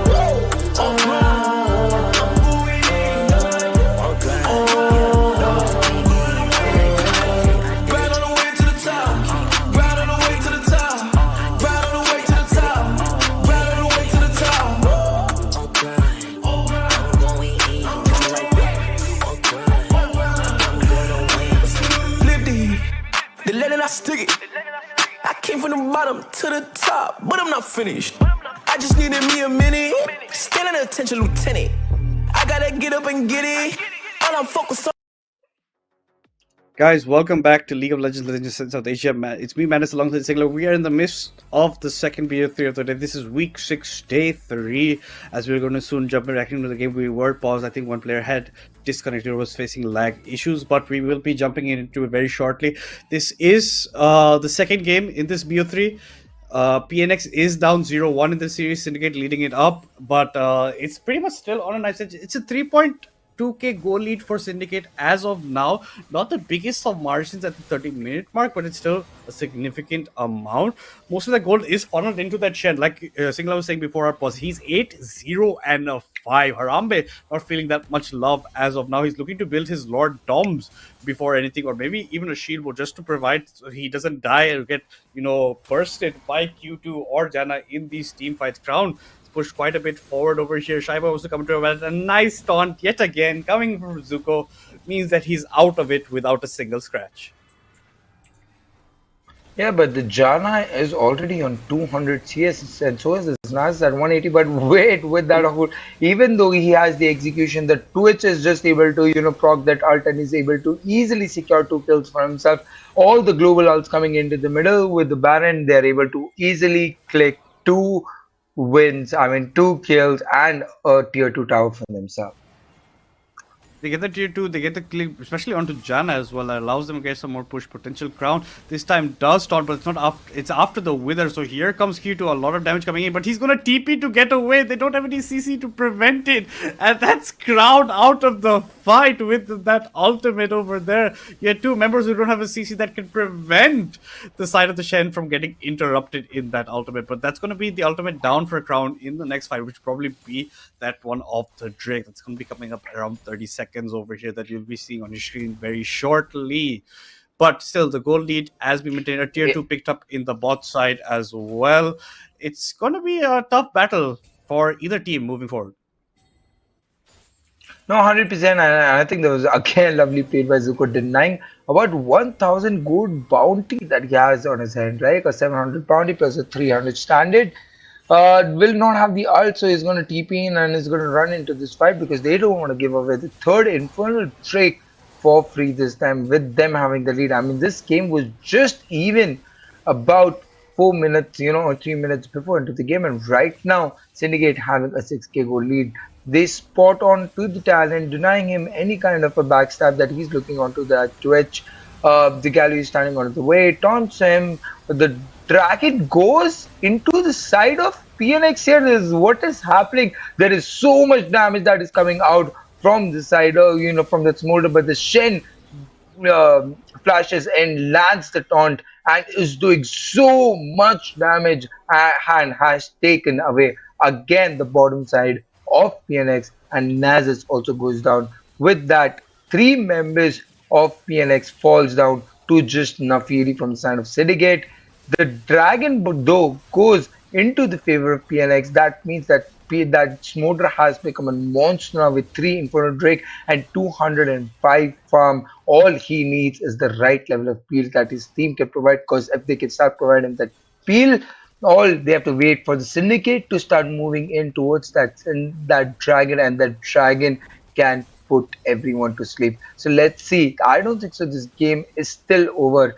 Both the teams are playing fantastic, but if PNX still plays it towards his strength, the game is still on. The game can still be won. Can be a win for them. Yeah, and they do end up even stealing the dragon. So that Infernal has been stacking up. If they get that fourth one with the soul, they are soul point, but if they get the soul, that's going to be a lot of damage that Jana and Q2 will be dishing out alongside the Shy Boy. But like you said, you have to have the peel force molder. That flash run coming excellently coming in from Zuko, but they were fighting so much on the sidelines, they weren't paying that much focus to the Drake. They didn't even try to drag it out. So that's where the Shy Boy comes in, picks it up with the steal. Deadeyes ends up going down, but you lose 3 members on the side of PNX. The gold lead has now swelled to around the 7k margin for Syndicate in their favor. If Shabu gets caught here, it could be a bit of a problem, but no, the recall does get channeled off. He does back away. The waves are being targeted. Let's see who gets the push in. Baron should be coming up anytime soon as well. The Rift Maker completed by the Galio, plus the Rod of Ages is now looking to wield the Death Cap. So if we talked about the AP and the tank Galio, he's doing a bit of both, but it's mostly on the AP side. The Lord Doms has been completed for the Twitch. Now is looking to be building a bloodthirster, not even going for the Runan's Hurricane as of yet. Maybe not thinking that he can be that much free. He has to get the sustainability in these team fights. The waves getting shoved in by Galio in the mid side. In the top, you have Crown. We're getting hovered by Deadeyes over here. So I don't think it could be that much of a problem. Both the top and mid lanes getting shoved in. Crown getting a nice amount of harsh steel stacks as well. 206 to his name. Just gets that bonk, gets out of it. Baron should be spawning, and that's where everyone's eyes will be right now. Yeah, it's 268 stacks for the side of Shen. The Baron is coming up. I think they have a lot of vision power right there. All the members are already present. There is no way that any member can face check, and that is something they're looking forward for. It's not a Baron, but it is a Baron bait that is coming in the side of the Trioxy walks up very, very far for some reason and has to blow up his flash. Yes, obviously, because I'm not really sure what he did. Twitch looks at opportunity, goes dark, goes in, is bursting through the whole team of PNX, takes away, but no, the talent shuts him down and takes away an easy kill for himself. But the Nafiri is also doing so much damage at this point. The Shen is doing so much damage at this point, even after being the tank, with the kind of itemization that he have, the Lulu falling down on the back, Q2 picking up a free kill for him. But the Q2 still do not have the serpent fang that I was looking forward for. But 3 members going down from the side of PNX. I think Syndicate is just looking for a free, is looking to close the game already, but no, they get baited by the talent. They're trying to chase him down, but this talent is so fast, and there is no minions for the side of Syndicate to tank that up. But Nice yes, also. Shen is pretty fed, and the talent lives to see another day. Yeah, but the Shy Boy unfortunately doesn't. In those exchanges, Shy Boy ends up going down. Q2 had blocked his ultimate nicely, went away, got away from that fight. In those fights, Jana was getting hit on by her, but even through all the shields, Q2 bursts down onto him, gets that kill, was on the backside, even picks up the Lulu as a scrambler, and then no one is paying attention to him.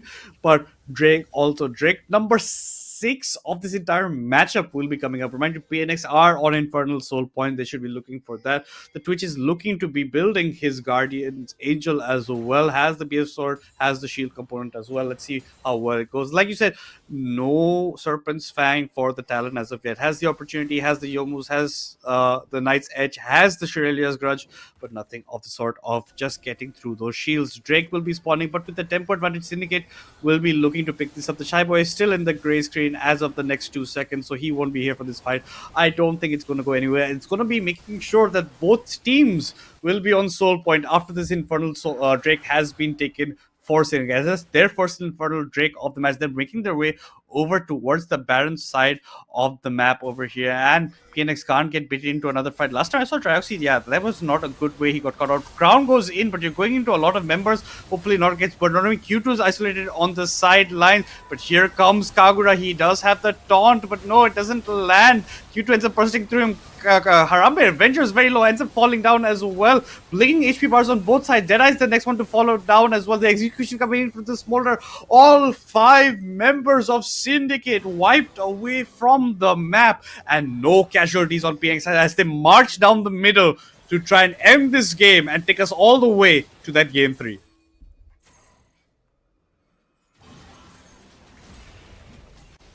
I think this is something that I've been talking about, right? This is something that they have to believe into their comp. The Smolder scale up, the Naza scale up, there was so much damage that the Smolder was doing from the back lane, just spit on the whole team of Syndicate and takes away a free win this time. There's no focus onto him, and just one fight has changed the entire wave of the game, and PNX is able to, accomplish one game.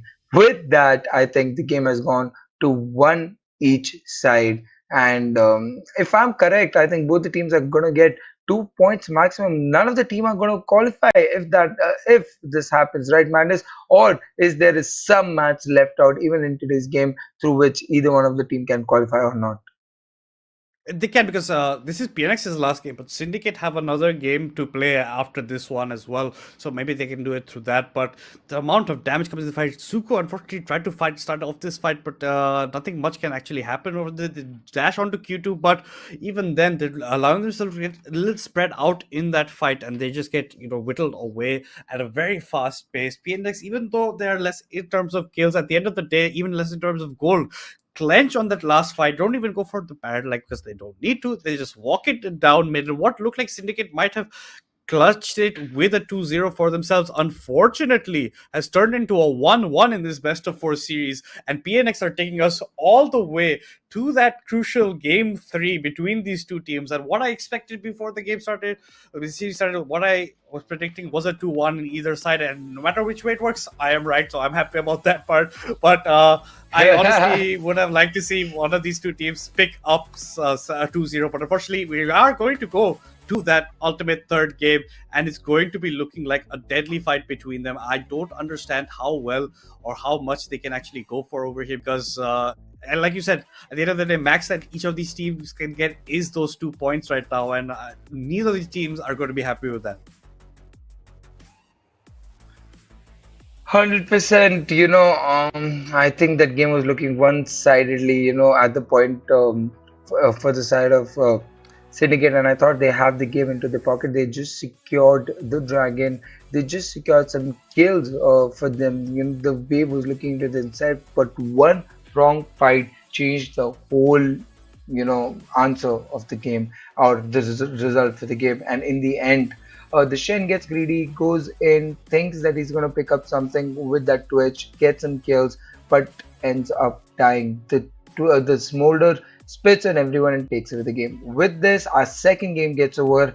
Both the teams standing on one win each. 22 kills to 27 kills. It was a much closer game with just 1k goal lead for the side of Syndicate, yet losing the game. 7 towers for the side of PNX to 8 towers for the side of Syndicate.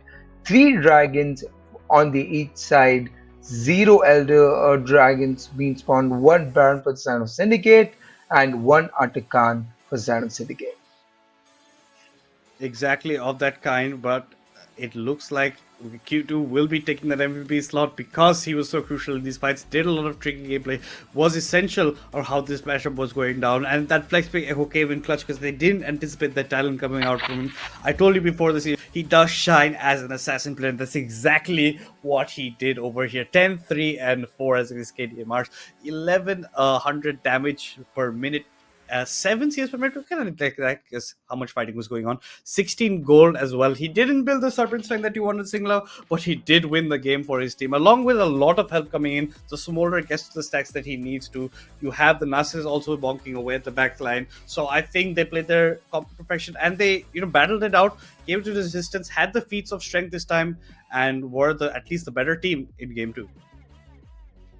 Yeah, I think Serpent Fang was something that I was looking up for, but I mean, he didn't get me the item, but got me the game, so I'm really happy for Q2. And there was a very, very well performed game by PNX. With this, we'll just take a short break and be right back in game 3.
Guys, welcome back to League of Legends in South Asia. It's me, Mandus, alongside Singla. This is week 6, day 2, and we are at the ultimate game of the evening. The second BO3 has taken us all 3 games. First game was taken by Syndicate, second game by PNX, and they have brought us to this ultimate stage. Unfortunately, both have denied each other points because neither can get that entire 3 points for themselves. Maximum they can get is 2 points at the end of the day over here. It seems that we're going to have the same sides yet again. PNX going to be on the blue, Syndicate on the red side. Let's see what comes out in the draft. This is the time where the field shaft really kicks in, guys, in the third game of best of 3, because now the champion pools are even shorter. 20 champions just like that have been discarded, plus the bans that these players will come up with. But without further ado, we'll head in to the draft stage over here. It's going to be the Braum getting banned out by PNX. A change from the Xin ban that has been coming out. The Akali gets banned out by Syndicate against Q2. They don't want to give him any more assassins. We've already seen what he can do, especially with that talent last game. The Mumu gets banned out as we continue on with the banning phase. Yeah, I think there are a lot of bans that are going to come on Deadeye because Deadeye is already going to struggle. Something that you mentioned about it's a fearless draft, game 3. J4 is something that Hydra can look to pick up for himself. So, believing that, PNX is going to ban out this Shinzao here as their third ban because they will want to put Deadeye onto a not comfortable pick, as this is the third and the final game of the evening. So let's see what is the last ban that comes out, and they decide to give away the Shinzao for Deadeye. I think sportsmanship, giving away one of the most comfortable pick for Deadeye, leaving the Jarvan 4 open, leaving the Shinzao open. Maybe some part of the strategy that they're forcing him to pick, and they can counter pick against. Brand being the last champion being taken away from Hydra, and Hydra insta logs in the J4. J4 locked in for the Shy Boy. The brand was taken away from Shy Boy because Shy Boy had made a name for himself with the brand Desire as the AP that he roams around with in the jungle, and that's what he likes to show prowess with. But I've not seen his brand in quite some time. We have seen his Zyra a few times in Legends Ascent, so I don't know if they kept that. And now we get to see Harambe on one of his other signature champions. That's going to be the S8UL. Didn't have the best performance on the Twitch, was standing maybe a bit too close to the front line from time and time again. But this time I think he's going to maybe turn it around. Let's see what they want to lock up with. The S8UL Karma combo, always a good one. Trax, he likes to play enchanters as well, so wouldn't be missed to see him play something on those variety lines. The Jinx was denied yet again by PNX. They don't really want to play against a Jinx. It seems, unfortunately, that we have another rehost on the lines over here because we will be coming back into the game very shortly, and it just seems that you are giving a lot of comfort picks over. The J4 you mentioned was open, did get taken by Shy, but this does pretty much mean that Dennis will be looking to lock in the Xinjiao for himself because it's open to him. Shorter champion pool. Harambe on the S8UL, now with more kiting, but now with more mobility, we get to see maybe a better showing from him compared to what game 2 was looking like, because they put all the eggs in that Twitch basket and that never came to fruition. Unlike that, Zuko was doing a phenomenal job on this Shen, but unfortunately it was due to a bit of his playing at the end part, they got caught out and the game went in PNX's favor. Yeah, I mean, in the last fight, they just ignored the Smolder, and Smolder, being as fed as he already was, having those 3 Infernal Dragon, having those 200 above, stacks, was able to do so much damage and get that first victory for himself. Something that we were talking about, that the game cannot go beyond 30-35 minutes because that Nasus, that Smolder is going to become some of a champion, and I think the scaling came in clutch, and they were able to secure a free win for themselves. Israel is a champion that we've been talking about, in the hand of Harambe, and finally we'll get to see it. But the only fear that I have, man, is right now that Israel as a champion is not doing amazing. Israel is sitting at a below 50% win rate right now, about a 48% win rate on the champion. So I'm not very sure how much of an impact, being in the right hand, I'm very excited to see what Harambe can do with it. But Israel is not the perfect, the word that I'm looking for is a hyper pick, right?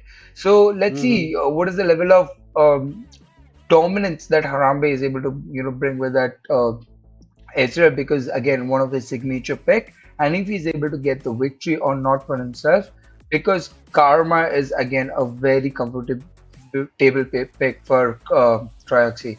But with this, we'll take a short break and be right back into the draft. Is winning.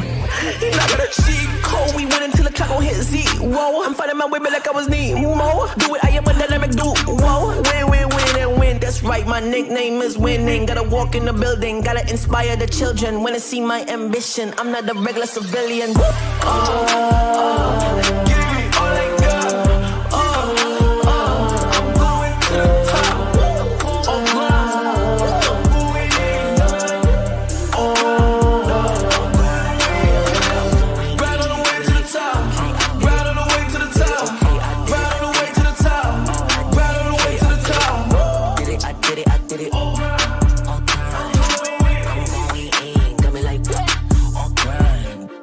Gotta go up to the top, won't stop. I'm gonna be the man, yeah, I gotta cut a knot. Haters really on me, tryna take my spot. But we go up, yeah, we never gon' drop.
Alright, yeah. 1, 2, 3, mic check, what's up? 2, 3 on my back, it's up. Light years ahead, just call me Buzz. Hitting a shot in sync with the buzz. I feel like Joel and B, the process, yeah, I trust. Accolades got them swallowing the words, cause I know that they doubted us. Touch her, touch, can't touch this. I know they throwing that dirt on my name. When I check on my tag, it be spotless. Look in the mirror and snap my fingers and point like you know you got this. Winning man, winning man, winning man, winning man, winning man. Who gon' stop this? No one. Give it all I got. I'm going to the top. I'm going in. Right on the way to the top. Right on the way to the top. Right on the way to the top. Right on the way to the top. I'm going in. Flip the lead and I stick it.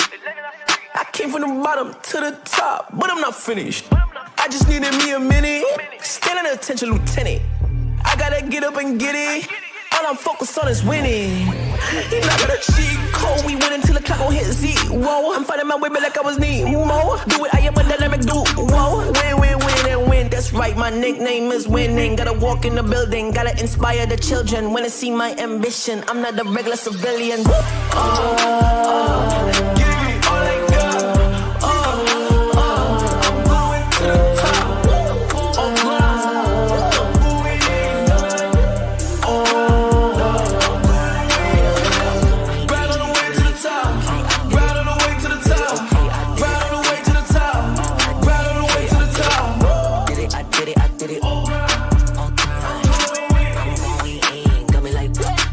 Grind. up to the top, won't stop. I'm gonna be the man, yeah, I gotta cut a knot. Haters really on me, tryna take my spot. But we go up, yeah, we never gon' drop.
Alright, yeah.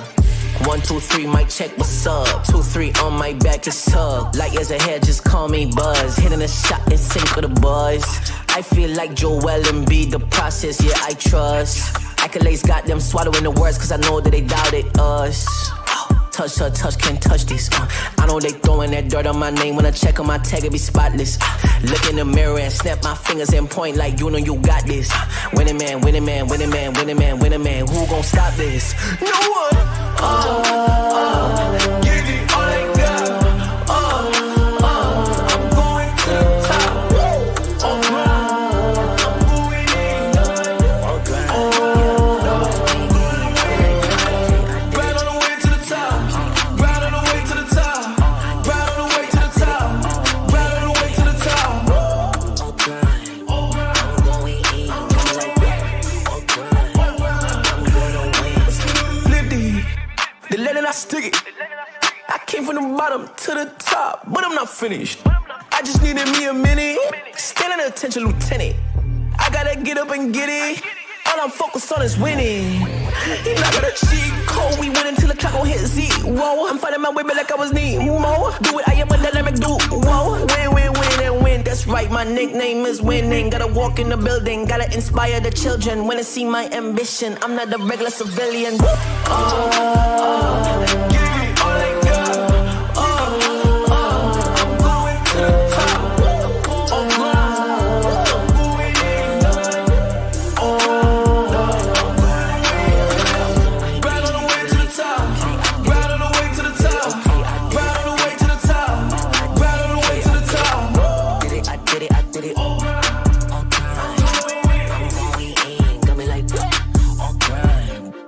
gotta go up to the top, won't stop. I'm gonna be the man, yeah, I gotta cut a knot. Haters really on me, tryna take my spot. But we go up, yeah, we never gon' drop.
Alright, yeah. 1, 2, 3, mic check, what's up? 2, 3 on my back, it's tug. Light years ahead, just call me Buzz. Hitting a shot and sink with the boys. I feel like Joel and B, the process, yeah, I trust. Accolades got them swallowing the words, cause I know that they doubted us. Touch her, touch, can't touch this. I know they throwing that dirt on my name. When I check on my tag, it be spotless. Look in the mirror and snap my fingers and point like you know you got this. Winning man, winning man, winning man, winning man, winning man. Who gon' stop this? No one. Give it all they got. I'm going to the top. I'm going in. Right on the way to the top. Right on the way to the top. Right on the way to the top. Right on the way to the top. I'm going in. Flip these. They let it, I stick it. I came from the bottom to the top, but I'm not finished. I just needed me a minute. Standing attention, lieutenant.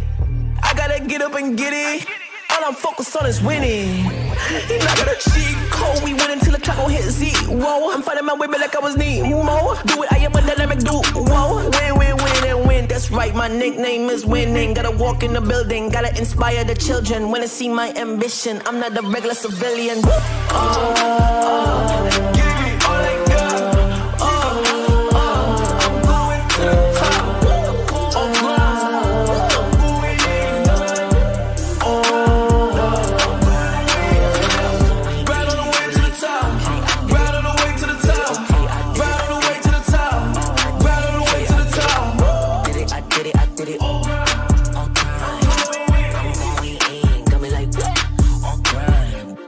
Gotta go up to the top, won't stop. I'm gonna be the man, yeah, I gotta cut a knot. Haters really on me, tryna take my spot. But we go up, yeah, we never gon' drop.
Alright, yeah. 1, 2, 3, mic check, what's up? 2, 3 on my back, it's tug. Light years ahead, just call me Buzz. Hitting a shot and sink with the boys. I feel like Joel and B, the process, yeah, I trust. Accolades got them swallowing the words, cause I know that they doubted us. Touch her, touch, can't touch this. I know they throwing that dirt on my name. When I check on my tag, it be spotless. Look in the mirror and snap my fingers and point like you know you got this. Winning man, winning man, winning man, winning man, winning man. Who gon' stop this? No one. Give it all they got. I'm going to the top. I'm going in. Right on the way to the top. Right on the way to the top. Right on the way to the top. Right on the way to the top. I'm going in. Flip these. landing, I stick it. I came from the bottom to the top, but I'm not finished. I just needed me a minute. Standing attention, lieutenant. I gotta get up and get it. All I'm focused on is winning. You're not gonna cheat code. We win until the clock gon' hit zero. I'm fighting my way back like I was Nemo. Do it, I am a dynamic duo. Win, win, win, and win. That's right, my nickname is winning. Gotta walk in the building, gotta inspire the children. When they see my ambition, I'm not a regular civilian.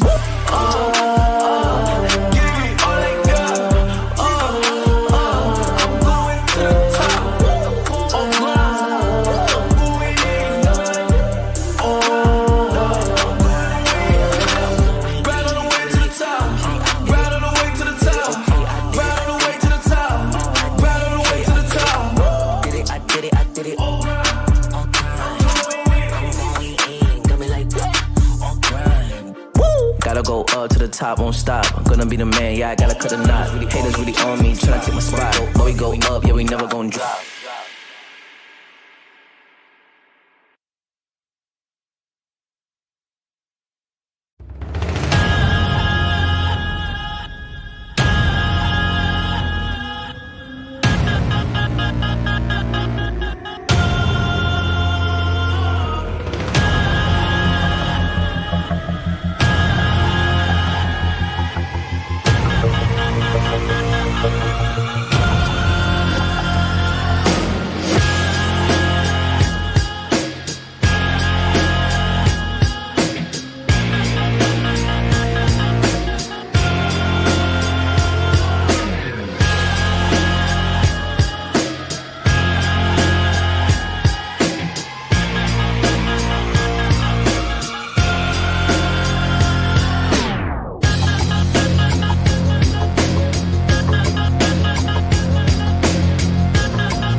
Alright, yeah. 1, 2, 3, mic check, what's up? 2, 3 on my back, it's up. Light years ahead, just call me Buzz. Hitting a shot in sync with the buzz. I feel like Joel and be the process, yeah, I trust. Accolades got them swallowing the words, cause I know that they doubted us. Touch, touch, touch, can't touch this. I know they throwing that dirt on my name. When I check on my tag, it be spotless. Look in the mirror and snap my fingers and point like you know you got this. Winning man, winning man, winning man, winning man, winning man. Who gon' stop this? No one. Give it all I got. As we are sorry about the day, it's been a bit of delays from the player side mostly as well, but we are still in week 6, day 2. It is B-Menace alongside Sigler. This is Legends Ascent South Asia, the ticket for teams to try and get that LCP wildcard playoffs match. But without further ado, we're going to head back into the banning that we had seen before. It's a bit that has been changed over here. There's an Ornn gets banned out, the Renting gets banned out. Do we have another rehost coming in? I swear to God. Okay, you're gonna keep the tempers in check. It's not anyone's fault. It's not anyone's fault. But yeah, it seems that we do have a bit of an iffy situation where we will be rehosting and probably entering back into it. But guys, I think we will be taking another short break, and we are very sorry for the delays.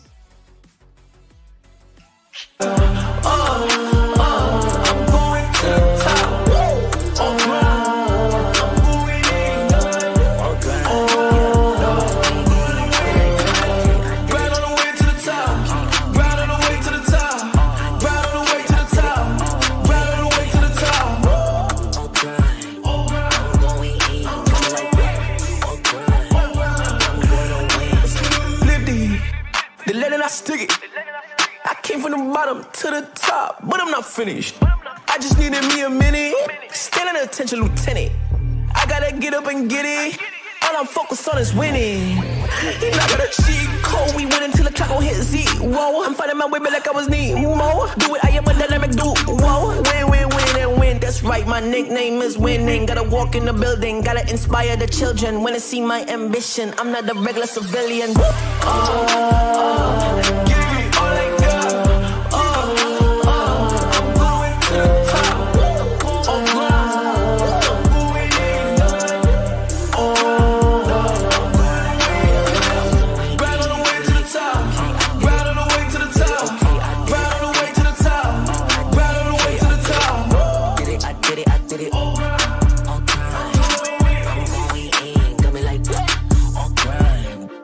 Gotta go up to the top, won't stop. I'm gonna be the man, yeah, I gotta cut a knot. Haters really on me, tryna take my spot. But we go up, yeah, we never gon' drop.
Alright, yeah. 1, 2, 3, mic check, what's up? 2, 3 on my back, it's up. Light years ahead, just call me Buzz. Hitting a shot in sync with the buzz. I feel like Joel and B, the process, yeah, I trust. Accolades got them swallowing the words, cause I know that they doubted us. Touch her, touch, can't touch this. I know they throwing that dirt on my name. When I check on my tag, it be spotless. Look in the mirror and snap my fingers and point like you know you got this. Winning man, winning man, winning man, winning man, winning man. Who gon' stop this? No one. Give me all I got. I'm going to the top. I'm going in. Right on the way to the top. Right on the way to the top. Right on the way to the top. Right on the way to the top. I'm going in. Flip the letter, I stick it. I came from the bottom to the top, but I'm not finished. I just needed me a minute. Standing attention, lieutenant. I gotta get up and get it. All I'm focused on is winning. He not gonna cheat code. We win until the clock gon' hit zero. I'm fighting my way back like I was Nemo. Do it, I am a dynamic duo. Win, win, win, and win. That's right, my nickname is winning. Gotta walk in the building, gotta inspire the children. When they see my ambition, I'm not a regular civilian. Give me all I got. I'm going to the top. I'm going in. Right on the way to the top. Right on the way to the top. Right on the way to the top. Right on the way to the top. Did it, I did it, I did it. I'm going in. Got me like what? Gotta go up to the top, won't stop. I'm gonna be the man, yeah, I gotta cut a knot. Haters really on me, tryna take my spot. But we go up, yeah, we never gon' drop.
Alright, yeah. 1, 2, 3, mic check, what's up? 2, 3 on my back is tug. Light years ahead, just call me Buzz. Hitting a shot and sink with the buzz. I feel like Joel and be the process, yeah, I trust. Accolades got them swallowing the words, cause I know that they doubted us. Touch her, touch, can't touch this. I know they throwing that dirt on my name. When I check on my tag, it be spotless. Look in the mirror and snap my fingers at Guys, welcome back yet again to League of Legends in South Asia. Team Madison alongside S8UL, and pretty sure all the pause time has gone from both teams. So, thankfully, we won't have any more pauses once we go into the game. And we're going to directly take you into the Rift in case anything else was going to happen. So, we'll talk about the comps once we get in there. We have a couple of minutes in the beginning because, the teams don't usually go for the level ones and anything, excessive that way, so I think we'll be fine along those lines. But I think I saw a glimpse of a Narcissus pick just when we had seen the screen over there. I think that's going to be interesting. That's going to be the second Narcissus of the day. So no, it can't be Narcissus pick. They had it last time, no? Right? Yes, I'm right from there, right? Like last game they had it. They can't come with the fearless draft. Maybe my eyes are playing games with me. Maybe I'm just hallucinating at this point, but we will continue on with the game hopefully as soon as we get into it, and that's exactly what we're doing. This is, guys, the third game of this best of 3. Reminder: Syndicates to game 1, PNX to game 2. The both teams have been on the blue and red respectively throughout all 3 games, and we've jumped into it. Just looking at the draft from the side of PNX, Hydra is going to be on the Morgan, the Shy Boy is going to be on the J4, Q2 is going to be on the Vlad. We haven't seen much of Q2 on the Vlad, and Jana is going to be on the Savior. Kasa has gone for the Mauk, another heavy engage, hopefully not like the Nautilus last time. Zuko falls back on old friend, that is his Nard. Deadeyes with the Trundle. Trundle has a huge pick rate right now in solo queue in jungle. Kagura is on a much more safer champion with that Lysandra like he goes for. We do see Harambe Avenger has the Ezreal, and Trax is going to be pairing that up with a Leona in the bot side.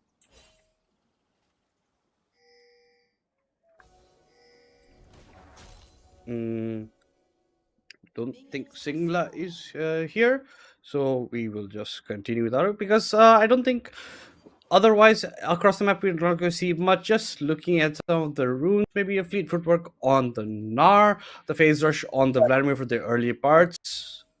And I think Singla has rejoined us just to see that nothing of any importance is happening in the Rift as of yet. I was right. Yeah, I think there was some issue with my audio, but yes, thankfully we don't have any good pause time, and you were there to fill in for me. Thanks for that, Mandis. I think the drafts are ready, the game is ready, and we are jumping into the last fight of the evening. Yes, this time, Q2 is not a player that we've seen him on a lot of what would you say, scaling champions, not that early a lot of damage champions, right? So that was something interesting and something new. I think this is something that brings out the fearless draft brings out from all the players, because not every game we can get what we're comfortable on. So and also Leona going in at level 2, I think getting the priority, lands the E but goes into the tower too deep. But like in the end, Mokai loses half of the HP. The Flash gets burned by Mokai, and Leona is just able to walk out without much of losses. So I think the action of the game has already started. Mokai is taking a lot of damage. I see him doing the same level of mistake that he was doing in the game one. Face tanking a lot of damage evolution in this game. Face tanking a lot of damage that is coming from the side of Israel, already burnt out all the health potion that he had, not sitting on anything, and is going down. Israel hitting every Q possible into the game to the enemy, and finally misses one. Severin exchanging the blow with her Q this time, and the game has just begun. Yeah, you can see that Kasa is taking a lot of these cues to the face. It's not advised for him in the top side. It's Hydra on the Mord versus Zuko on the Gnar. So let's keep an eye on that further on. The Mordecai has already been forced to burn one of his health pots in the top side. Same for the Vlad and the Lysandra in the mid.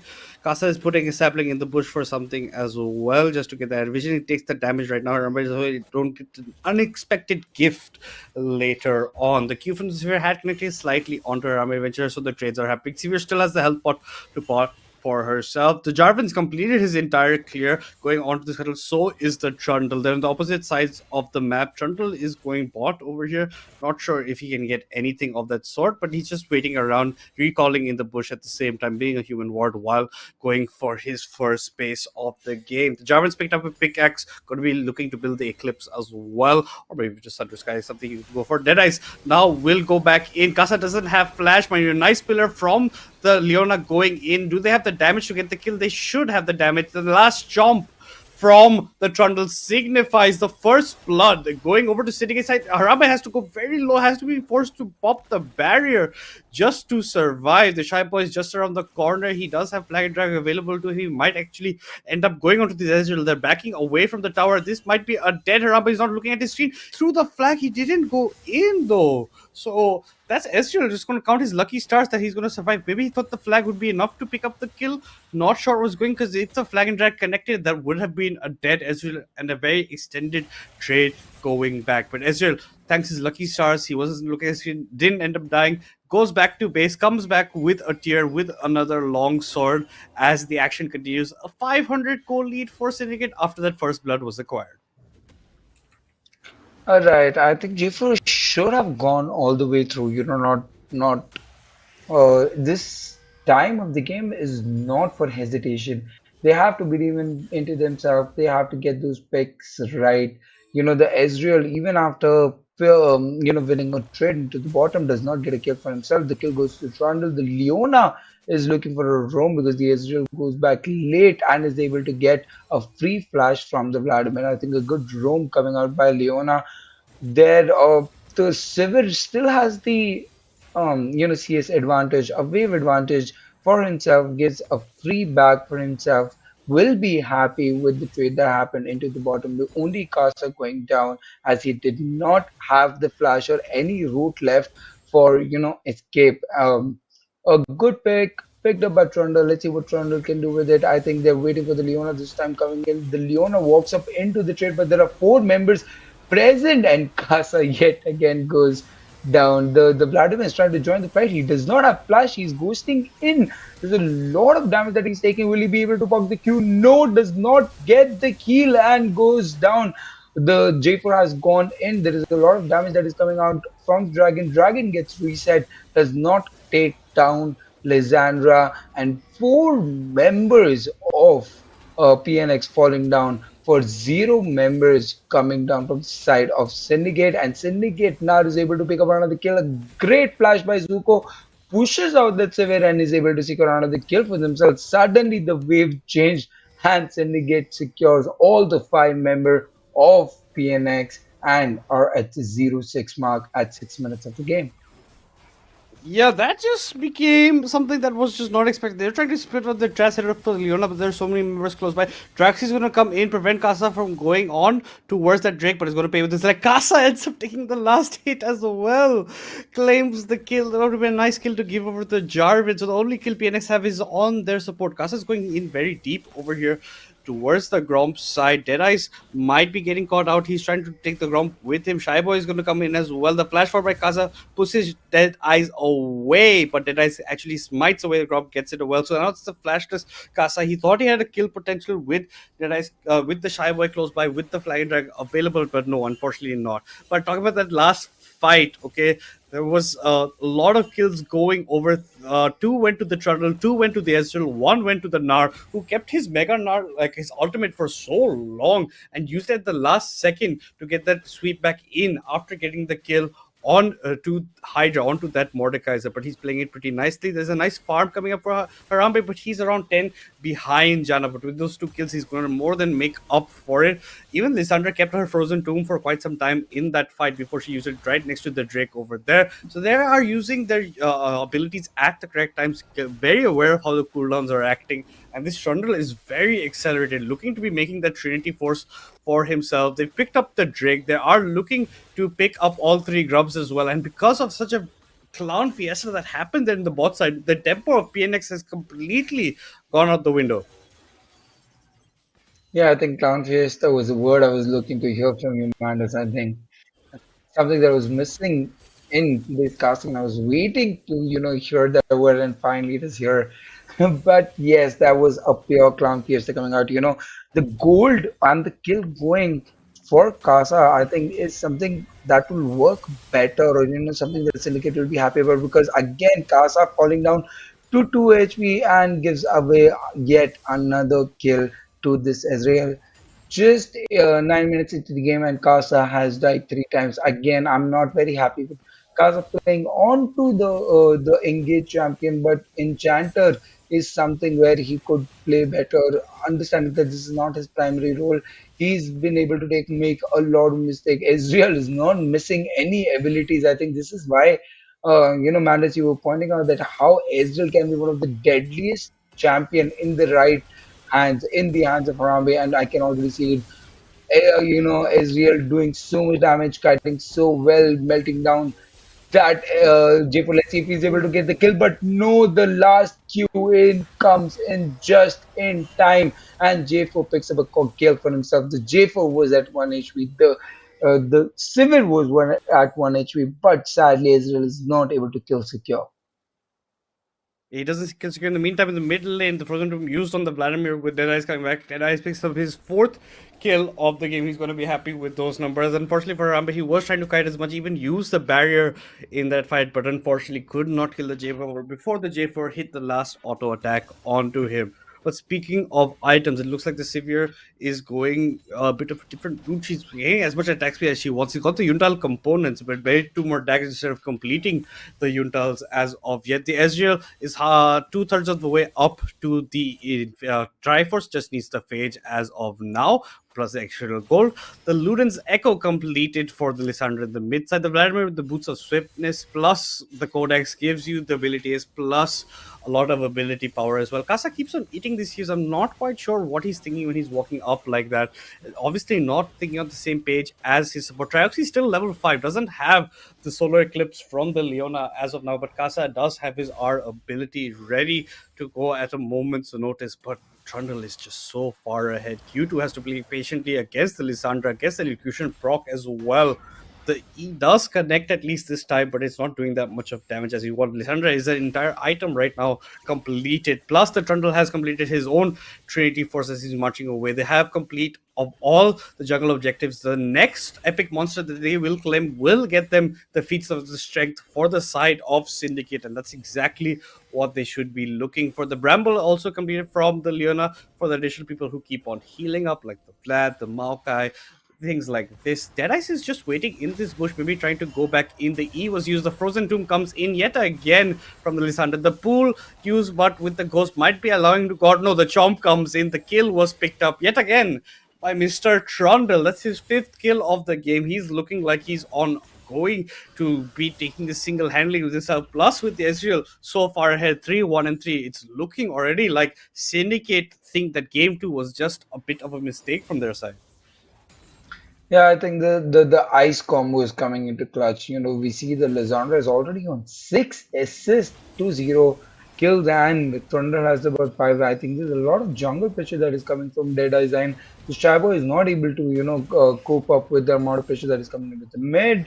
Vladimir already finishing the boots, does not have the damage.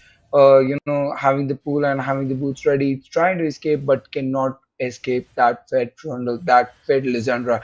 Lizandra already finished the first item, has a lot of CC into her kit. She's taking out all the burst, all the CC onto the Vladimir, and with the help of Trundle, they're just able to secure kills onto kills. With that, the lead has already started building up quite well for the side of Syndicate, having also a gold lead of about 3,000 gold for themselves at this moment.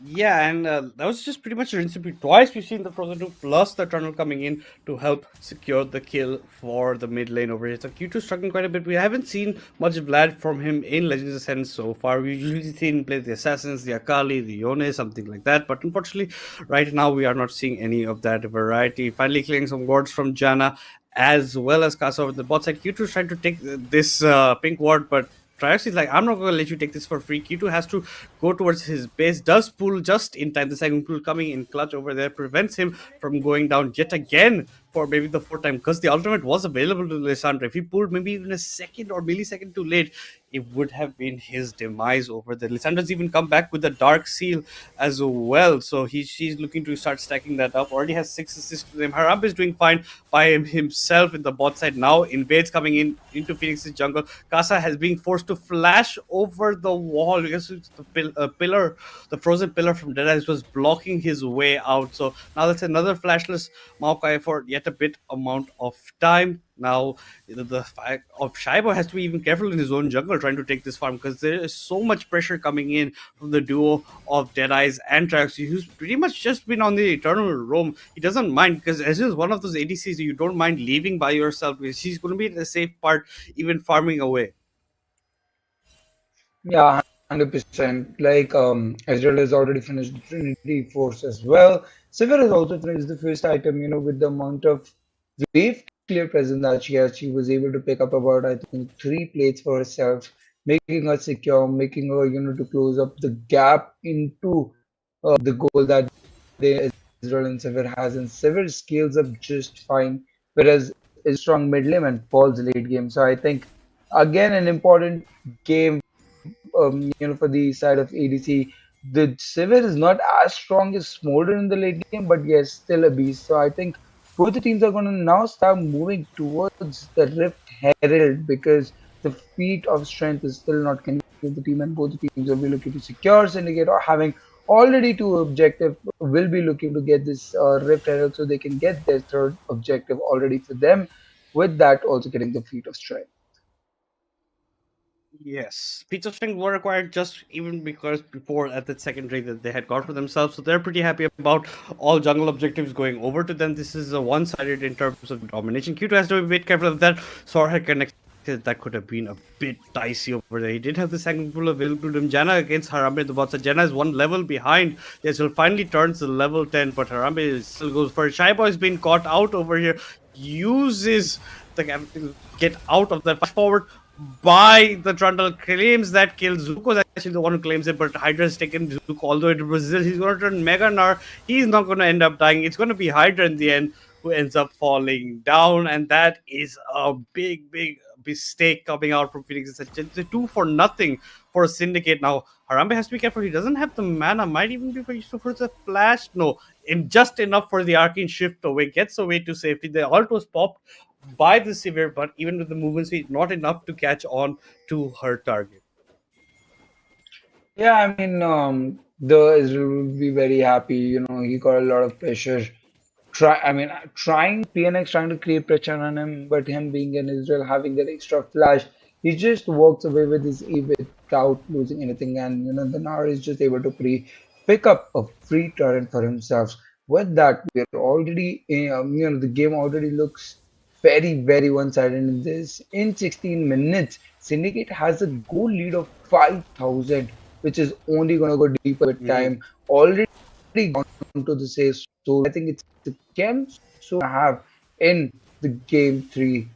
And Trundle should be able to, no, sorry, Ocean Soul that we're going to have in a game 3.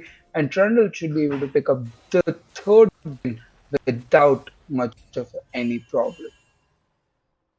Trying to go for it, but there's a lot of it. They put 2 pink wards down in the same bush. A bit of a mistake coming out, a bit of an oopsie moment coming in from the PNX members. That pink would have been nicely put at the Drake as well. That could have secured a lot for it. They do have a ward in the bush that was created just because we have the Ocean Drake soul map over here, but Drake's going to be dragged out. This should be comfortably taking. Maokai does have ultimate available.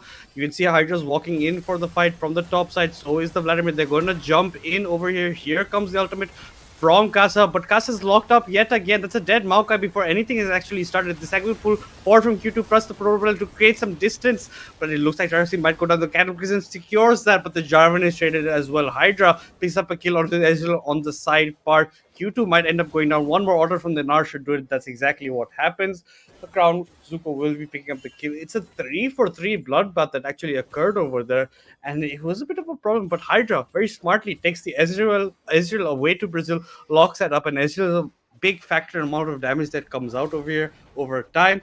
But with a dead jungler, it looks like Syndicate have their eyes onto this Drake. Hydra's trying to maybe come here across some nuisance as well. Here comes the boomerang from the Seaver, but it's not enough. The Mega Gnar comes in from Crown. Hydra is just looking to come inside. J4 is making a beeline for this Drake, but I think this is gone. There's not much you can do except for a Miracle Steal.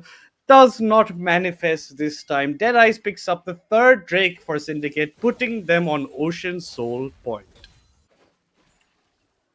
Yeah, I did. I think PNX will be still happy with that fight, even as behind as they were able to pick up three members of Syndicate, trying to get they got some shutdown goal from this side, thinning that lead from 5,000 to 4,000 goal lead, but at the same time, got the Dragon going away in the side of Syndicate, and Syndicate has already secured every objective of the map, having the three grubs, having those three dragons, having that early rift. So yes, they'll be looking for that early Ocean Soul, because if they get that Ocean Soul, it'll be so hard to kill that Leona. The Trundle, who is already sitting on five kills in this early game, is going to become an absolute beast, because the amount of healing that Ocean Soul enables you just will make them impossible to die in this game, and that'll be something they'll be looking to lock in to get that next Drake and then get that pattern and look to end, because Trundle has the capacity to eat turrets and run the game down and close it ASAP. So let's see what Trundle is able to do with this lead, using Rift in the middle, securing the first turret, I mean tier 1 turret for themselves. I don't think so they're going to take the risk to drive it into tier 2, but no, I think I was wrong. No, again, the risk was denied. They didn't get too greedy. I think the right call coming out from the Trundle side decides to go back. Casa becoming greedy, trying to lock him down, but the whole team of Syndicate has started walking down. They want to get the shutdown. They have used every ult into their pool to lock down the Trundle, but Trundle is able to just run out. Now Syndicate is back into the form. The Leona lands an ult and they kill the Vladimir away. This is the fifth death of Q2 into this game, having more deaths than Casa. I think that is not something that you want from Q2's end, because Q2 has been a key factor for PNX to win these games away. And if Q2 falls on this behind, there is no chance for them to do anything. It is looking exactly like that. I don't think much else is available to them. The Atakan is going out. The TP has come in from Cargo from the sideline. Here comes the flag, but the drag didn't follow through. He didn't actually come into the fight. They've left Hydra all alone to his devices. He has taken someone into the realm. That's going to be Dead Eyes. He's whittling away. The flash a bit late from the Trundle, but Hydra has to flash over the wall to get away. Zuko come flash forward with the R backwards. The ultimate pulls the mortar into the wall. Draxi might end up going down. Here comes the ultimate from the S8UL. Casa is taking too many auto attacks. The W plus the auto from Harambe secures the kill onto Casa, and it's going to be Kagura securing the kill onto Janna. They look to even take this tier 1 for themselves. So the Atakan goes for Syndicate. They pick up 3 members for Phoenix without any casualties, and oh boy, it's looking like a game 3 going Syndicate's way right now, unless a miracle happens from the side of PNX. I think it's a pure difference of skill that is coming into the game 3. There is a reason I think, the Israel has been banned against Rambe, and now I see the reason. That's one of the finest Israel I've ever seen onto the Rift. This man does not miss abilities, even after being in a high pressure game where all the team members were already into the tower. He was able to pick Casa like him and nothing. He went in, landed his QWE combo, and Casa just falls down yet again into the tower. They're able to pick, one by one all the characters of this thing. I think Q2 is easily just going to be able to walk out there, because the Vladimir has so much mobility, so much speed. Just progged in the ghost, goes down into the W, becomes untargetable, and is able to just walk out without giving up any more deaths. For adding any more deaths into his portfolio. Exactly. There's 3 members of Syndicate with 5 kills. It's going to be the Trundle, the Lissandra, and the Ezreal. They're pretty fed right now. Those are the kind of members you want that gold signal to. The flag attack used by Shyboy, but he's going to get locked against the wall with the Mega Gnar ult. A lot of damage coming out. There's not many places the J4 can go. At the last second, the Cataclysm was coming in, but during the mid animation, he gets killed. So that's not going to be looking that good for him. It's going to be the Gnar that ends up claiming that kill. So that's Zuko, who's 4-0 and 4. They have 2 deathless members members of the team, the Nar and the Trundle. So they're looking mega strong. 8k goal difference, like you said at one point of that goal difference, is just keep on expanding unless PNX look for isolated fights, not like these kind of fights, not getting cut out. They have to do what Syndicate is pretty much doing to them, and it's a pretty hard hill to climb. It looks like the Vlad after the Pro Bell is making the death cap. There is no cosmic drive in his build for that movement speed, for that CDR that he does require. He's gone for the Pro Bell. Instead, it's not paid out the way he wants it to, and this looks like a free ocean soul for the side of Syndicate. Yeah, I think J4 fell down at the very, very wrong time. They got a free pick onto the J4. The Dragon was just coming up and they were able to secure a free Ocean Drake. With that, I don't think that this Ezreal is going to have any more mana problem to this game. This Leona is going to become, tanky forever with that heals and that Ocean Sword brings. And the amount of stats that they have at 24 minutes into the game is massive. At this point, I think, Syndicate is going to have all eyes to pick one wrong move from the side of PNX to secure that kill and directly run and secure that Baron for themselves so that they can end this game ASAP and secure the third win for themselves, taking 2 points home for their team, which is very, very crucial for them if they want to still be a part of this tournament.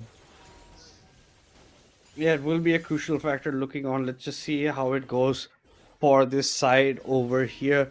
It's not looking that good. 19 kills to 5 in favor of Syndicate. The Ocean Soul picked up the Atakan as well, so you have additional buffs on whatever you are receiving from Epic Monsters. The Baron will be spawning. You can see the recall coming in from Q2 on the bot side. He's trying to make his way now towards the Baron, but he has to try and match. But this is the problem. Now you have a mid laner who doesn't have a TP. Who's going to match Lissandra on the bot side? That has to be the Mordekaiser, but he's still on the top side of the map. So the macro not even coming into effect for PNX as of now, because Kagura does have her own TP if he wants to come in. He's backed all the way. Maybe he wants to pick up some additional gold just before his recall to maybe complete his item just before he can come into these fights as a huge monster.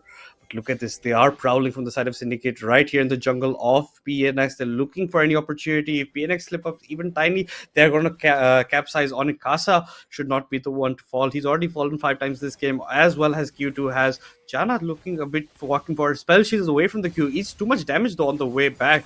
A bonk from Hydra onto Crown, not going to amount too much. The Ezreal ult completely dodged by the 3 members of PNX standing in the mid lane. But this is still looking dire, not looking like they can do much. Shy Boy, the flag and drag, comes in a bit delayed on that, just to get over the wall, run away from the Trundle, who's just bonking away at it. This Trundle is also really, really tanky, right? Because he has a Randuin's plus a Spirit Visage, so he's going to be a hard factor to neutralize in some of these team fights. Yeah, I mean, with the amount of lead that the Colonel had, I was expecting him to make, more Maybe with that, I think the Vlad is just Uh, going to live another day. But yes, something that I was speaking about that Trundle has made very, very defensive, irrespective of how tanky he was. He was liking the damage to take out. I don't think he needs any more tanky item because he already has the 2 crucial magic resistant armor item. He's going to make some AD so that he can, get that damage onto the rift because he has that 509 mark right now onto his profile, having the right amount of kills, the gold advantage that he has. He'll be looking to pick up that Bork, or he'll be looking to pick a static gauge to get the right amount of damage so that he can melt the oh, Baron and end the game at the earliest. I'm not sure about that flash coming from Kasa. I think he was pretty safe over there. They're not going to collapse like that underneath the turret that he could use later. I think he's just playing a bit too much scared just because of what's happened to him in the first game. He's having a bit of a deja vu right here over this side. But for Ezreal, 3 items completed for the Severe, the Yuntals, and just the Navori still not working up to the part where she's a much more strong factor. They started the Baron as maybe a buff. They are going to back away from it, trying to pick up some picks because Severe maybe thinking that the Baron was started is looking to get some more picks. Here comes the pillar, but Jana flashes, ults, and gets out of it. Now you have a flashless Jana, you have an ultless Severe.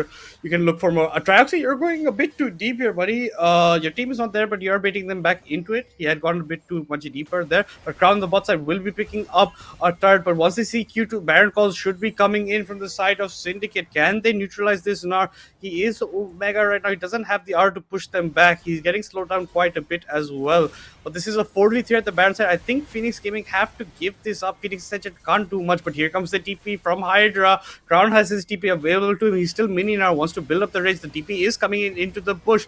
Let's see who's going to go to Brazil. It's going to be Harambe Avenger. Hydra flashes forward, but Kagura instantly neutralizes the Severe, and Harambe is not doing even that bad in the realm. The pullback doesn't come in. Actually, Harambe ends up winning that fight against the ward. It's not me who's gone to Brazil, it's you who's come with me instead. Q2's trying to come in, get the flash, get the pick up onto Harambe, but the members are not letting him go, and finally actually ends up picking up the kill. But was it worth it to burn your ghost and flash to pick up the Ezreal? Because the Baron's going to go down no matter what. The Trundle's going to hammer away. The Shy Boy is still looking for a steal from this side. Let's see if he can actually go from this side, if he can actually jump in. But no, Crown's going to come in this side to prevent any of this. But no, that's going to be a dead Shy Boy as soon as he comes in. He didn't have, he actually did have with one ward, but it's just not enough. That's a dead Shy Boy. That's 4 deaths for one of Harambe dying over there in the favor of Syndicate, and they are just looking to put the final nails in the coffin over here.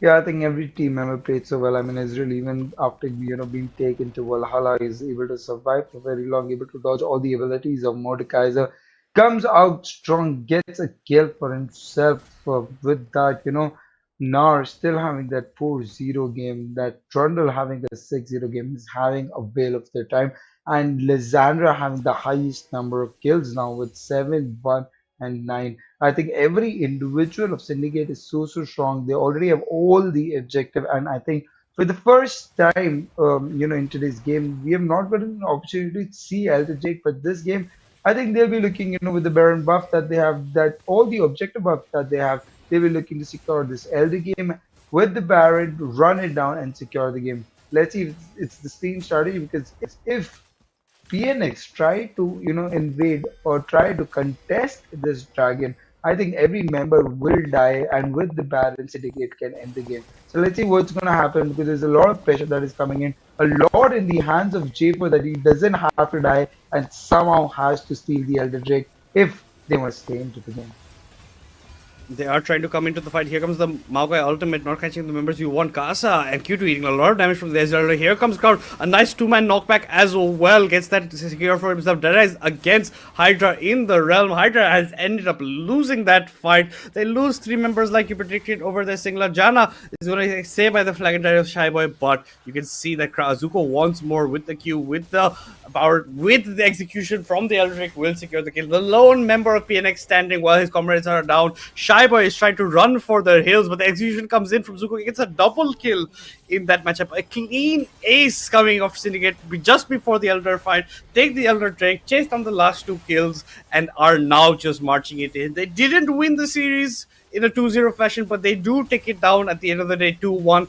They will be picking up 2 crucial points. They have a game left to play, but this is going to be Phoenix Ascension's last game in the qualifiers for Legends Ascent. Yeah, I think with that loss, PNX should be out of the fight, but I'm not really sure with the calculator. A little bit later, but the third game was absolute dominance from the side of Syndicate, securing every objective, having 20 kills, 4 times more kills than what.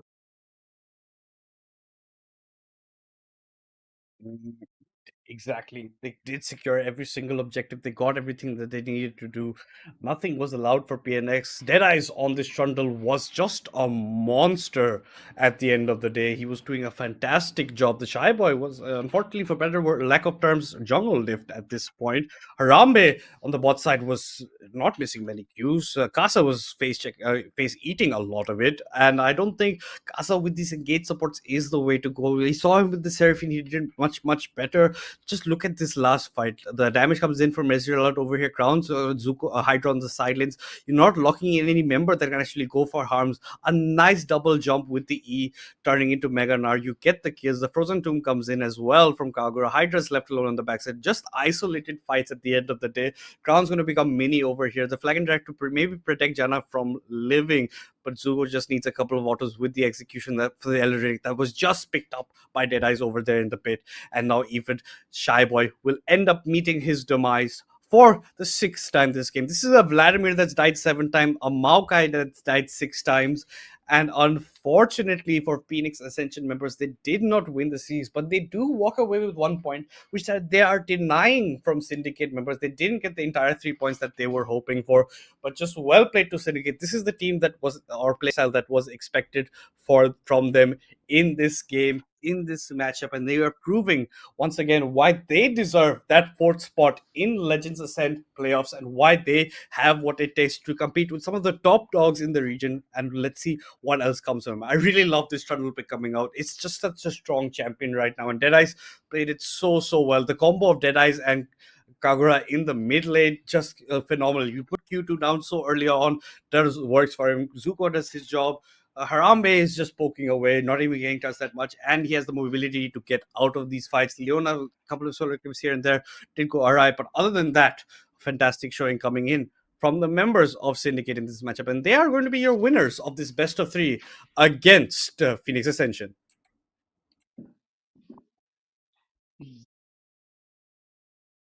And it looks like we do have a bit of technical difficulties. We don't have Singla with us, so it's just me and you guys right now. But I think at the end of the day, even I had predicted before the series started, I was expecting it going 2-1. It could have gone either way depending on which team shows up on the certain day. We did see maybe a fight back from Phoenix Ascension in game 2, but unfortunately in game 3 it was pretty much a stomp going in favor of Syndicate, and they did a fantastic job. The points table is going to look a little wary at the end. I think both these teams will be on 11 points according to my calculation. If I'm not wrong, I think it was Phoenix on 1 kill and 1 point, and they were just 1 point ahead of said Syndicate. So now with the Syndicate picking up 2, it should be something on those varieties and on those lines. But at the end of the day, well played to the boys from Syndicate. Hard loss for the side of Phoenix Ascension. They tried the best. They were not playing with their traditional support. Kasa was filling in, and some of that lack of cohesion was coming out over there. It was a couple of mistakes. The Nautilus game for him, even the Maokai, he ended up dying quite a few times early on. But I think the rest of Phoenix Ascension did play pretty okay. They had their moments. Hydra was looking to maybe neutralize some of the targets in the fights with his Death Realm. He did take away Harambe in one fight, did manage to weak there. But the second time Harambe goes into the Death Realm, he's like, no, you're locked in here with me. Claims the kill for himself. So an all-round good showing from the side of Syndicate. Remember, this was a series to decide who ends up at fourth place. But for a direct actual answer of that, we had to see which team won it in a 2-0 fashion. But it ends up being a 2-1 for Syndicate. 2 points for them, 1 point for Phoenix Ascension, who unfortunately could not do much in this game. And yes, at the end of the day, that's going to be it. So we had 2 best of 3s today. S8UL Esports pretty much dominating Poro Patrol in your first BO3. They walk away with 3 more points for themselves, locking in 21 points. But just looking at the scorecard, oh no, it's just Singla back with us. Hello, Singla, my man. Any last thoughts about how that game turned out? Because it was pretty much a stomp in Syndicate's face. No, I think it was a very one-sided game, right? In the second game, there was no chance for PNX. Throughout the game, there's no one member, I think, yet to blame there. But there was a gap throughout the map that we were able to, witness. With not having their main support also today, there was a lot of gap that we could see from Kasa's end. But sadly, in the game 2, even Q2 fell behind, and there was no way for the team to come back. With that, we had our last game of the evening, 31 minutes game, 6 kills to 28 kills in Syndicate side, about a 12,000 gold lead, 9 towers to 0, 4 dragons to 0. 1 Baron, 1 Rift, 3 Void Grubs, and our Artican for the side of Syndicate, and also an Elder Drake. I think this is some mistake here, but Syndicate was able to take every objective on the map away without giving anything to PNX in the game 3. Yeah, that's the Elder Drake was taking. We all saw it towards the end part. Maybe we just couldn't input those numbers. But yeah, like you said, no jungle objectives going over to PNX, showing you how well the job Terez is doing, especially with his lanes winning out. And he got Kagura fairly ahead over there. That's exactly the reason why this man is going to be your MVP. A 6-0 and 12 Trundle. Phenomenally well played for him. Got Kagura ahead when he was a bit lacking in firepower. The Frozen Room plus the Frozen Pillar does so much in those fights. He was a meat shield in the front. He was hammering away, but most importantly, hitting all the smites, getting every single jungle objective for himself. But at the end of the day, I think even Harambe did pretty well in that second game. That's why overall he's going to be your MVP in this head-to-head. 34 kills, 14 deaths, 29 assists. The Shaiba unfortunately did not show up. He's one of the usual star players in the side of his Ascension. Unfortunately, his numbers won't look that good given the beating they took in game 1 as well as game 3. But the damage difference is obviously going to be there between an ADC and a jungler. The gold accumulated by her, remember in game 1, by the time they ended, Lucian had his entire build completed, just showing you how well he played that. Second game with the Twitch, maybe a bit too much frontlining coming from here, not of that liking. But with the Ezreal, yet again, comes out on top, shows why he is the best with that. But now, just look at the points over his singlet, just look how close they are between Syndicate and PNX Ascension. Yeah, but Syndicate already being on the 4th position after beating PNX today, and something that you already mentioned today was the last game for PNX, whereas there is one game pending with the Syndicate side. So now the 4th position fight is just between SYN Haters and Syndicate, and SYN Hater needs to win a clean game next time, getting the 3 points. If they get like a clean game, get 3 points, become 12s, and Syndicate is then ends up losing the next game, the position is still up for Poro Patrol to claim. So I think this is interesting last few games, that we're going to witness before the main playoffs. So let's see who is going to become the last 4th team to join us in this journey. Exactly, it's all about that. And I think even then, even if you end up losing, the head-to-head comes into question, that might allow them to continue forward. But we will get all the answers tomorrow, guys, because that's been all for week 3 day 2. It's been me, Madness, alongside Singla, and we'll see you all tomorrow. Point like you know you got this. Winning man, winning man, winning man, winning man, winning man. Who gon' stop this? No one. Give it all I got. I'm going to the top. I'm going in. Right on the way to the top. Right on the way to the top. Right on the way to the top. Right on the way to the top.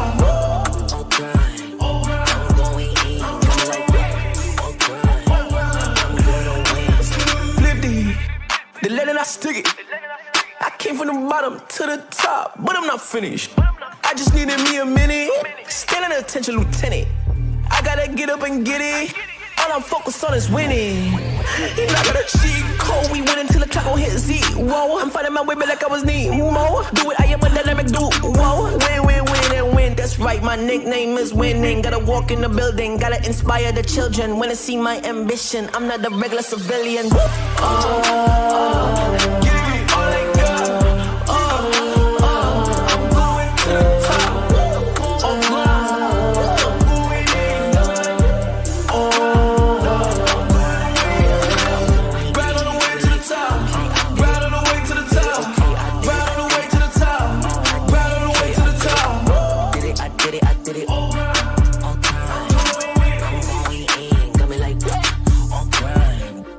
Gotta go up to the top, won't stop. I'm gonna be the man, yeah, I gotta cut a knot. Really haters really on me, tryna take my spot. But we go up, yeah, we never gonna drop.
Alright, yeah. 1, 2, 3, mic check, what's up? 2, 3 on my back, it's tug. Light years ahead, just call me Buzz. Hitting a shot in sync with the boys. I feel like Joel and be the process, yeah, I trust. Accolades got them swallowing the words, cause I know that they doubted us. Touch her, touch, can't touch this. I know they throwing that dirt on my name. When I check on my tag, it be spotless. Look in the mirror and snap my fingers and point like you know you got this. Winning man, winning man, winning man, winning man, winning man. Who gon' stop this? No one. Give it all I got. I'm going to the top. I'm going in. Right on the way to the top. Right on the way to the top. Right on the way to the top. Right on the way to the top. I'm going in. Flip these. They let it, I stick it. I came from the bottom to the top, but I'm not finished. I just needed me a minute. Standing attention, lieutenant. I gotta get up and get it. All I'm focused on is winning. And I got a cheat code. We win until the clock gon' hit Z. Whoa, I'm fighting my way back like I was Nemo. Do it, I am a dynamic dude. Whoa, win, win, win, and win. That's right, my nickname is winning. Gotta walk in the building, gotta inspire the children when they see my ambition.